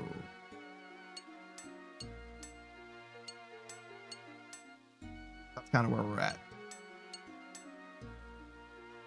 If I had gotten done 16,000 of them, then it's very likely that we would get this done even if we played We Were Here.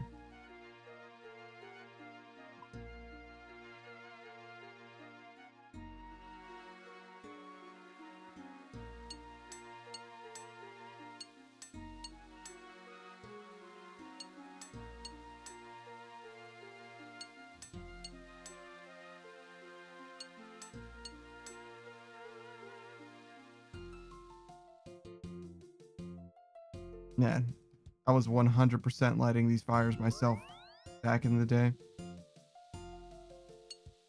Like a month ago or whatever. And I don't regret it at all.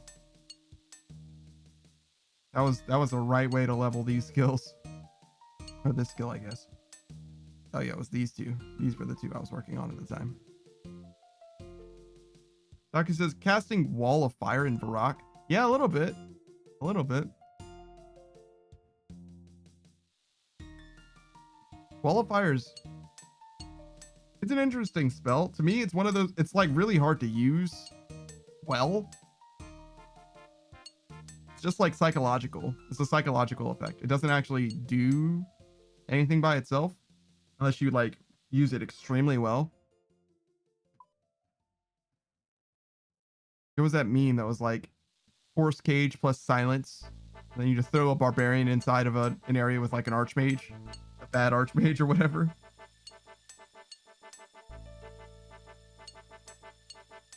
Pretty good.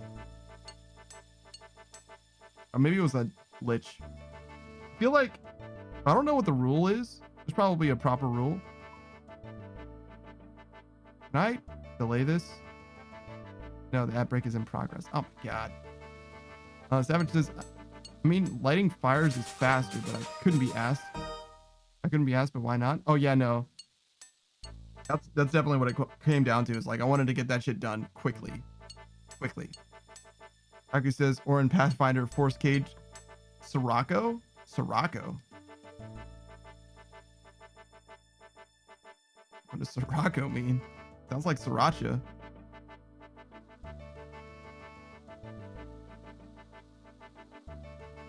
Sirocco is a hot wind, often dusty or rainy, blowing from North Africa across the Mediterranean to southern Europe.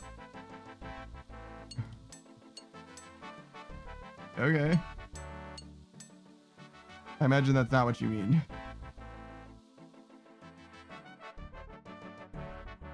I imagine that's not what I was supposed to garner from that. It's probably not accurate to your intentions. I fucking misclicked again. How do I miss this whole box? Look at how big this box is. Keep getting not mithril plate bodies. And I'm sick of it. I hate it. Look at this. I filled all of my bank fillers with not mithril plate bodies now. Now if I mess up again in a different way, I have to actually like high alch something in order to make room again. Taki says, inflicting 46 fire damage plus 1 per caster level to all creatures in the area, knocking them prone. Lasts 1 round per caster level. Interesting. Oh, so it's named after the, so it is kind of, I was kind of correct actually. Google was kind of right. That's why it is that. Knocking them prone. Lasts 1 round per caster level. Interesting.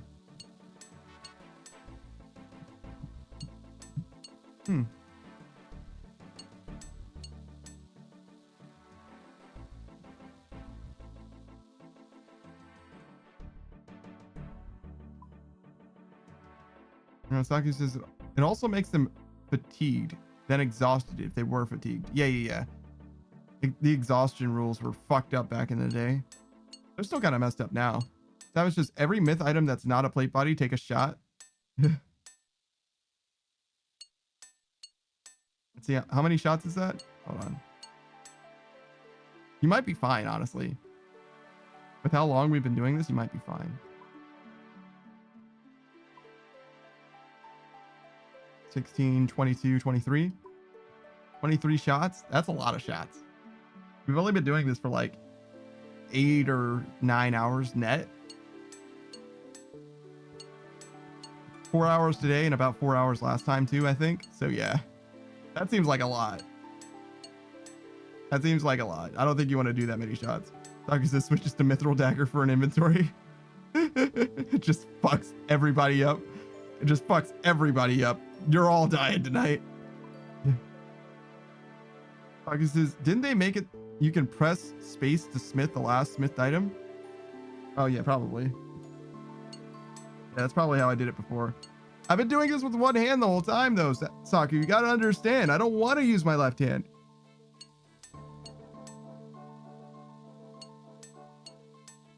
Why would I use my left hand when I can just use my right hand?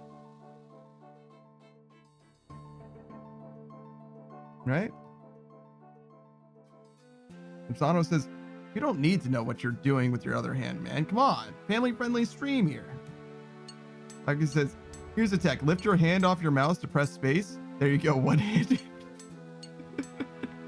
That's actually what I did when you said to use space just now.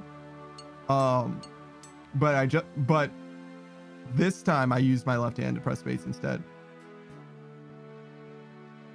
Is it better? Is it better to use my left hand to press space or to use my right hand to hit the mouse and to hit the space bar? I think it's definitely better to use my left hand to press space. I think I prefer rather than moving my entire arm. Just leave my left hand near the keyboard. Seems like it's way better, but you know, I'm not an expert. Savage says, just rest an ashtray on the spacebar. That's what I do, but I don't have any ashtrays. Docu says, or put a heavy object on the spacebar. I don't have any heavy objects. Maybe I do have some textbooks actually. They're like behind my computer, so I'd have to like stand up and terrible. Wait, maybe this? No, that won't work. So actually I have a different problem. It's not that I don't have a heavy object that would work. It's that I can't put something on my spacebar without it falling off my table. There's no room. I'd have to like adjust my setup to make room for my keyboard and an object on the spacebar. Yeah, because it's going to be too lopsided. It's going to hang off the keyboard too far. There isn't enough desk there.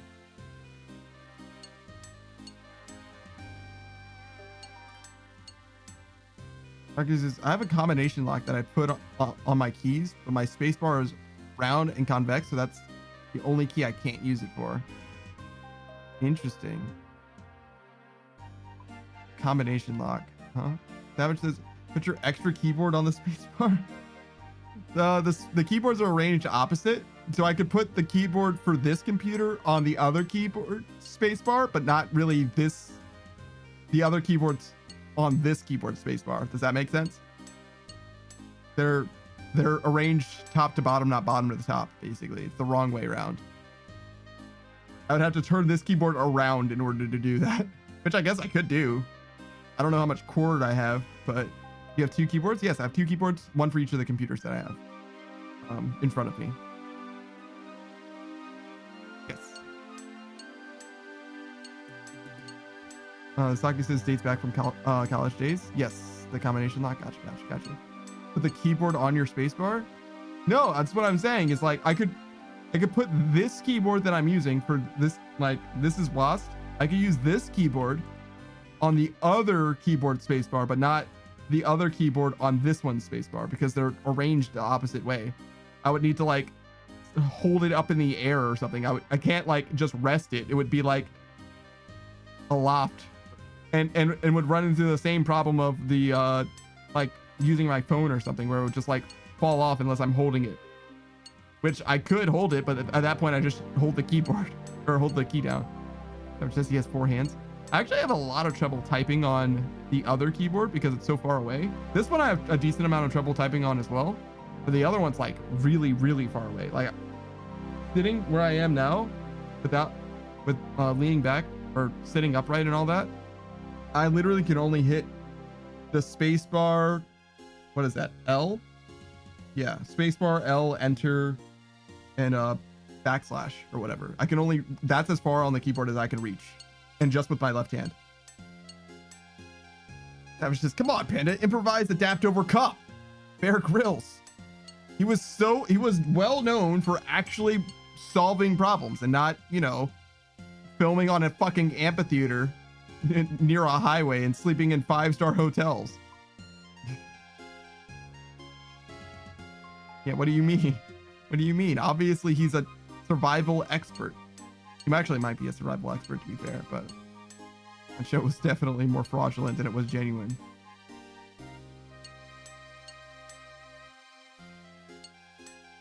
That was just pee on the keyboard. I don't know. No, you need to drink it. That's the answer. Kill a snake and then use its body to tie down enough of the keyboard so that the space bar is always pressed.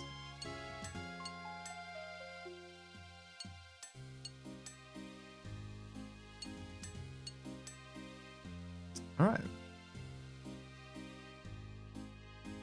Another glorious day. Wait, did I ever shout out Beatrix? I did, right? Surely I did. I didn't forget. I would never forget. I'm pretty sure I did. Pretty sure. That was just drink the keyboard. Like blend it. Will it blend?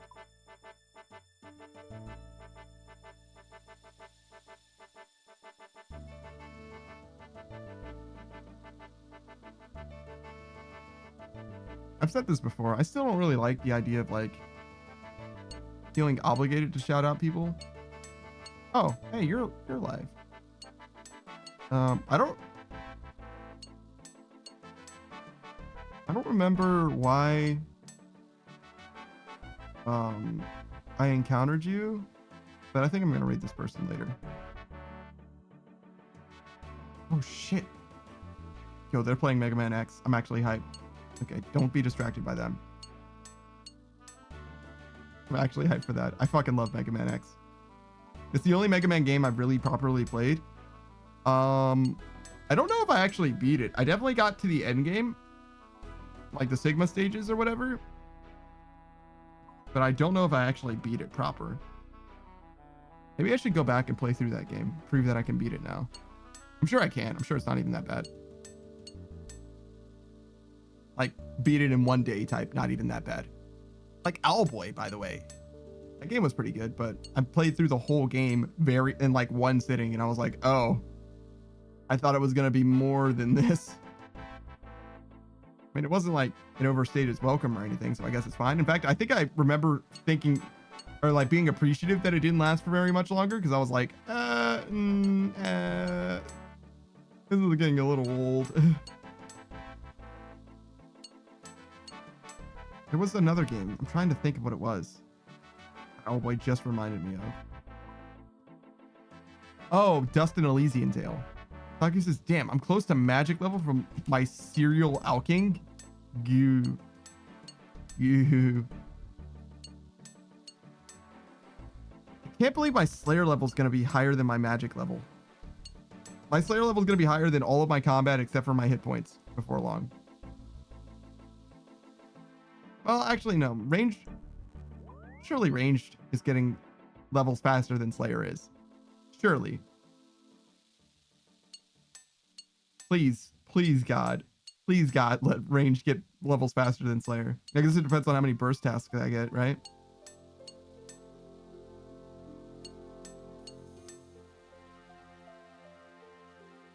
Which is really just Dust Devils.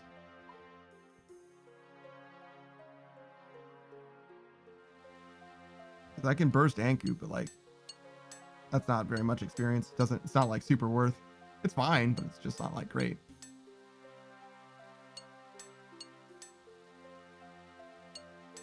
Maybe I should look up how to burst Anku.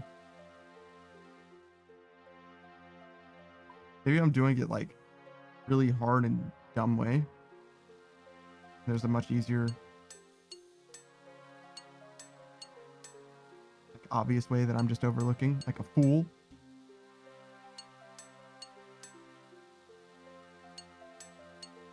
I'm trying to think. I think there's a Steam version of Mega Man X, maybe even a couple Steam versions of Mega Man X.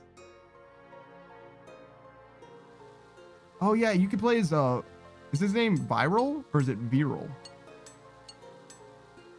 The Jango Fett looking dude. You can play as him too.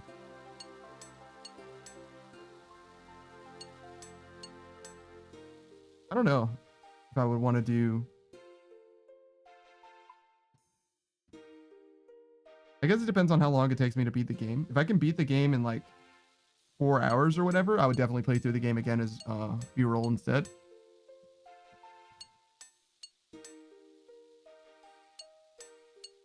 Yeah. That's definitely the idea. Maybe I should line up a few games for the 500 follower special. Maybe that's the idea. Just a bunch of games that I like, really like, from back in the way back. Especially if they're short. I bet I can do like Mega Man X and Wishbone in one stream. Maybe not Mega Man X twice in one stream, but definitely once. plus another game and maybe a couple other games. Madeline, right? Oh my God, dude. See if I can find Abandonware Madeline or whatever. And then do Wishbone and then do Mega Man X. That'd be sick. Hold on. Is that what the name of the game is? Madeline game. Yeah. Jeez, I don't know which one it is. This one. I don't know if there's various ones, but this one looks like the right one. But they all have such like a distinctive art style. Maybe I'm just conflating them.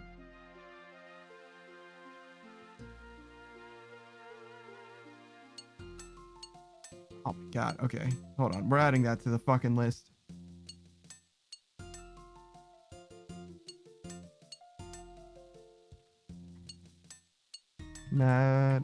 Madeline PC game and Mega Man X. I actually am kind of hyped for that, to be honest. Like, actually kind of hyped for it. Can I think of anything else that would be like pretty sick?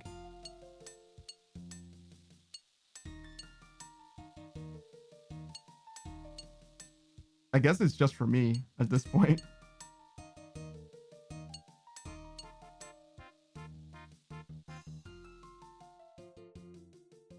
I kind of intended for it to be like the opposite, like to do something that you guys would like.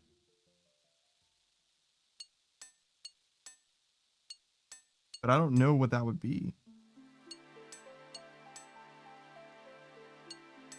Inferno? Just Inferno attempts? Would that be interesting? People like that? Or that would just be pain? Would it being pain be good? Is it good that it's pain? I guess when I get closer, I'll start asking. Unless there's like a really good idea. But still, those games, for me, at the very least, would be pretty sick to do.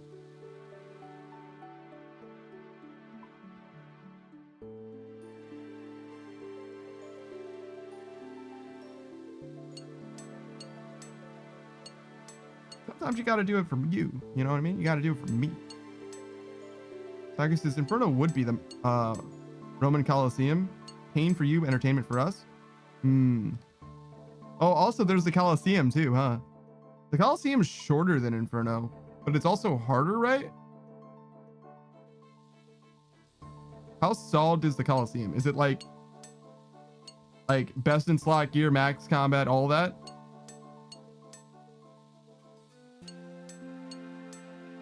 Like no way that you're gonna do it any other way? Like not even remotely? Like don't even pretend?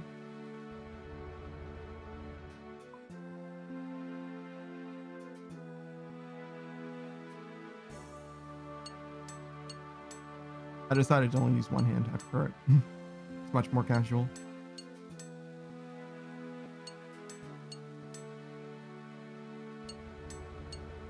Like he says, speaking of Colosseum, go on.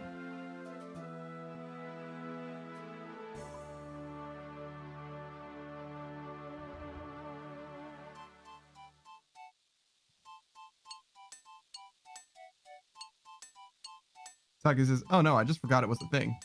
Oh, I see. I was like, I don't think that you're going to be doing it on your Iron anytime soon, right? Like, you don't have gear for it. Even if you are a gamer, you do need gear at some point, right?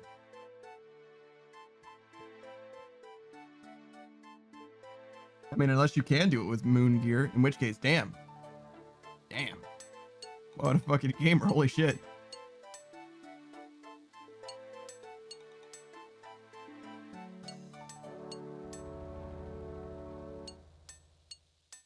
Is it even that worth doing?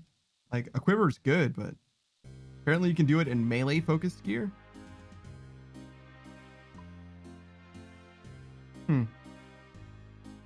So like only one gear set?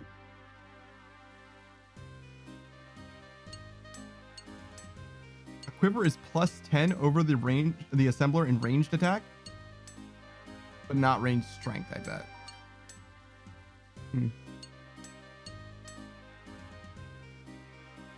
Okay, so the quiver is actually pretty good. +1 in range strength. Yeah, so not that big a deal.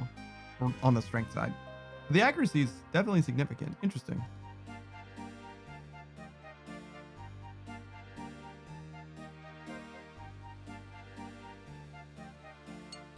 Attack is really hard for me to conceptualize. Like the accuracy gains are very hard to like quantify. Oh, do you think that the wiki will tell me like how good it is DPS wise? I don't know if it can know that unless it knows what I'm fighting.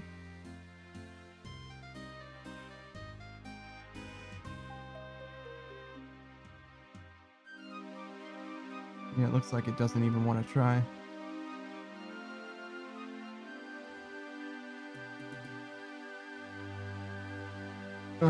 The quiver is one of many used by fighters in the Fortis Coliseum, made as replicas. Sure. Yeah, sure.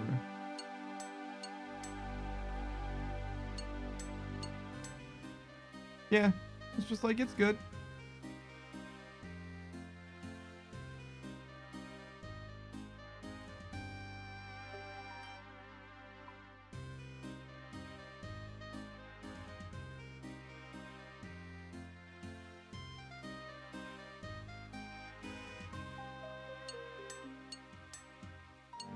Oh, you can get the same ammunition saving effect to the quiver. Wow.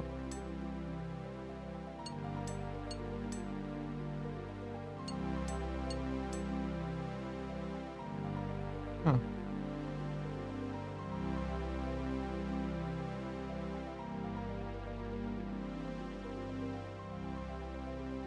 Oh, and you can also make it blessed, I guess.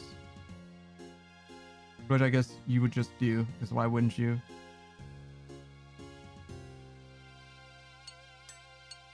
Baltimore has so many weird weapon names. I just want to give them all funny alternative names that are easier to remember.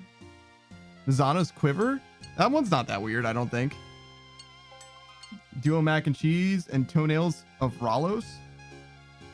I don't know what Ralos is. I don't know what the Toenails of Ralos is. That one's news to me. I do know Mac and Cheese though. That one sounds familiar.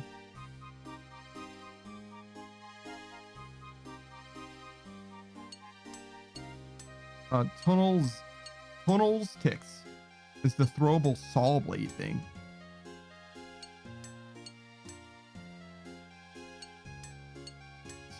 Dude, it's fucking news to me, man.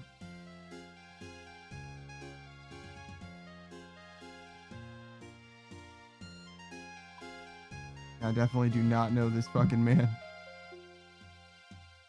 Yeah, no, I did not know that that was a thing at all. Looks kind of like a glaive, but like really tiny, like a cross between a glaive and a shuriken. Not to be confused with a spear weapon glaive, which is also called a glaive. I think there's two things called glaives for some reason. Or maybe just the game Dark Sector calls it a glaive and it's not really a glaive. Whatever, same thing. I played Dark Sector, by the way, before stream, to be fair, but I played through that game because I was playing Warframe a lot, and Warframe is like or Dark Sector is like the proto Warframe, for no good reason, honestly. But yeah, honestly, it wasn't bad. It was a fine game. It was like a fairly middle of the road inoffensive type game. But yeah, that's gonna be it for your boy. It's actually that time. I'm gonna pass you guys on over to what's your name? Auyula Caster. I don't know what my relationship is to you, but I'm going to try and find out after I rate you. Hopefully you recognize my name and help me out a little bit. I think I recognize your name though. I just don't know why I recognize it. But anyways, that's gonna be it for your boy. I'm gonna see you guys later. I hope you guys don't mind hanging out for some Mega Man X. It's a good ass game. If you guys like RuneScape, you guys are probably familiar with it because it's old enough to be in the same demographic. Let me fucking tell you. But yeah, no, I have a lot of personal history with Mega Man X, and I'm very much looking forward to somebody playing through it. Looks like we're joining at around the halfway point, so it should be a pretty good time. I think. But yeah, that's it for your boy. I'll talk to you guys later. I'm gonna be back on Friday for some more RuneScape stuff. And maybe some We Were Here with Savage, a little bit more puzzle, asymmetrical puzzle gameplay, maybe. I don't know. But we'll find out together. I'll talk to you guys later. Goodbye, everybody. Goodbye. Nice. Nailed it.